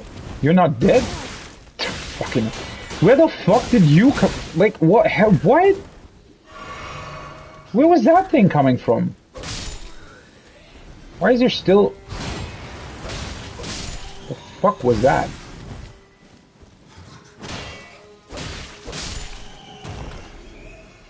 Holy shit. Every frickin' time. Who's throwing... Oh, you are! I was... Where did that firebomb come from? Ooh, what the hell is that? You see that? Can you please fucking stop? I'm just trying to look at a tree, for fuck's sake. He's running away from me.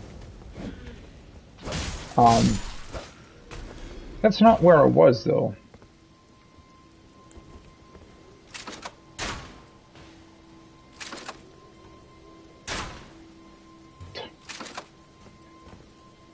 You stop moving to the left and right. What the? How did I miss that? The fuck? And now he's just sitting down. Yeah, you're not gonna hit me anyways. Ouch. I guess you can. Yeah, that just looks like one of those normal knights, though. Not the big ones, I guess. But yeah, look at this. So that's the first time I actually really noticed this. There is this really, really heavy, like, glint effect on trees that makes them look white. I wonder what that is. Maybe it's just the rain shader being weird, or there being like a weird moonshine, even though there doesn't really seem to be any kind of moon. But that is certainly interesting. I mean, either way, it's a pretty cool effect.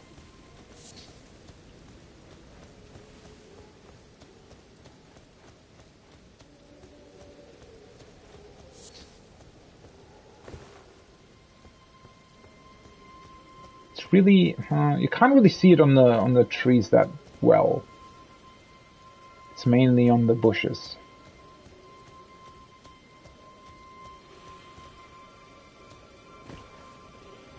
Oh, okay. This is a poison swamp. I was wondering why there is this tentacle thing here. Do I want to deal with this first? Can I? Let's see. What is the scarab anyways? Is there one? Doesn't look... It actually doesn't look like a scarab, to be completely honest. Is that thing like hiding in the ground or something?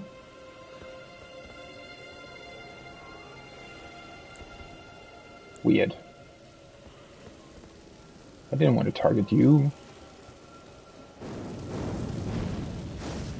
For fuck's sake. God.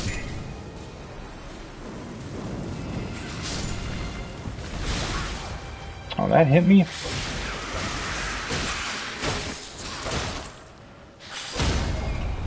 Oh yeah, cool.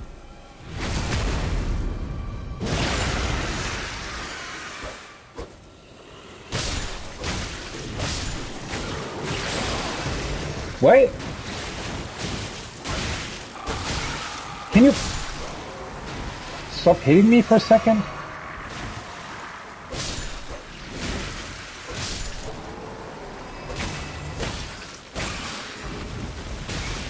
Why does it... Wait, oh. Can it... Oh, fuck. Can it grow its tentacles back or something? No. Can you stop? How bad can enemy designs be? He's just flailing around wildly.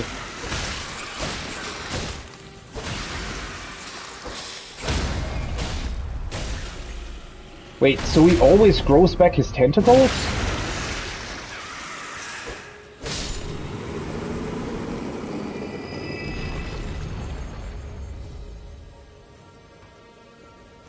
Didn't really notice that before. Oh, for fuck's sake. Land octopus ovary. Gold firefly.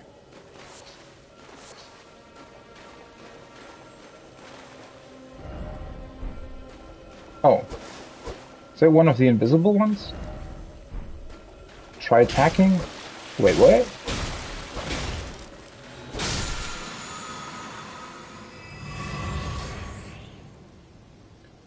That was awkward.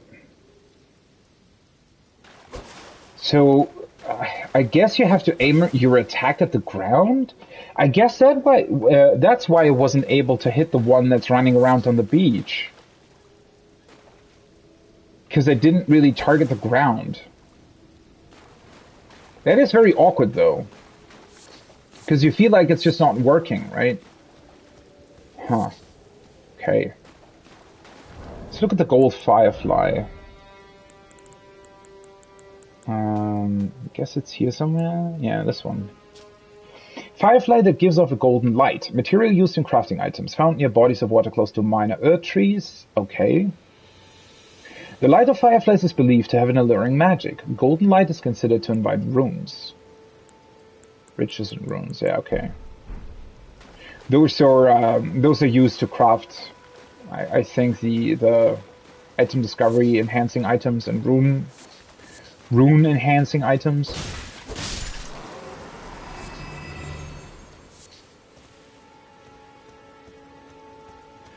Well, I mean, this certainly was underwhelming. What's the point of fighting this thing if the only thing that's hiding in the water is something that gives you back flask charges? I mean, I guess it's to farm the fireflies or something like that. Oh well. It's probably just heal. These poor turtles, man. I feel really bad for them. Why are they here? Shouldn't they be, like, next to the water? Although, isn't that a thing in real life as well? Aren't turtles, no, wait, they lay their eggs on land, right? But that's usually close to the water anyways, because they want to make sure... So I think... So turtles... I think they're trying to always sort of lay their eggs close enough to the water where they, when they hatch, have a chance of actually reaching the water before they get, like, eaten by birds or something. But at the same time, I think they can't put it, like, too close, because otherwise the water itself will, like, wash them away, right? Okay, I can't target him. I was kind of hoping that I would be able to summon here, but it doesn't seem to be the case. Which means that I probably want to get rid of the small guys first.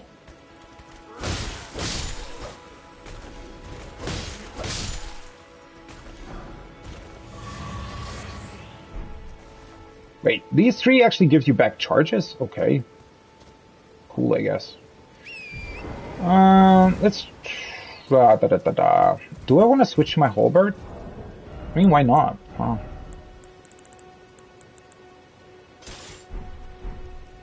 Heavy load shouldn't be too much of a problem on my horse. Now it can summon. What the fuck? Why is it always so awkward? What the fuck was that? Oh shit, I don't even have them equipped anymore. Ah, for fuck's sake. Where are they? These guys, right? Oh fuck. Of course I'm freaking hitting a stone. Oh shit. I don't... What? Oh. God, does it have to be this awkward every time? See, once again, like, I just want to have, like, a very cool fight here, and all that's happening is that I'm awkwardly struggling to do something with either the controls or the menu.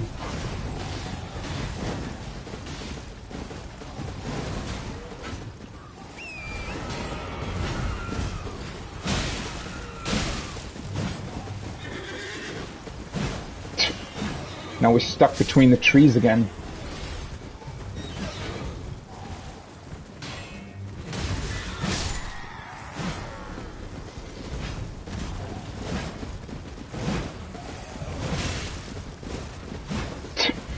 Look at this. I mean, this isn't even really a...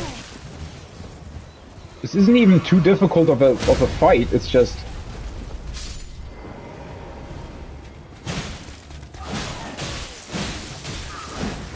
I actually like the halberd's attacks.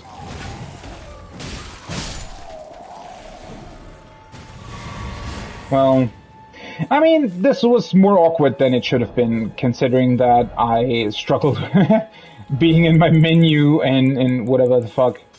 Yeah. It's a bit unfortunate. It's just, once again, I mean, there is literally 3 soldiers sitting over there, and you still can't summon there for some awkward reason. Why? I mean, either they let you summon for this, or they don't. But please don't make it this awkward. Why? I just want to have fun with this game, man. And every time something just really, really awkward happens.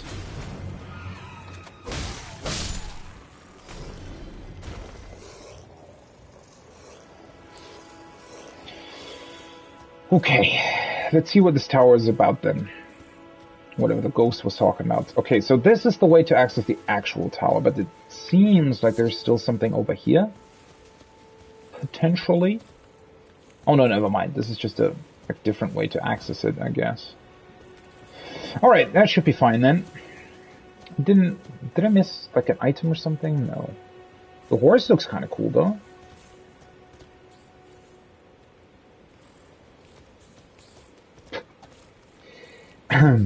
Yeah, the way his body fell looks interesting indeed. Tower of Return. Okay, that name seems to suggest weird things, especially considering what that ghost told us.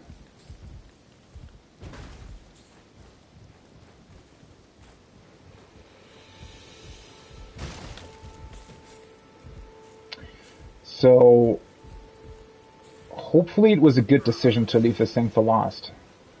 Oh, hi. Wait, what? Oh, they just teleported on here. Nice, I guess. Why did he not shoot at us? I didn't even realize there was a weapon up here. Aha. I have a feeling I know where that goes.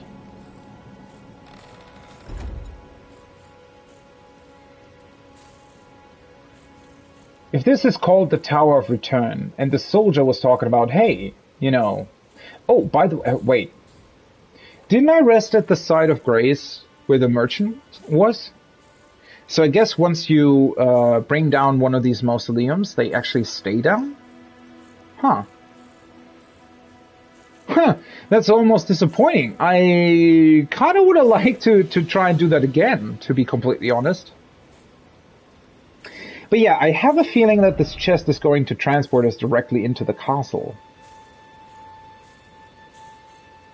Which might be pretty awesome. I mean, if I'm looking at the map right now, I think we've pretty much cleared the entire island. Minus obviously the thing in front of the castle, where the big giant is shooting arrows at us. So... yeah, I think it might be a good time to try and go there. So this is a transport chest then, right? I mean, if it doesn't transport me into the castle, I will be very confused. Because that's certainly just seems the most logical thing, I guess. I just hope that there's going to be a teleport point there then. Ensnared in a transporter trap. Also different, an interesting sentence considering that this is kind of what we want to do potentially. The fuck? What the what? The what? Wait, what? Isn't this like... I thought this was going to be like one of the last places we'd ever visit. Holy shit, the earth tree looks cool from up close. Wait, so they... wow. Now I'm okay. Now I'm kind of... The music's awesome though. I don't want to be here. Whoa. So this is where the earth tree's at. Why though? I don't want this. I mean, this is cool, but this is literally spoiling myself. I was looking forward to this moment.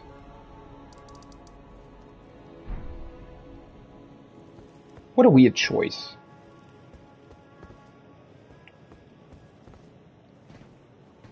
Can't even activate this. This looks awesome, though. I'm going to... There was a Site of Grace there. I'm going to unlock it and then just fuck off. Just quick, sneaky peek. Holy shit. This looks absolutely gorgeous. Giant castle, giant Colosseum-looking thing, the tree. The tree, this is almost reminiscent of... what's it called? The White City in Lord of the Rings? Shit. I've watched that movie like 25 times, or the movies rather. Why can I not remember the fucking name of the city? Hey, you know which one I mean anyways. The Big White City. It doesn't have such a large tree, it just has a very small one, but... God, the music's gorgeous. And also, is that an actual dragon that got turned to stone? Or is, like, did they just have, for some reason, an awesome stonemason? What's that? Looks like an enemy and an item behind it. The amount of statues here is kind of insane as well. Why have a transporter thing like that, though? I mean, I guess... So, in a way, this is kind of awesome, right? Because I think the reason why they potentially do this... Oh, there's another one of these giants here. The reason why they potentially do this is so that, you know, for people who've already completed the game, and for New Game Plus runs, if that even exists in this game, something like this seems to be pretty awesome, right? The fact that if once you know about these transporter traps, where they are and where they lead, you can potentially just, you know, get like a really good grasp on your... Like, you can come up with a really cool way of getting through this game, I'd imagine. But for somebody like me who's playing it for the first time and really, like, I was really looking forward to discovering this place and finally being close to the Earth Tree. I mean, obviously, I won't really progress this area, and there's a high chance that everything here will probably one-shot me anyways, but I just don't know. I wish there was... I don't know. I wish they didn't do this, honestly. I mean, in a way, this was sort of fine, considering that, you know, it's not too far away. It sort of seems to be the next zone after sort of the starting grassland. But, and also this was kind of cool because they put you into this crystal cave. So I think there's actually, you know, quite a high, I actually got lucky that I was even able to get to the Site of Grace and unlock the teleport point, right? But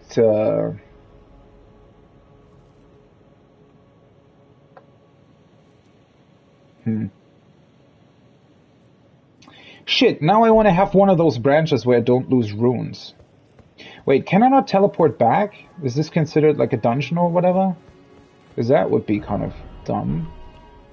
Seems to be the case, huh? I don't want to lose my runes here. I mean, I have 5,000. That's almost... Well, it's at least somewhat close to a level. You've been trapped. You cannot travel to Sites of Grace until you rest at one. Oh, wait, what? So I just need to rest here? Well, that's kind of boring. Huh? So that's how that works then, I guess.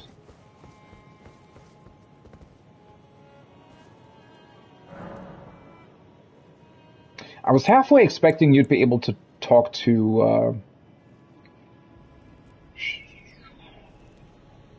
your maiden, Melinda, right? Melinda, why? What's happening with me? Why am I forgetting these names? Yeah, it's Melinda, right?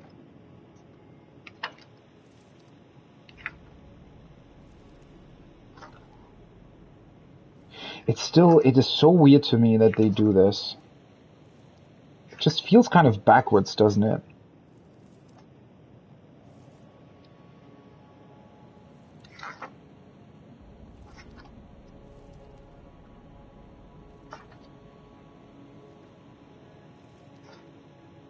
Yeah, whatever.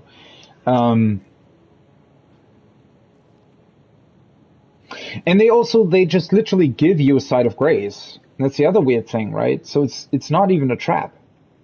Divine Bridge.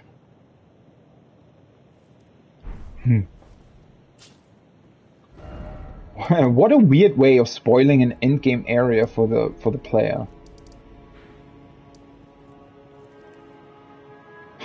And this does mean that it's not actually transporting us towards where I try to go.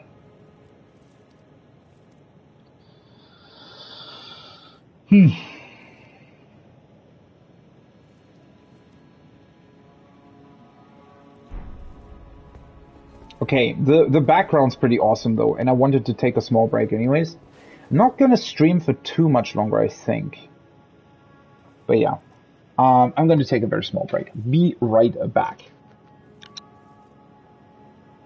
Alright, yeah, so, I hope you've enjoyed the scenery, because I'm sure as hell going back.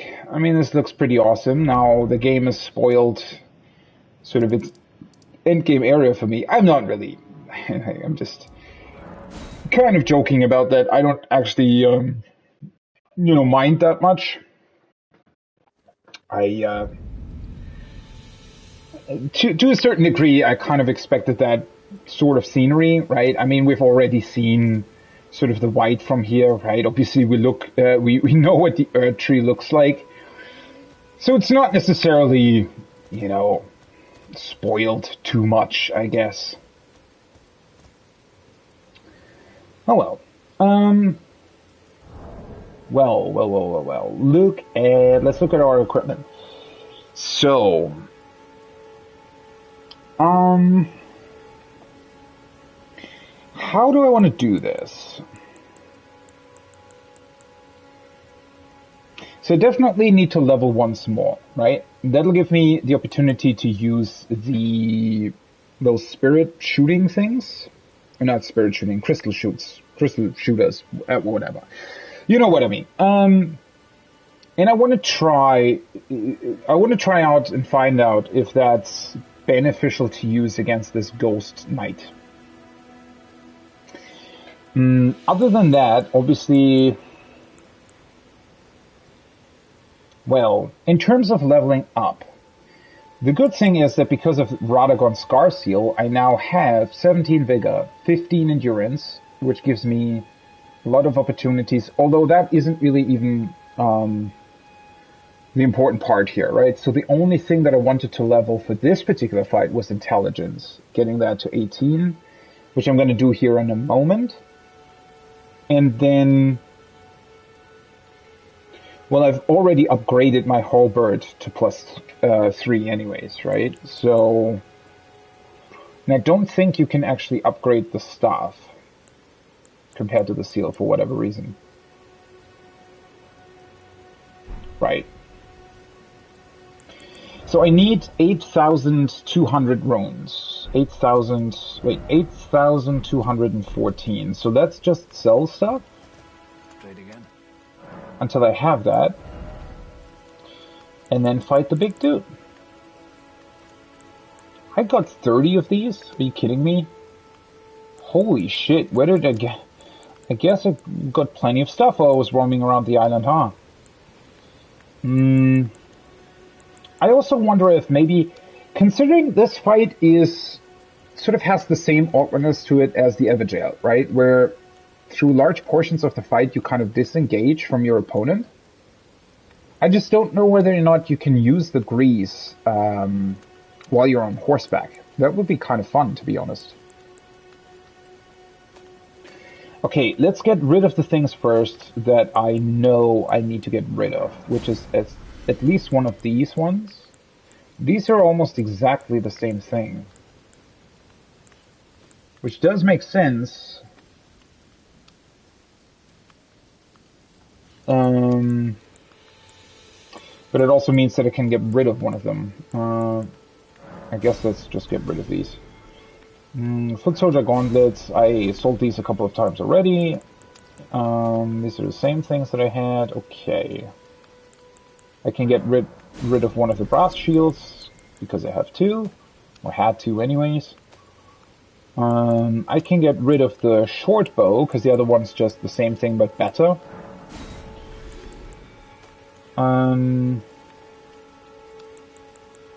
I get 2 of these now as well. Normal dagger, don't need that.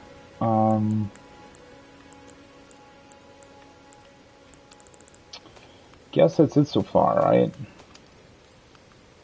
Okay. So I need a bunch more things, but I definitely want to get rid of at least, you know, these ones and these ones.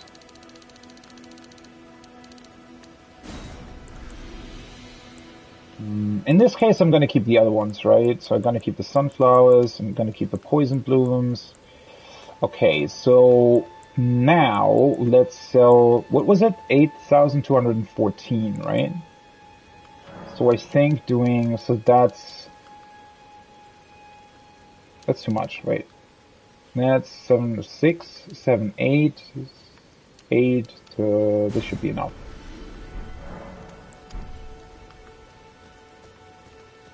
Okay. Let's rest here. Level up. Intelligence to 18. And now I want to swap these out with this one. Crystal Burst.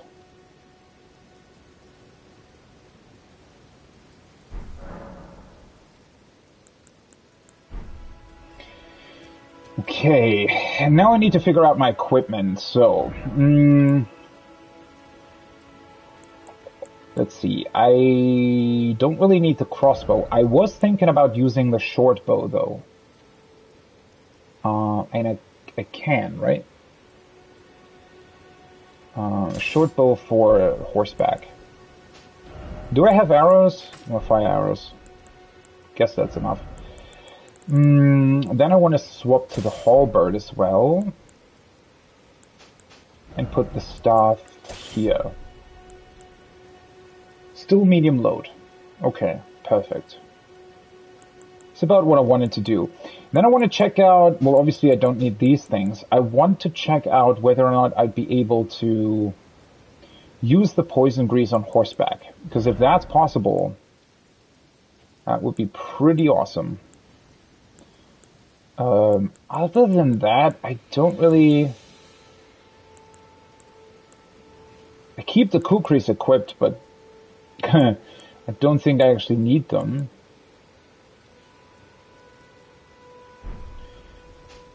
Let's unequip them for now. I want to test out the poison grease first.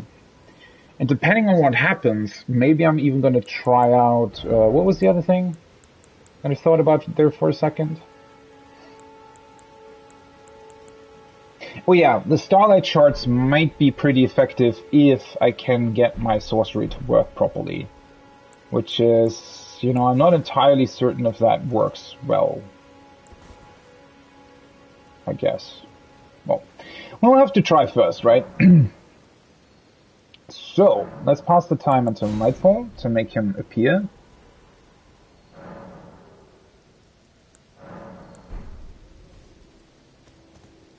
Let's go on horseback. I mean, it can definitely still apply it.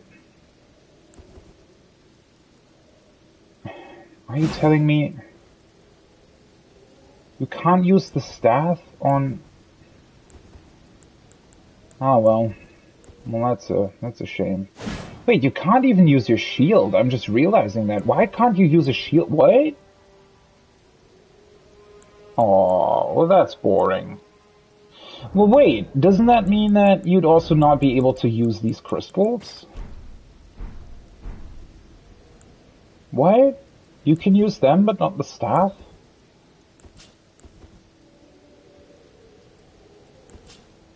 Or do I have to put the... Wait.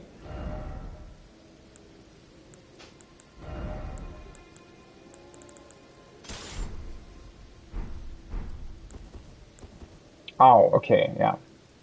That would have been weird if you'd be able to use the The crystals, but not the staff itself. Okay, so it just needs to be in the right hand. So you can only use your right hand on horseback. Or one hand, rather. That's a bit unfortunate. Do I want to keep the bow then? I mean, maybe. Does it matter? Potentially. Yeah, let's get rid of the bow. Let's just equip the staff. At least for now. I want to test it out, right? If the staff turns out to be pretty bad, then I'm gonna switch back to the bow. Let's test the staff first.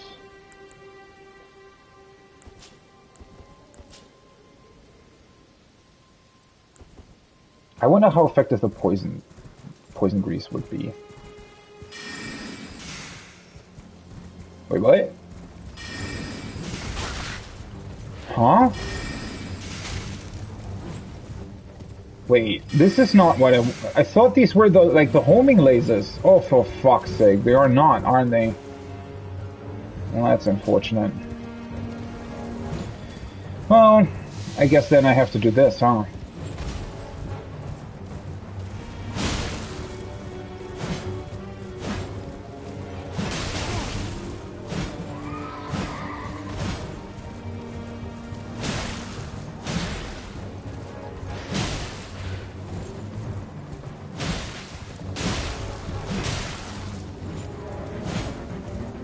Is it already poisoned? Doesn't there... Oh, fuck. That was not good. I think it's poisoned, right? I think his horse is, anyway.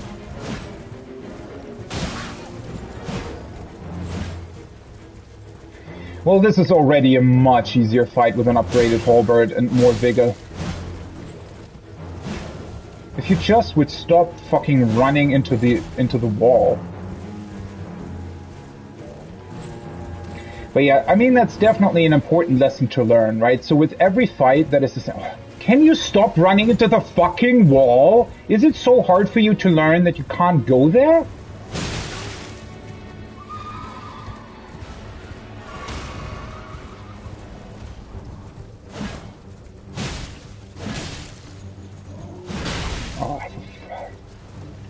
I hate how the horse works.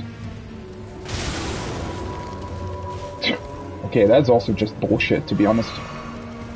But yeah, so with every fight where I guess you're apart from the enemy for a prolonged period of time, something like poison or these continuous effects are just really beneficial, right?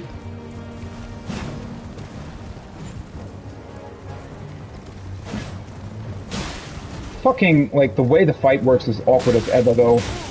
What the...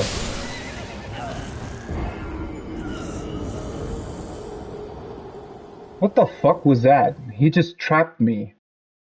Like, I wasn't able to move to the left, even though I pressed left the entire time. Great. Good to know that that can happen.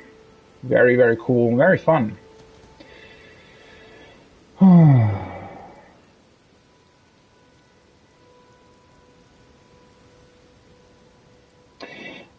I do want to try one other thing, though.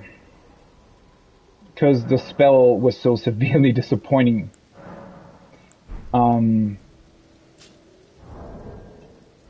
Let's see. So I can just get rid of the staff then, right? Let's... I don't know. I don't care. I wonder if I can... I just want to use these once. I want to know what they do while you're on horseback.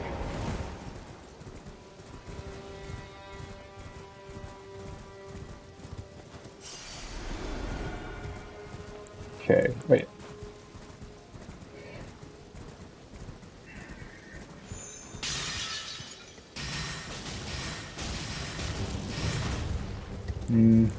I think he just has fairly high magic resistance. It seems to be the core of the issue here. Oh god, I hate this. I hate this. No, that's not what I wanted to use! Can you, like, what the fuck is happening? That wasn't at all the direction that I pressed in.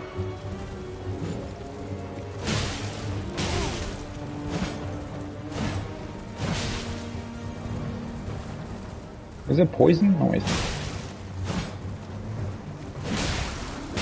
God, this fight is so fucking awkward. It is so fucking awkward. Why?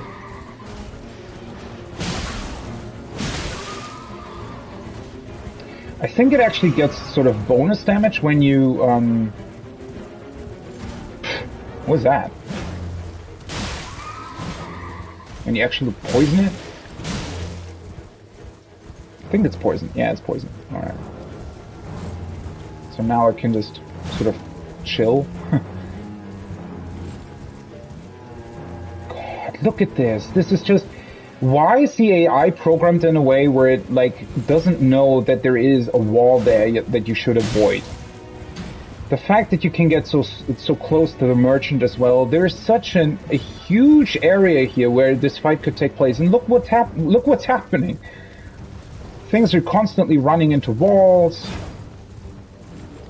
For some awkward reason, my halberd, even though it's like insanely big, just doesn't hit him.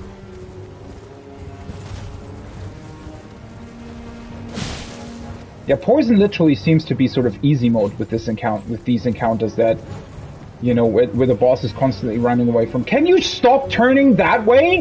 What the fuck? Just run in a circle like we did the entire time.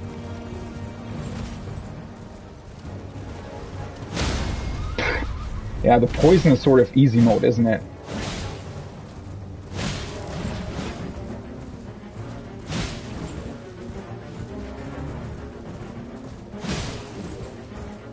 Why isn't he calling a sword? Horse. The fuck am I talking about? I think if he still thinks he can hit you... Oh, no. Of course I'm getting hit by that. Of course I am.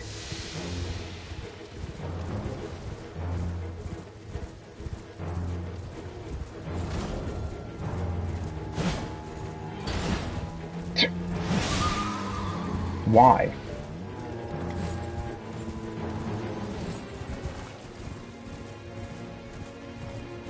Also, he is sort of awkwardly running to the side. Did you see that? I think that's every time the AI sort of doesn't really know what to do. I should just heal.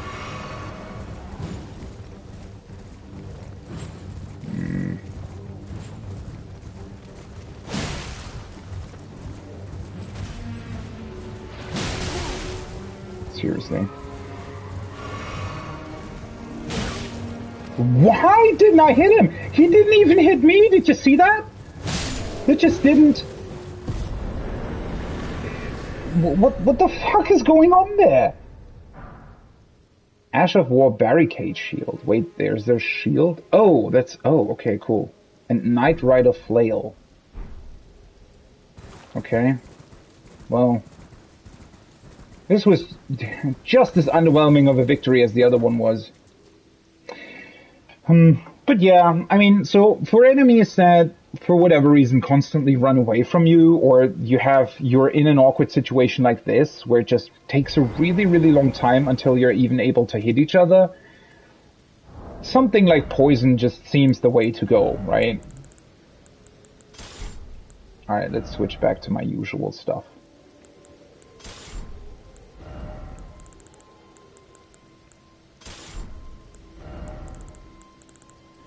I'm severely disappointed by the sorcery, though.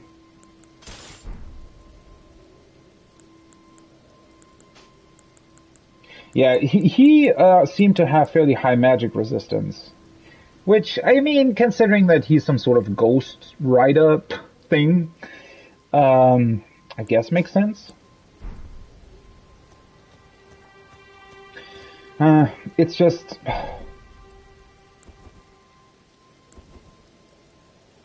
You know what? With the poison, it's actually at least somewhat interesting because it doesn't feel like your time is wasted, right? That's the like big problem that I had with this fight in the beginning. First of all, obviously upgrading my halberd to +3. You know, I'm actually doing damage to him, which was also a problem when I attempted this the first time. But yeah, with the poison active, it just, you know, you don't feel the need to constantly hit him, right? Whereas finding an opening, like if you don't have the poison, finding an opening to attack with this boss is just incredibly tedious, right?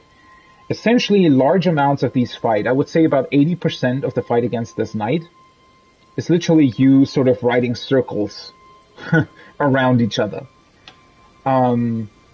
Which is obviously not very fun. And that's a big problem. I thought that the Tree Sentinel, in that regard, was a lot better designed. It just had a bunch of other problems. This fight, though, is just kind of, I don't know, awkward. Also, I think I got really lucky that for some reason he decided not to summon his horse again there at the end, right? I got a bunch of hits in until he finally decided to summon it back.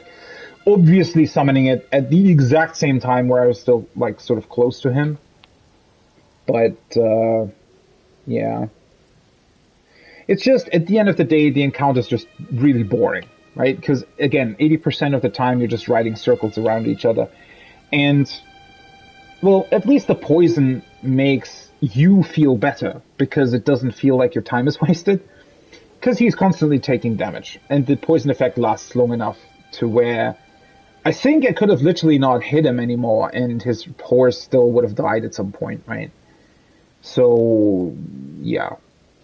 I do think that makes the fight a lot more bearable, I guess.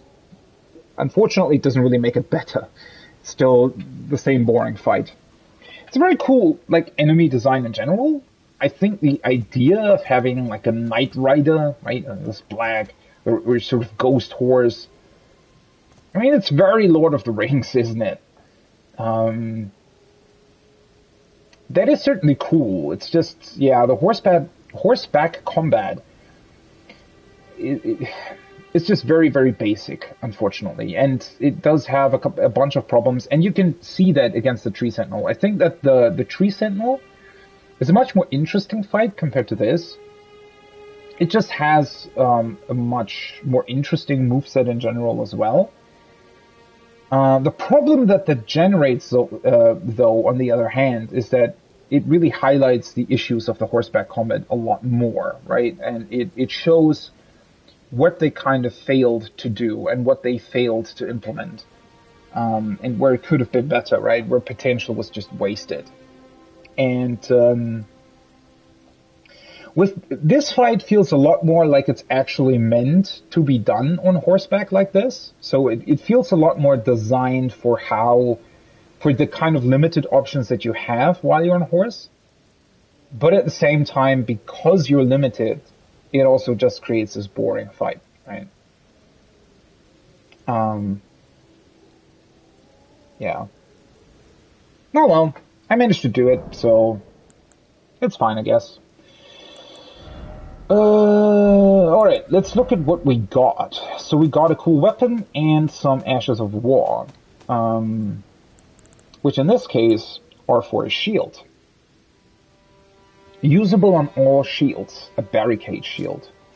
This Ash of War grants no affinity to an armament, but imparts the following skill. Barricade Shield. Skill made famous by Sir Neidhart. Focus your energy into the shield, temporarily hardening it to deflect greater blows.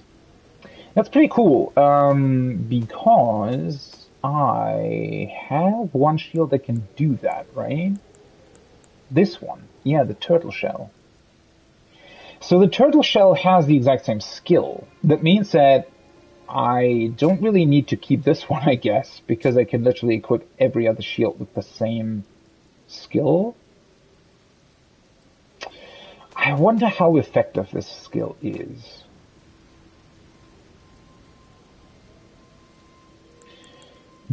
I mean, it sounds okay, I guess. I wouldn't necessarily say that it sounds great. A lot of these skills so far, I just really, I really don't know what to do with it, to be completely honest. Because it just seems very, very difficult to use them properly in battle.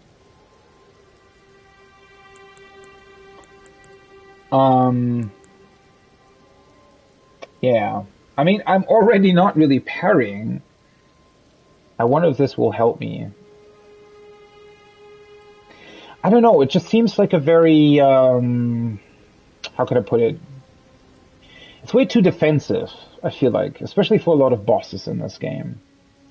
I don't think that it would be very beneficial at all. I mean, it might be great to not be shield broken. It might, well, let me see. It might be usable against, for example, the boss that is in the sewer area, or the, well, not sewer area, but the waste area of Stormvale Castle, right? All the way at the bottom, this weird worm that I found there. He seemed somewhat, well,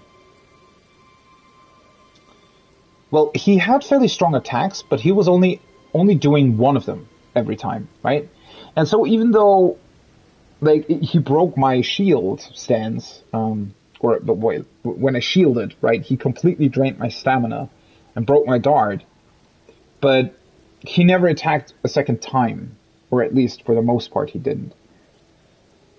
So with this, I wonder if I would be able to have enough defense, I guess, in the shield to, well, not survive, to not be guard broken against his attacks, right? And then maybe launch counterattacks or something. Might be usable against an enemy like that. Other than that, shielding for a longer time, unless you really have quite a lot of endurance or stamina, just doesn't necessarily seem like the best way to go. Knight Rider Flail. Oh, that's interesting. So it's like literally a much more fearsome version of the normal flail. That's cool. That means I can get rid of the normal one, I guess. Even though I can't use this up, but I don't really want to anyways. So 24 dexterity. Causes blood loss buildup. So it's it has better scaling. Slightly stronger. Okay. For the way it looks, the difference here seems to be quite underwhelming, to be honest. A flail with 2 additional bludgeoning heads, a weapon of the Knights Cavalry who ride funeral steeds. The large spikes make it highly effective at inducing blood loss, but also demand higher dexterity to wield. The skill is the same as well. Knights Cavalry. I wonder if we'll ever see another one of them. Knights Cavalry. They ride funeral steeds.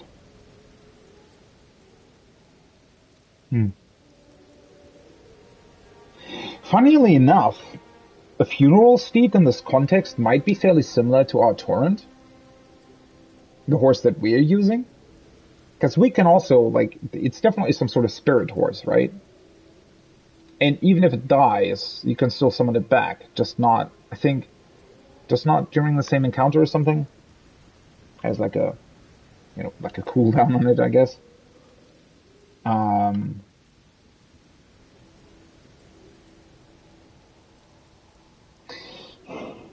The problem that I have with descriptions like this, right?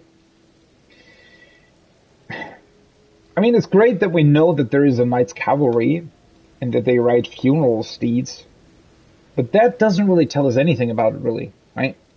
I mean, cool that they exist. It's a cool name. The design was cool. I mean, the look of the rider, not the boss design or attack design, whatever, but the overall idea of it is pretty cool as well. I just wish we had more information. I really wish we did. Oh well. Oh well. It's also, it is fairly rare. I mean, well, this boss, right? This Everjail, that was pretty awesome. The fact that we got this thing, still kind of blows my mind, to be honest, how much of a... This is like a really, really good item, I feel like.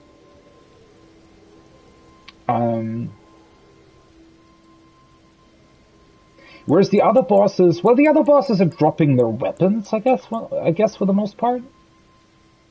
Something like that. Yeah, they've mostly, like, I mean, the Tree Sentinel dropped his weapon, the Weird Blood Knight, or whatever it was called, dropped his weapon, this guy dropped his weapon, so, yeah, overall that seems to be what happens, usually.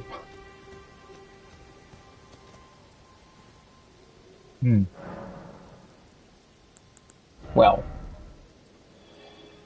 I was really underwhelmed with this one. Fires a burst of glintstone crystal shards. Give me a second.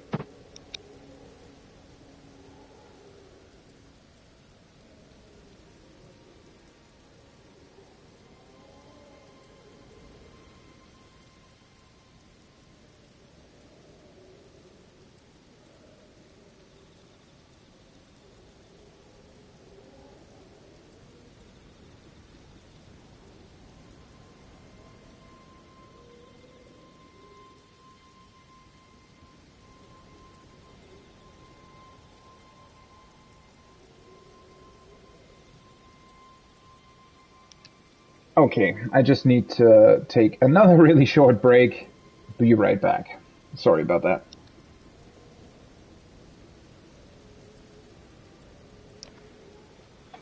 Alright, I'm back. Well, let's get back into it. I'm really disappointed by the spell. It's even worse than the other one. I mean, at least this looks cool, even though they're insanely slow and don't deal that much damage either. And I mean, so the thing here is, right, these spells require much more intelligence than, for example, the Fireball requires faith. This only requires 10 faith, right? Whereas this requires 16 intelligence, this requires 18. So just logically, also the FP cost is higher, by the way. So just logically, these, you would assume that these are just better. Well, you know what? I'm going to keep it equipped for now. The reason being that maybe this Knight's Cavalry actually just had an insane sort of magic resistance. But yeah, I mean, I know that I have 20 faith, but I also have 18 intelligence, so the difference shouldn't be too big, and considering the FP cost and everything, you know, it should fall, in terms of damage, it should at least be equal to the Flame Sling, which I don't think it was. But I'm gonna keep it equipped for now. Yeah, I'm gonna keep it equipped. Also, yeah, so let me take a look at this. What do I want to level next? So there is that other spell at, what, intelligence 23 or something that I could use. Then there is the other miracle, or I'm calling it miracle, incantation, that I can use at faith 28. Both of those obviously being fairly high stats. I do think that I want to have more FP in the future, though. Especially because I still have that other spirit summon that I'm not able to summon because I don't have enough FP. So I think I'm going to go for Mind next and increase Mind to a point where I got... Well, I mean, I need to look at that, right? If 104 FP or something means that I need to level Mind by like 10 levels...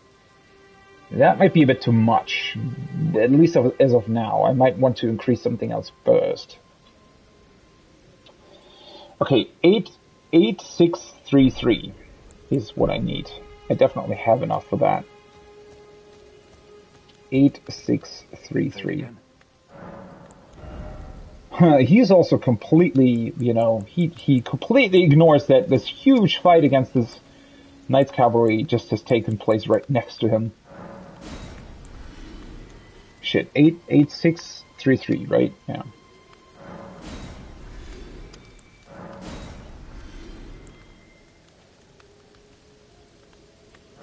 I guess 2 more of these then. Be well.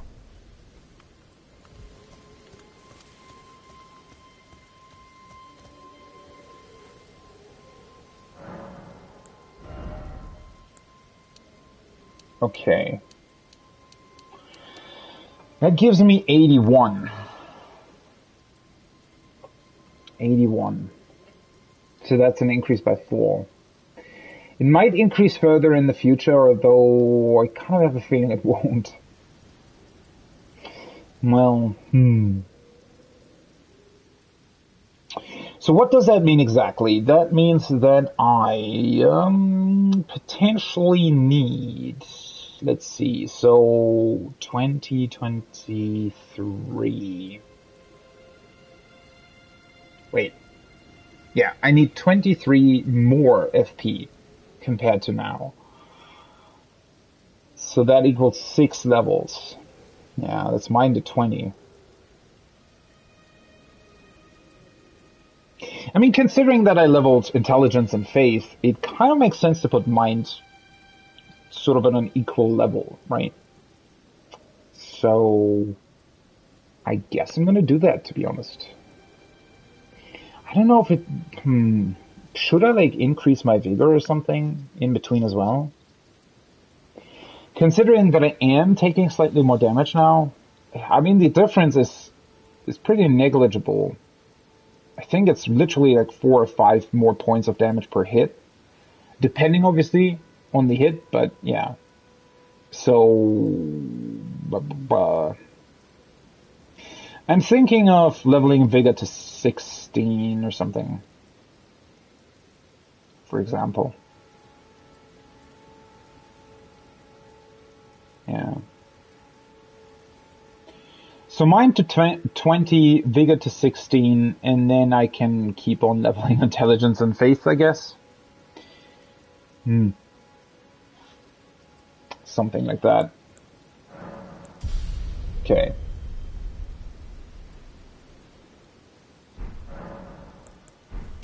I'm honestly really lucky that I found that item that actually increases your attributes. That seems...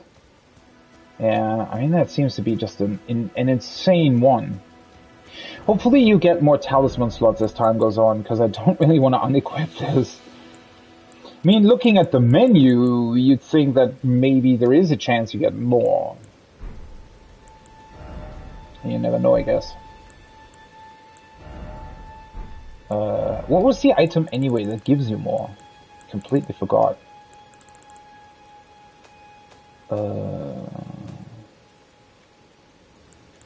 This one, right, the talisman pouch. Margit was the one who dropped this, right? So I guess big story bosses can potentially drop this, something like that. Although I don't think they'll always drop something like this, because I think that, for example, Godfrey, right? Godfrey is the Elden Lord. Godrick's the one that's grafting people. Yeah, okay. I think I got that right. I don't think that Godrick is dropping one of these, because he's probably going to drop an Elden Rune, right? Considering by what we've heard so far.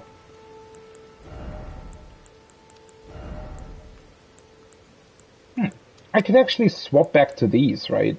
Get more poise and more defense, I guess. That'll give me heavy load. Don't really want to change this either, although I could.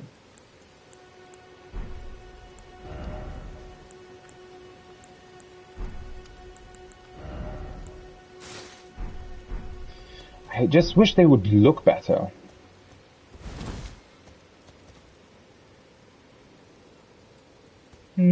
Guess it works now. It works for now. At least it gives me back slightly higher defenses. Oh yeah, it actually does. 97, 11. think that's actually that's probably equal or even better than what I had before I quit this this eye thing. It's just my lightning defense that's not as good as the other ones, although still pretty decent, I feel like. Well, obviously that now presents us with another challenge, and that's this giant that we have here. I mean,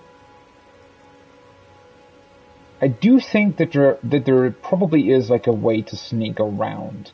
I think he stood like here. So maybe instead of just going through here, I think I was able to drop down here somewhere, and then we could just try and go around to the beach. Maybe there's even like a different entrance to the castle. I think I'm actually gonna try that.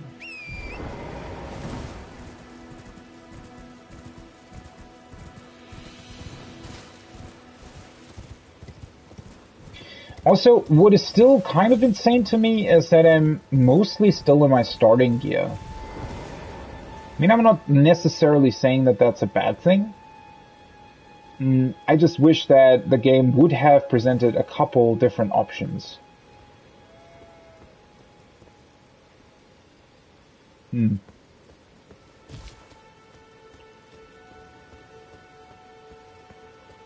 Does the giant not care that I'm running around here?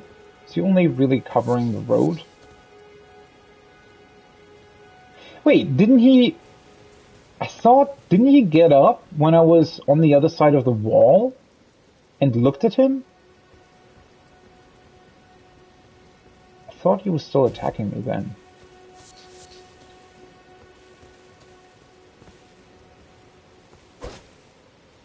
Oh, that was just a light ray or something.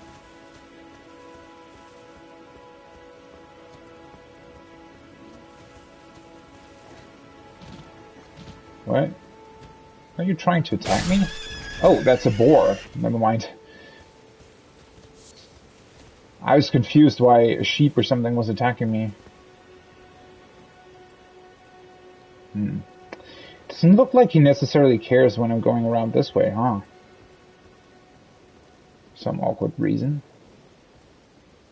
Problem is I don't think we can really drop down here or something, right? I mean, if we would be able to drop down there, we do have a pretty safe approach for the most part. Although I don't necessarily think that there is another entrance to the castle. Doesn't look like it, right? I find that awkward, to be honest. Especially considering that there is actually a transporter chest over there. So, I guess what the ghost was talking about is that he wanted to return to either the Earth Tree or the capital, or both, whatever, right? I mean, he looked like a noble, right? Isn't that what they are? So, I guess that's what he meant by returning. I honestly thought that he was just, somehow connected to this castle, since we're here anyways, and the chest would transport us into the castle, but yeah. Ooh, these night boots get really shiny when it's raining. And they don't really fit the aesthetic of my character, but they're not bad either. I think it kind of works out. Is he really not caring about me? I thought for sure he was going to shoot at me from this direction. Because we're even more in the open here than we were on the road itself, right?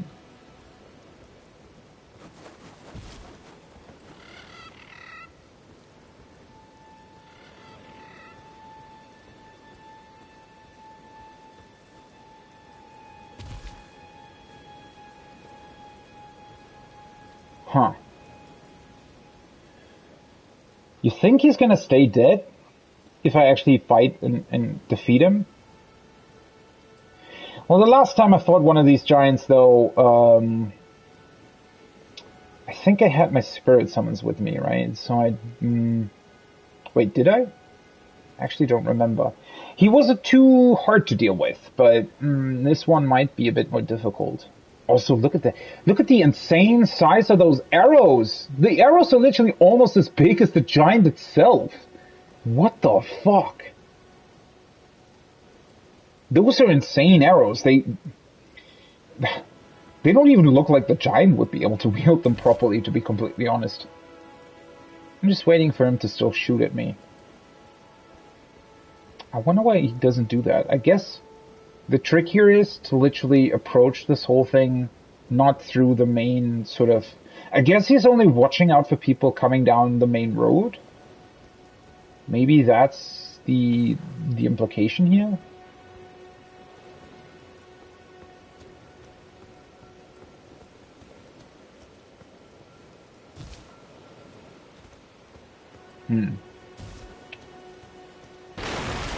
Oh, for fuck's sake.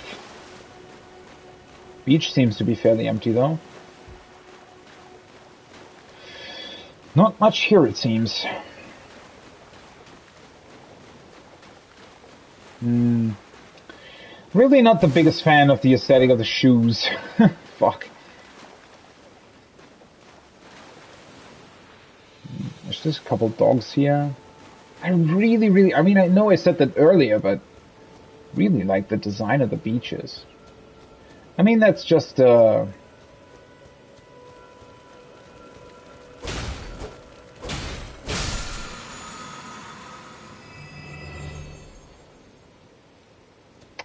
just to replenish the flasks, right? Which is a bit unfortunate. Well, at least here you can't even see us, so...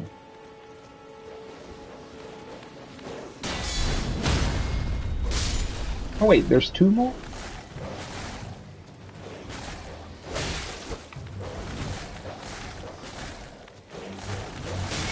Oh, for fuck's sake. I hate it when you're sort of expecting the guard counter and then they just don't attack you, or rather they don't hit. Well, now I should have dealt with these guys first. Whatever. At least they also drop thin beast bones.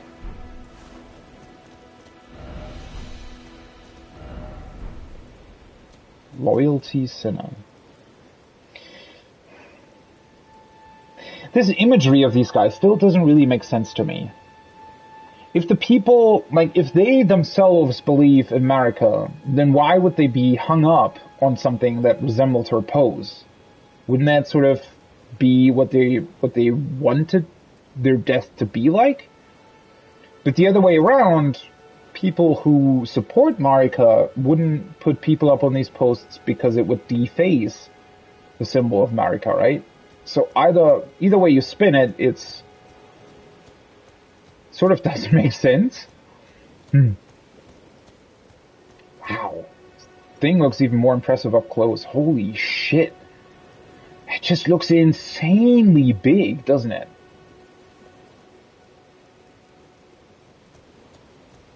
Now I really wonder how big it is from the inside.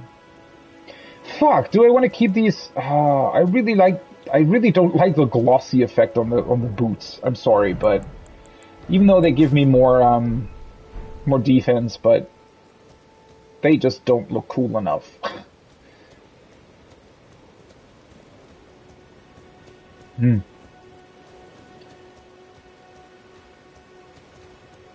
Maybe I should have equipped the darkness spell this time around. Because I have a feeling that the giant is not just going to let us walk into the main door, into the front door. Oh, there he is.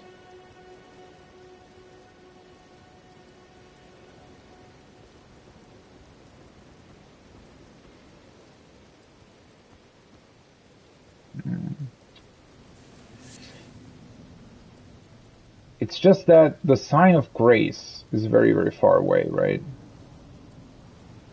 So I don't really want to die here. I wonder if he'll get even activated, right? If he really only looks towards the front. Maybe he doesn't even care. It's a very cool design. Look at those fucking arrows. I think, though, The arrows that he actually shot didn't look as big as these ones, to be completely honest. And I still wonder what's up with them. Are they? I think they're made out of stone. I mean, these are the giants that we see in the capital as well, right? I wonder if these were, like, built and then... You know what? Maybe I misinterpreted this. Maybe it's not actually fire that's burning within them, but rather... some sort of grace, right? Some gold stuff that just looks similar to fire. Either way, these have probably been built by the capital, right, during its prime time, I guess, to protect it. I am expecting him to turn around. Huh, what's over there? Bunch of swords.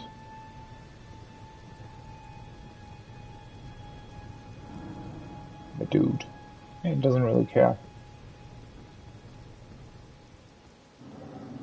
Huh.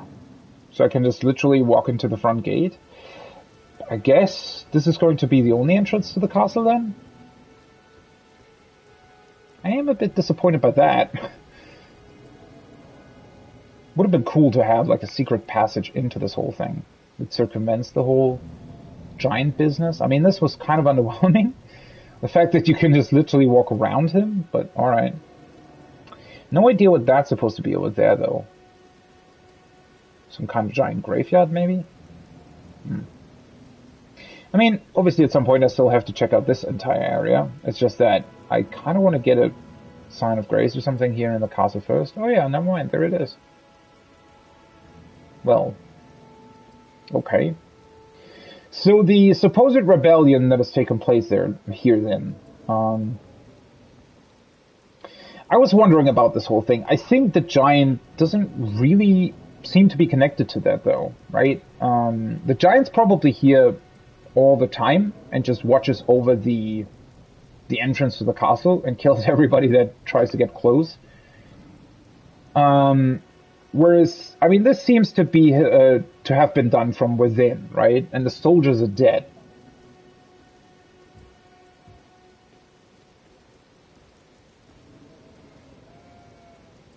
Once again, I find it incredibly impressive how they're able to design this castle as something that looks so insanely large from the outside, but then when you walk in, this sort of pathway makes complete sense, right? I mean, maybe it's slightly higher than a castle in reality would be, but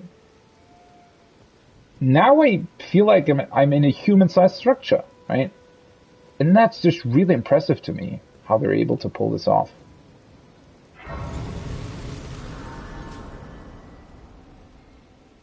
Okay.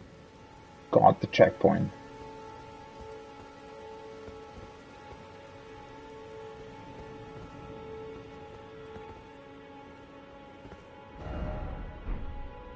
Door ahead? What? Sorry. Didn't want to destroy everything.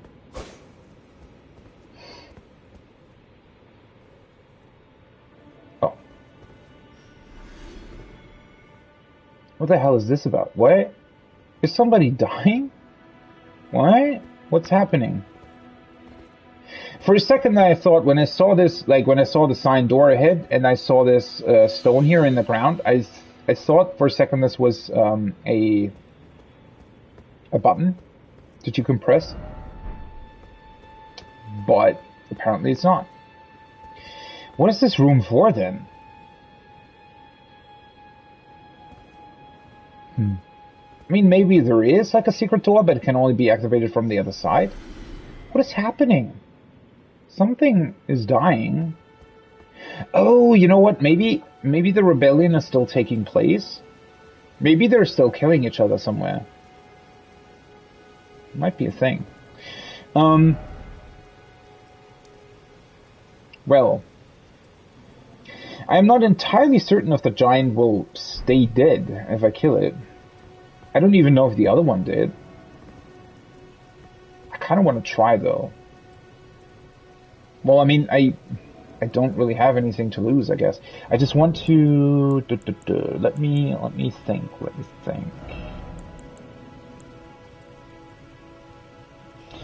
What kind of tools might be particularly effective against him, I wonder?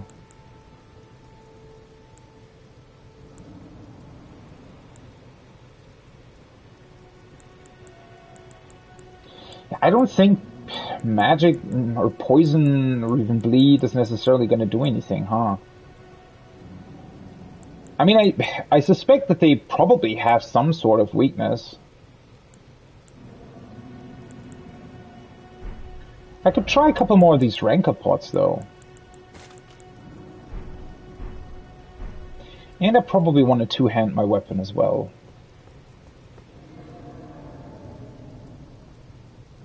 Almost seems to be very peaceful when you're looking at him from this angle. I wonder if he's exactly as strong as the other one. Oh, wait, he also doesn't have full HP.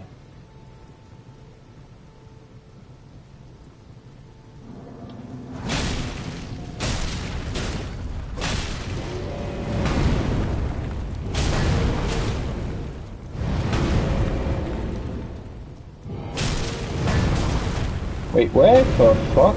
Why did that...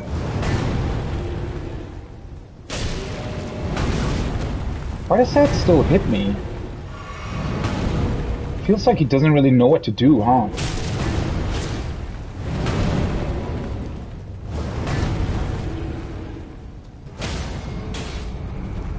I'm sorry, buddy.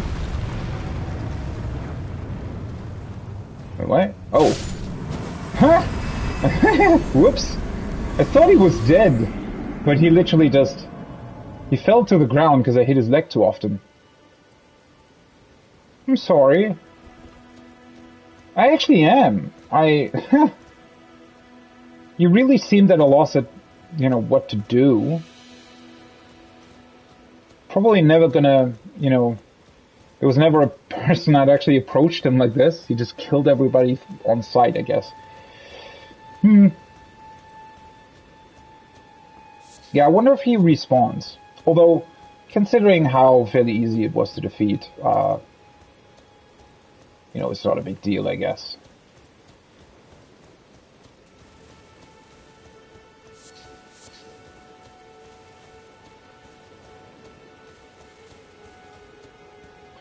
So there really isn't any other way into the castle, though. I wonder what is there at the back. From this side, it almost looks like like a boss arena or something, right? Bit small, maybe, but could very well be. I wonder if Irina's father has tried to escape that way?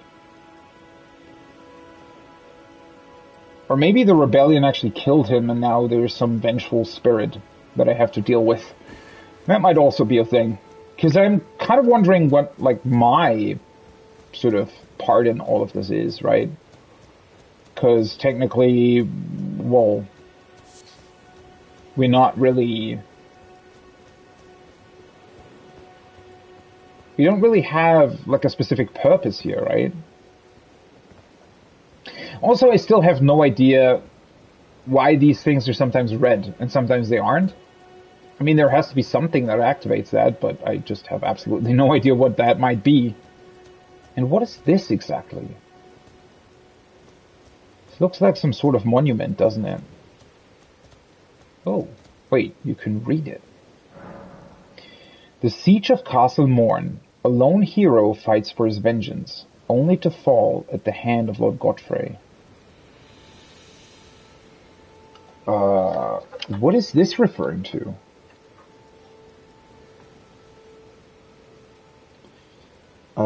Let me write that down. Written on the stone sword.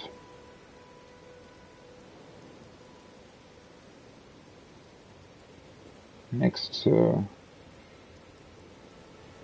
Castle Morn. The Siege of Castle Morn. We haven't really heard of that, I think.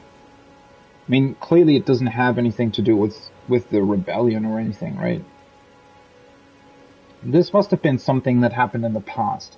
A lone hero fights for his vengeance.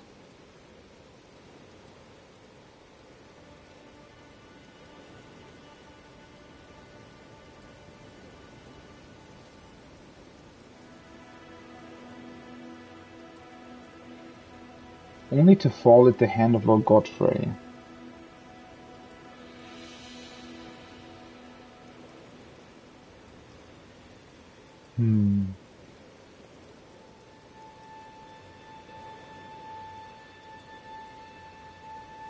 But if Godfrey was the first Elden Lord, what exactly does this mean then?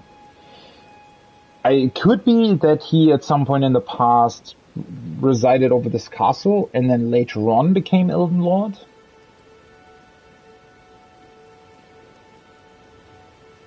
Because, I mean, a siege of Castle Morn has been taking place, right? And whoever attacks this castle in this story, or whatever it's talking about, seems to be a lone hero.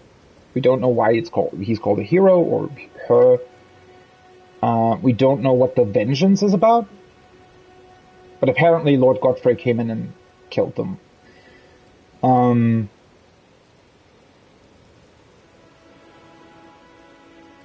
Although, well, first of all, this doesn't necessarily mean that Lord Godfrey is connected to the castle itself, right? Maybe Lord Godfrey, as the Elden Lord, just came from the capital and ended the siege of the castle.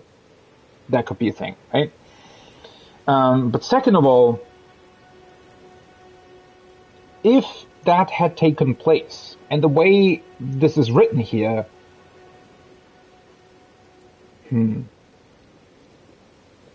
it's slightly confusing to me. This looks like a place of remembrance, right? But it seems to be more to remember this lone hero, not Godfrey or the inhabitants of this castle or anything.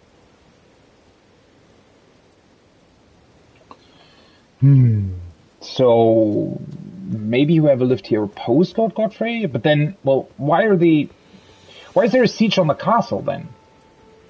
That doesn't really make sense, right? I mean, well, not saying that it doesn't make sense, but, you know, it without further context, can't really understand what this means or what it refers to specifically.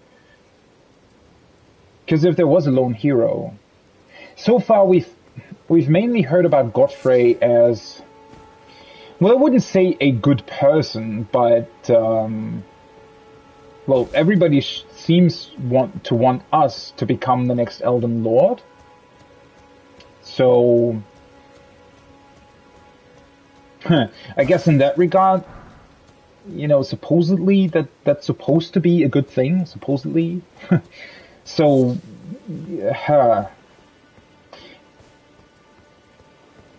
well, somebody like Godric, you know, apparently became a decrepit demigod.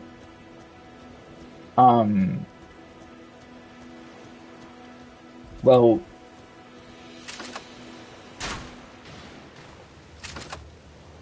Godfrey in this sense is sort of more of a, like, good person, quote unquote. Oh, wait, what? I did not expect them to shoot this far. Ah, well.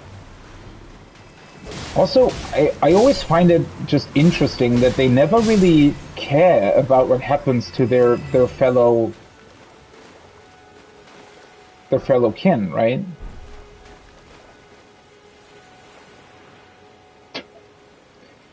And I still don't know what again?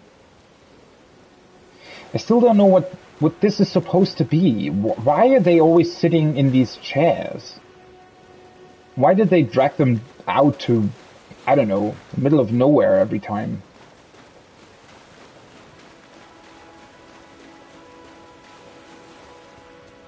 Definitely a weird decision.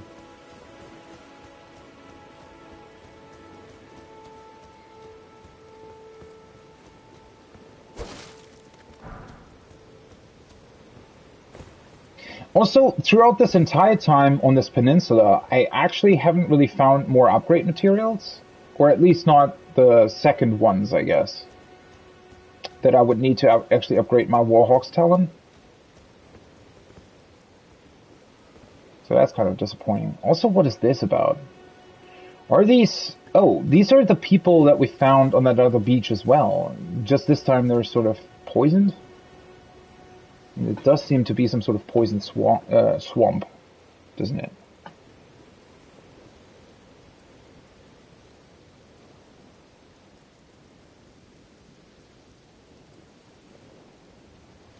One second.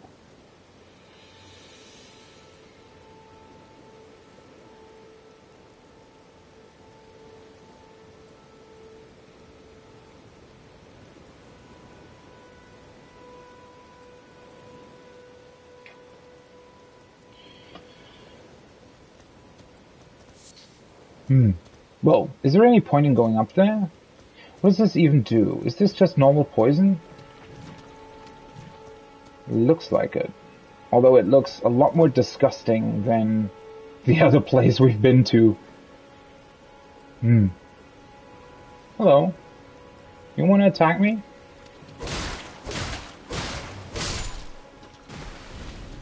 It's interesting that these guys seem to have like a couple of different variants, right? Although, why am I even bothering with this now that I'm thinking about it? If I can just use my horse to ride through it.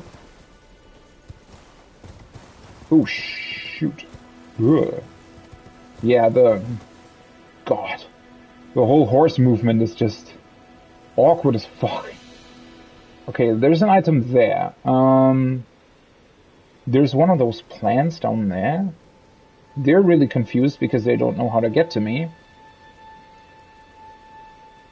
I mean, other than that one item, it doesn't actually seem there's too much here.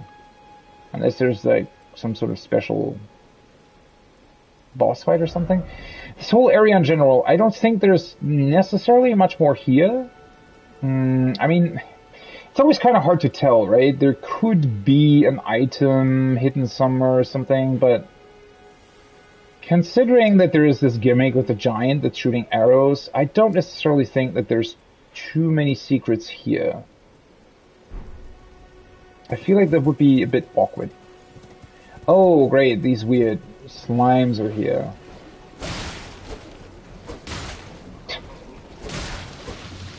Ew, what the fuck was he doing?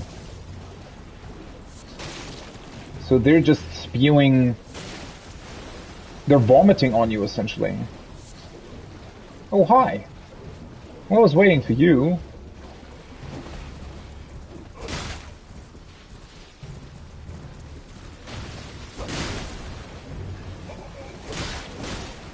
So there's a crab here, I guess.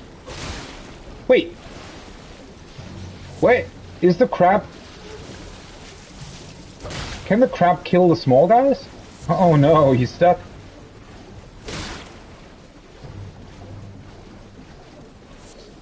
I find it somewhat weird that you can just ride through poison like this the entire time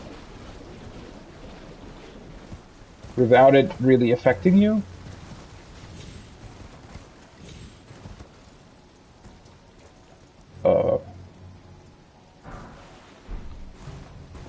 That's it.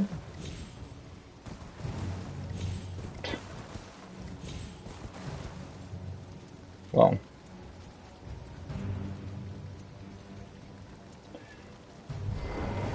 Oh shit. For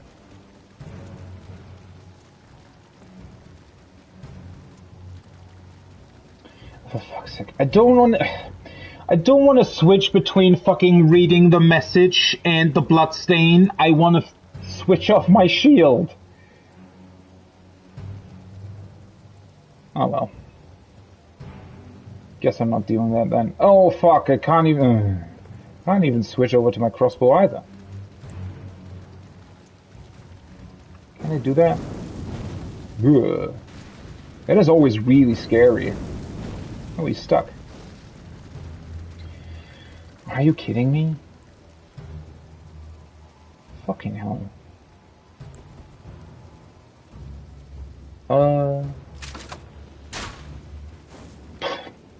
Sure. Why am I hitting the rock? Shit, so can I try and target to the left or right if I do it manually? The hell is that? Why am I just throwing it way further this way? Well, that worked. That didn't. What are you doing? Where the hell are you going? What is happening?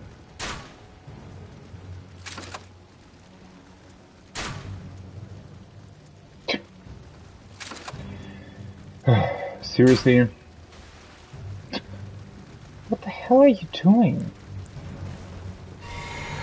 Why is it switching off my target? Oh, for fuck's sake. Seriously? Well, I mean, it's almost dead, so I can just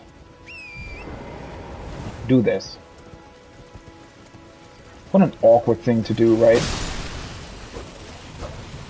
Oh, it's... oh. Toxic mushroom. Well, that's new. Oh, that's... that's a tree.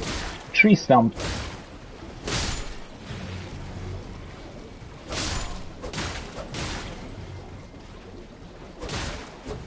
The sound that the horse riding through this toxic stuff makes is interesting, though.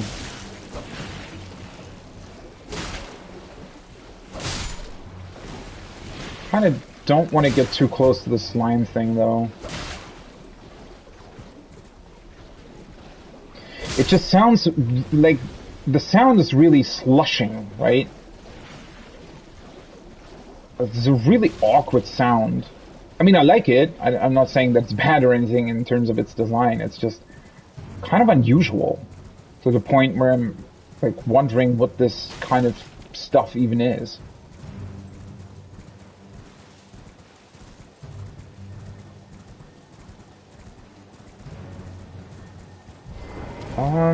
Shit.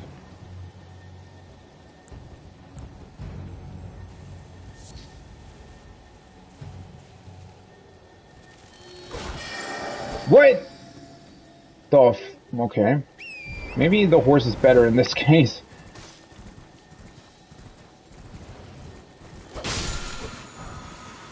Poison mist. Hey, that's, I think that's an incantation.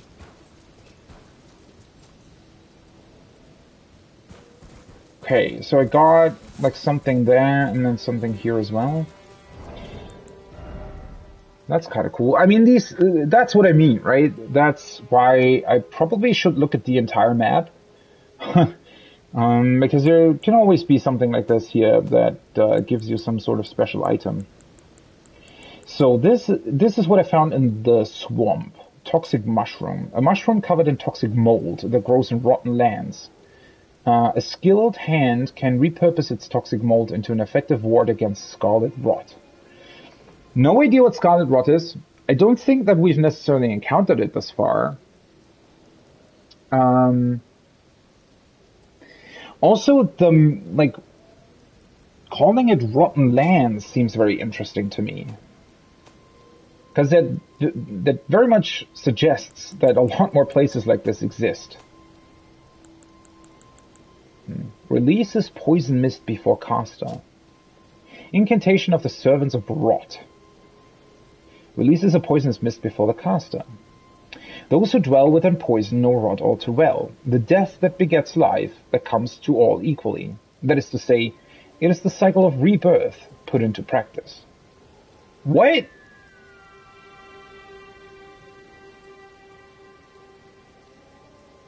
Okay. Have we heard of the Servants of Rot before?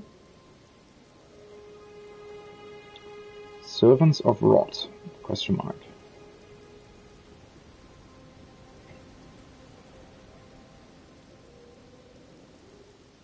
The death that begets life that comes to all equally. That is to say, it is the cycle of rebirth put into practice. Those are two really weird sentences. They sort of say a lot and also say nothing at the same time. It feels like.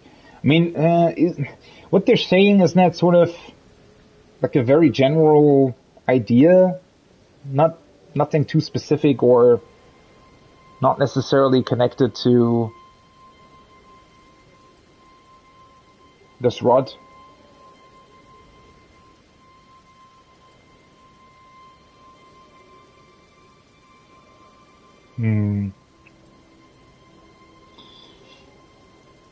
So poison is definitely connected to rot, though, which makes sense. But I'm just wondering, because we heard, like so far, for example, fire seemed to be very effective against those flowers, right? And the flowers, on the other hand, were using poison. So aren't they sort of opposite of each other in a way? At least to a certain extent, right? Maybe not as opposite to each other as maybe fire and water would be typically, but certainly very, very different. Yet at the same time, there apparently also exists some sort of fire that is, I don't know, some sort of subsection of rot.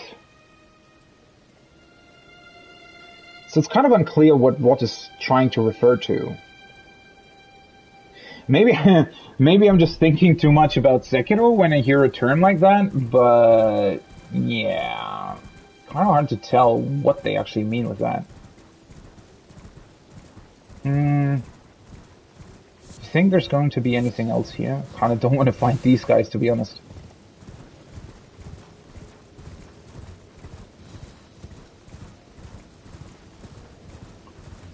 Doesn't necessarily look like there's too much here. I mean, again, I wasn't really expecting all too much. Oh yeah, I forgot about you, though.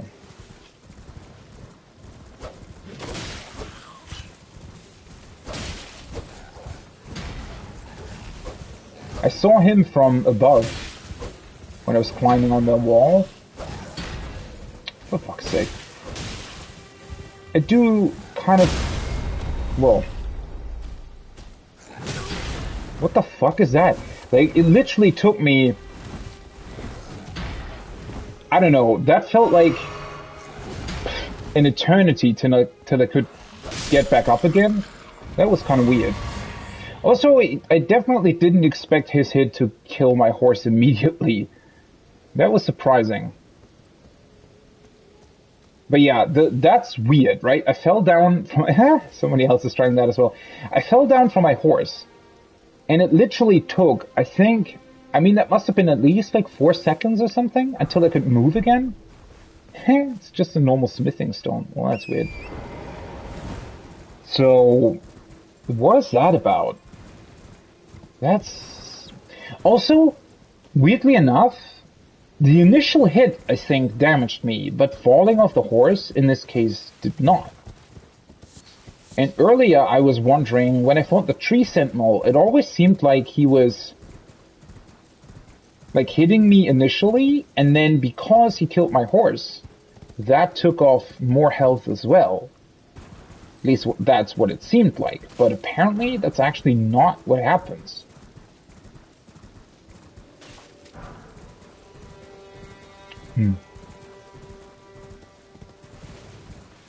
I mean, I've read somebody else saying that the sort of stun lock on that is very inconsistent, seemingly.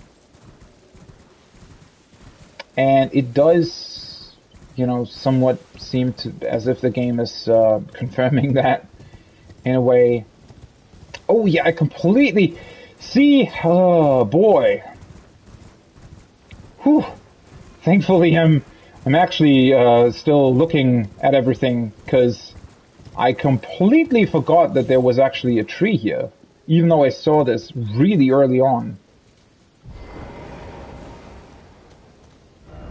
Behold tree, indeed. So that means I get another flask, which is also really cool. We're definitely getting a couple of fairly important upgrades at this point, right? Because for the longest time, while I was still exploring Limgrave, it kind of felt like I wasn't really making progress. I was finding cool stuff, right? But it never really felt like something was truly sort of making my character stronger. But now I finally feel like I'm at a point where I can comfortably say, oh yeah, I, you know, probably still struggle against a lot of bosses, especially considering how awkward some of them seem to be designed. But at the same time, I'm definitely improving, right? I found a couple of items that are really, really good, like the eye, obviously. And I improved my horseback combat capabilities. And just a bunch of other stuff. Found some crafting recipes as well. So overall, I feel like a lot of progress has been made. And now I guess next stop is this castle then. Don't think that I've missed anything else here, right? 2,300 runes. Can I do something with that? Or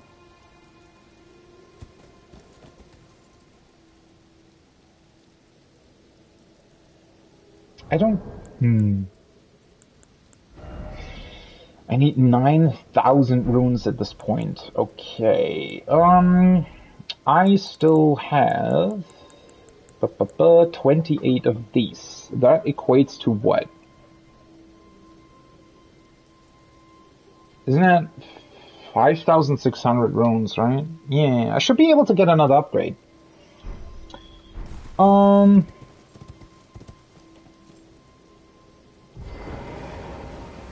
What? This wasn't here earlier.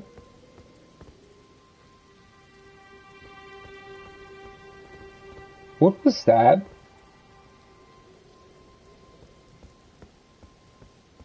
Now it's gone. Wait, what? Huh? What was that? Is that some sort of broken magical barrier or something?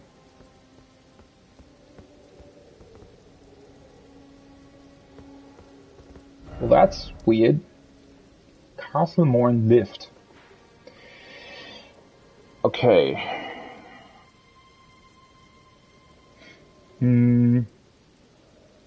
I think I want to go back to the merchant, though.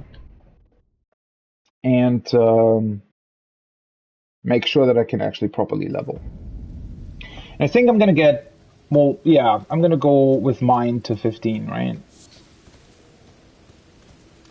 Kind of what I said before. Okay, that means 9,064. Trade again. Hello. I have sold everything that I had here, right? Oh, I did want to sell one other thing, though. This one, right? Yeah.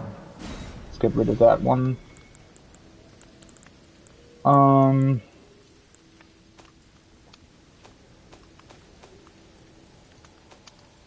It's fine. 9,064.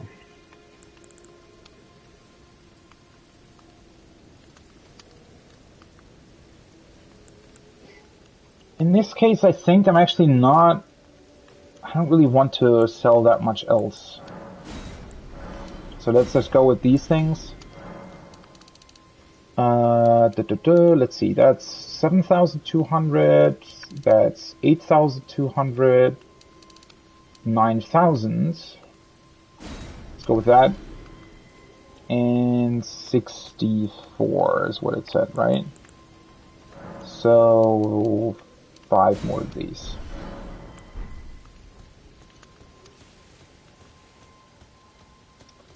Cool.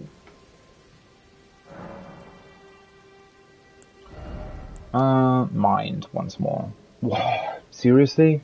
Shit. This only increases it by 3?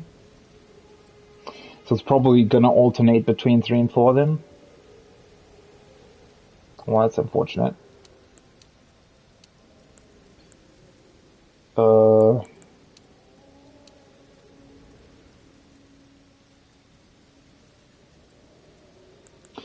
I'm still gonna go for it. 84 FP. Those are really, really small steps. Although, well, there's probably not that much that actually requires that much FP at once. Although, that being said, there might be other spirits that you could summon, like even better ones than that one. I mean, that was the first, what are they called? Legendary ashes? They have some specific name, right? If that was the first that I found, there might be even more powerful ones later on that require even more FP. Yeah, once again, one thing that I find kind of awkward in this game is that for the most part, you actually want to increase all of your stats. Maybe not equally, but there's just a bunch of stuff that you need in general. I mean, I had to level both strength and dexterity in order to be able to wield my crossbow that I'm currently using. You need intelligence and faith for different, like, incantations and stuff. I know that... Well, do I know that? I never actually tested it in Dark Souls, but I think in Dark Souls there was actually a way to use miracles, even though intelligence is a stat that you're leveled. So maybe there's a way to do that here too, where you can find something that lets you use other stuff even though you haven't leveled the specific stat or something. But it's still weird. I mean, you pretty much want mind on every character, right? Because it's connected to those spirit summons, at least to a certain extent. Vigor, you want in general. Endurance, you want in general, although maybe you don't need that much endurance when you're going for a very light build, right? So, although even then, you still want to increase your equipment load, right? Even if you want to have, like, the lightest roll, you might still want to equip, I don't know, 2 weapons at once, or a bow, or a, like, light crossbow, whatever. Well, you definitely want to level 1 of either strength or dexterity. Although, I guess, I mean, if you're going, like, pure spellcaster, maybe you don't really need either one of them. I mean... As always, you can definitely go for, like, you know, you can just pick sort of the strongest weapon that you see and just go for vigor, endurance, strength, that's it, right? That'll probably even be a fairly easy build in terms of dealing with what the game throws at you. But it's also the most uninteresting in a lot of ways, right? But with everything else... Especially if you don't really know what the game has to offer, it feels like you kind of want to level everything. I even kind of want to go for Arcane, because while the stat itself isn't really that useful to me, technically, if you think about it, over the long run, having higher item discovery, doesn't that also mean that you can just sell more stuff? And ultimately get more runes that way? Well, I mean, considering that one level upgrade already costs nearly 10,000 runes, but one, like, piece of equipment that you find is only worth about 100 or 200, I guess even in order to compensate for like one level up for the arcane stat, you'd still have to find an insane amount of items, right? So I don't think that's really worth it.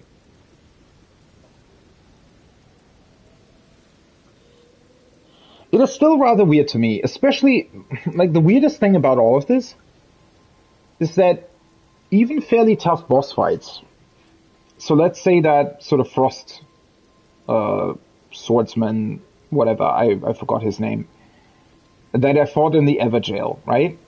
I mean, he was somewhat challenging, right? Takes you a little bit of time to get him down and stuff like that. He only gave me about, what was it, about 35%, maybe 40% of a level in terms of the runes that he dropped. No, it was definitely not 40% at that point. I think it was about like 30 to 35% of a level that he dropped. Maybe it was 40. Doesn't matter, but it's really not a lot, right? I mean, you would assume, well, well, he dropped an item that basically increased my level by fucking 12, which is still kind of insane to me. But, that being said, the amount of runes is really not much. I mean, yeah, you know, while you're sort of venturing across the open world, you just find a bunch of stuff that you can sell, and you find a bunch of these runes that just straight up give you runes and all that kind of stuff. But I do feel like the rewards in terms of level ups from really, really strong opponents are kind of lacking in this game. I don't know. I almost wish that they had way less of these skulls that drop those rune things in the overworld and just instead gave you actual tangible rewards for difficult enemies. I feel like that would have been the better way to go. Although something like that is fairly difficult to do in an open world game, I feel like. It'll always have some awkwardness to it, I think. And yeah, so but the levels are still weird. The levels are still weird, I feel like. I'm level 39. I mean, I guess that in of itself is fine, considering that I played for what, like 55 hours or something at this point. Level 39 seems okay for that. But yeah, the fact that you have to spec into so many things, or, well, not have to, but it just sort of, you know, if you want to try a bunch of stuff,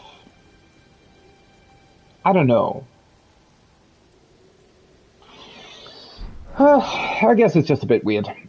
Well, okay, so the next level up's definitely going to be interesting. Is there still other stuff that I need to either find or, well, I need more smithing stones, but yeah, that's fine. Let me actually, let's find a good end screen for the stream.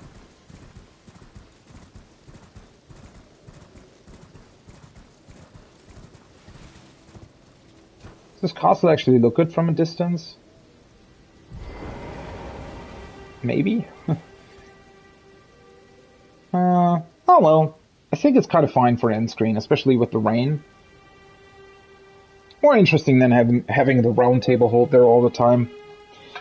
But yeah, that's my next target. So, well, at the end of the day, we actually were approaching Castle Morn, which is kind of cool. I wasn't really sure if I was able to finish the rest of the peninsula. Kind of did. I definitely found a lot. I found a lot of upgrades. I feel pretty good about that. There's just, especially that item. I mean, it was definitely worth defeating that boss in the Everjail, wasn't it? Even though it was a really annoying boss fight. Oh well. Well, yeah, I mean, that being said, I do feel like we're making good progress through the game. It's going to be interesting once we're finished here with the peninsula and this castle, although, well, overall, I would definitely say that the enemies here in the peninsula were manageable. Definitely a lot more, like, they felt a lot more like typical Dark Souls / Bloodborne or whatever, FromSoft difficulty, right? Like your proper sort of first bigger level, couple levels, I don't know. Whereas Stormveil, you know, really presented a challenge that just felt like it was pretty much beyond my current capabilities. So it's going to be interesting once I finish with this. Well, first of all, it's going to be interesting how difficult this castle is going to be. And what kind of boss potentially lurks at the end.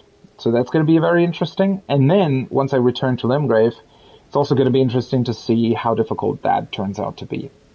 Although, even when I finish this castle, I don't think that I'm necessarily immediately going to go back to Stormveil either. Because I kind of want to cover a little bit more of the map, and then also there's a couple of other places as well, sort of around Stormvale, that I feel like I haven't really been to thus far. Also, I completely forgot to do the flask upgrade, right? With the 2 golden seeds. Oh, never mind. I can still do that after the stream. But yeah, I feel like I am still going to check out Limgrave a little bit more. And then potentially even try stuff like fighting the dragon, right? I mean, there's an Evergaol that I haven't defeated in Limgrave. There's the dragon that I haven't defeated. There is the cave next to the tutorial cave, or the catacombs next to the tutorial cave that I haven't completed either. So there's definitely still a bunch of stuff in Limgrave that remains to be done, and well, I am wondering whether or not potentially I might want to do those first before returning to the castle. Ultimately, I don't feel like it's necessarily making much of a difference. But, I mean, I do very much like traveling this world and finding out secrets and stuff. I feel like at this point, I can definitely very confidently say that the game has issues. Clearly. I feel like the boss design so far has been underwhelming, and, well, Margit was kind of cool. I have to underline that. And that's sort of the major boss, the one that counts, right? Margit I felt like was kind of cool, even though, unfortunately, I kind of brute forced my way through it a little bit. But a lot of the other bosses struggle all in different ways, right? Sometimes it's their weird attacks, sometimes it's the surroundings or the environment with the cave, with the bear, right? Sometimes it's some kind of awkwardness that happens when you summon your spirits. So far, aside from Margit, a lot of the boss fights had more issues than fun, I felt like. But that's always something that can get better, right? Certainly a lot of the rest of the stuff is awesome.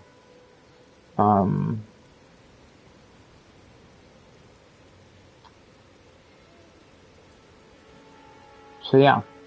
Next time we'll find out or hopefully we'll find out what this rebellion is all about. And speaking of next time, so the next stream is going to be tomorrow, around the same time as this one started. I am definitely not going to do a sort of unplanned morning stream tomorrow, so there's definitely going to be only one.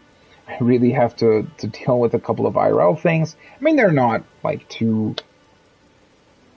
Well, they're important, but, you know, there's still time to do them, but, you know, I definitely want to be a responsible human being and handle that. And, yeah.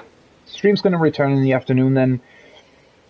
Starting at the same time as today and going for around the same amount of time, probably, and hopefully that way we can make some really good progress through Castle Morn and find out what happened there, find out who actually rules the place. Although, I mean, we kind of heard a little bit about the castle from Irina.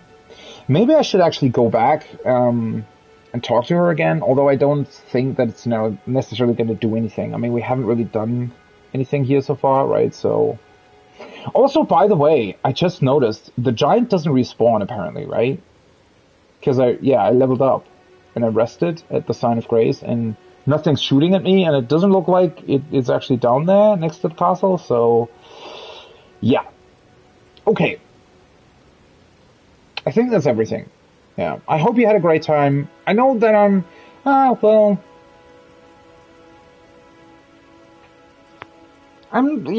as I said before, I'm really not a fan of the boss design so far. I feel like the game has definitely issues. It's, so far it's on a somewhat of a level of Breath of the Wild for me, personally, in terms of how good it is. Although, well, Breath of the Wild is a very bad comparison here. It's a very, very different approach to open world game design. a lot of people are probably not liking or won't like to hear this, because Skyrim has gotten somewhat of a bad reputation over the years, mainly because of Bethesda, about the bullshit they're doing, and the fact that they re-released Skyrim, I don't know, 10 billion times already. But when you really think back at the time that Skyrim released, and what kind of game and franchise Elder Scrolls once was, it is somewhat of the same level for me personally. The game has issues. It has some very cool ideas, some very absolutely phenomenal things in it. The open world is very, very interesting. It is a lot of fun to explore. There's a lot of stuff to see and do. But just like Skyrim, for example, or The Witcher 3 for that matter, it has its issues. Although I definitely vastly prefer The Witcher 3 above this game. Because The Witcher is just The Witcher. It just does so many things so perfectly. For me, you know, that's just better than this.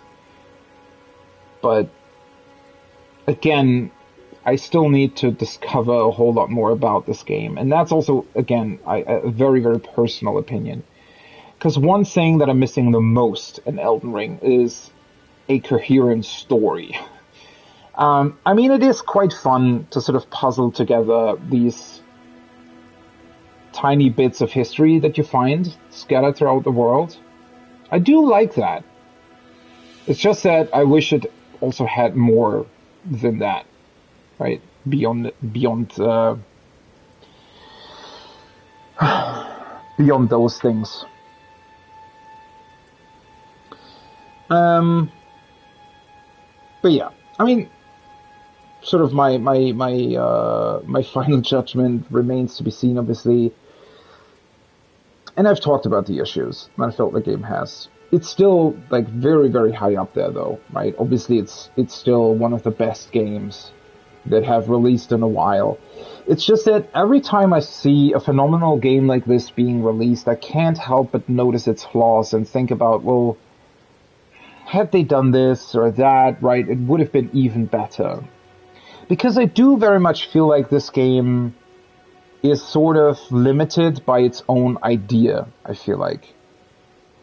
So what does that mean? I feel like it's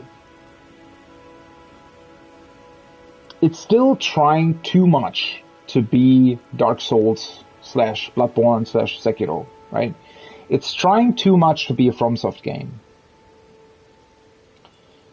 I know that sounds weird. And in a lot of ways, it benefits a lot from being a FromSoft game. It clearly does. But at the same time, I feel like they were also held back in a couple of ways. Where I wish they might have eased up on their awkwardness a little bit. I mean, they certainly did, right? A lot of areas have vastly improved and have gotten rid of some of the awkwardness that has existed throughout other FromSoft games. That isn't really challenged, right? Sometimes people say, you know, oh yeah, that's what made these games so special, blah, blah, blah. And I, agreed with that to an extent, right? A lot of what made a game like Demon Souls, especially as it was, is certainly the sort of slight awkwardness and all of what people just didn't know about the game, right? And, the sense of discovery that can add a lot. It really can. And there's a bunch of other things where that's true as well, right? If we think back to the old days of MMOs or really any kind of game that you look at and sort of go, oh yeah, it was really good in the past, right? Even when we go back to the Elder Scrolls, right? Morrowind had a lot of really interesting concepts and ideas in the game. And for that time, I think that, you know, those concepts were pretty good. It's just that things evolve, right? Things change. And when certain elements of a game changes, then the other elements need to adjust to that. And I do think that Elden Ring in this case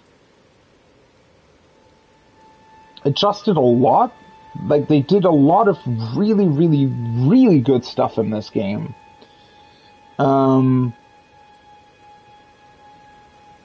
But at the same time, a couple of other things feel like they haven't really evolved.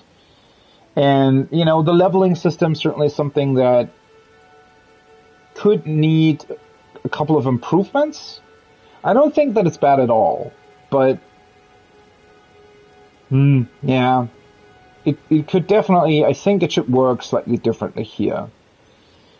The fact that you still drop runes and have to recollect them after death, just kind of an awkward mechanic.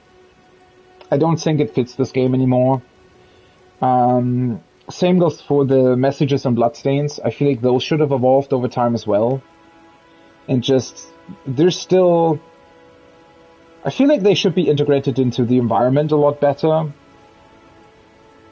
And yeah, there just needs to be innovation in those kinds of areas. Not a lot, right? I'm not saying that they should completely change those things. I'm just saying a couple of tweaks here and there in a lot of different ways would bring the whole experience together a lot better. The same goes for the weapon upgrades, for example, where I feel like it just takes too long to upgrade different weapons. Especially with how much the game does present to you in terms of items that you can use. And then it's sort of weird comparing certain systems to one another, because then you have these Ashes of War, where you can literally freely attach them to a weapon, unattach them, attach a different one, right? You can switch them around as much as you want. It doesn't even cost resources to do that, right? You can just freely do it at any given time. But then the actual weapons, you sort of have to lock in, at least for a little bit, right? I mean, at this point in time, I can level my weapon, or I have leveled my weapon to +5. Leveling another weapon to +5 is impossible at this given moment. And while I don't necessarily think that it just should be possible, right? I'm not saying that the system is bad. I'm just saying I do think that it needs a couple of tweaks here and there, where maybe we should think about, well, you know, maybe there could be a system to get those smithing stones back or something, right? Or maybe they could work like the Ashes of War, where you attach, I don't know, something to your weapon that makes it upgrade, but you can always rearrange that, right? Make it a more permanent item, a rarer item as well, but also,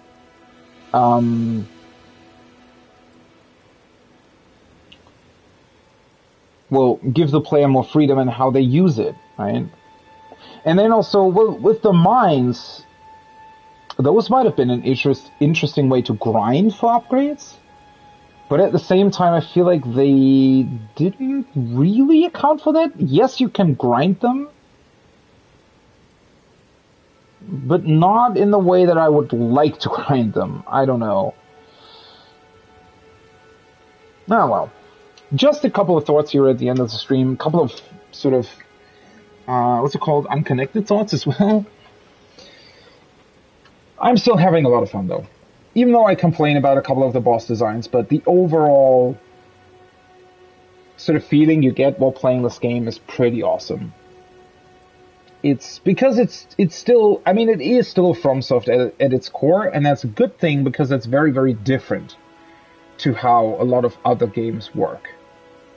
Even though it's way too similar to how FromSoft games work, right? Which I still think, you know, looking at Sekiro, especially in terms of the story, I wish they would have taken that further here. Oh well, they didn't, so we got that. It's still amazing. It's just, it's not perfect by any stretch of the imagination, right? And there's just, for me personally, other RPGs and open world games that do a better job. That being said, though, I don't think there is a better action game, in my opinion, in terms of sort of action combat. Oh well. I've talked long enough, so hopefully I see you on the next stream. As I said, it's going to start the same time that this one started. Hope to see you there. Until then, have a great rest of your evening, morning, day, wherever you are. Hopefully I'll see you on the next one. Bye-bye.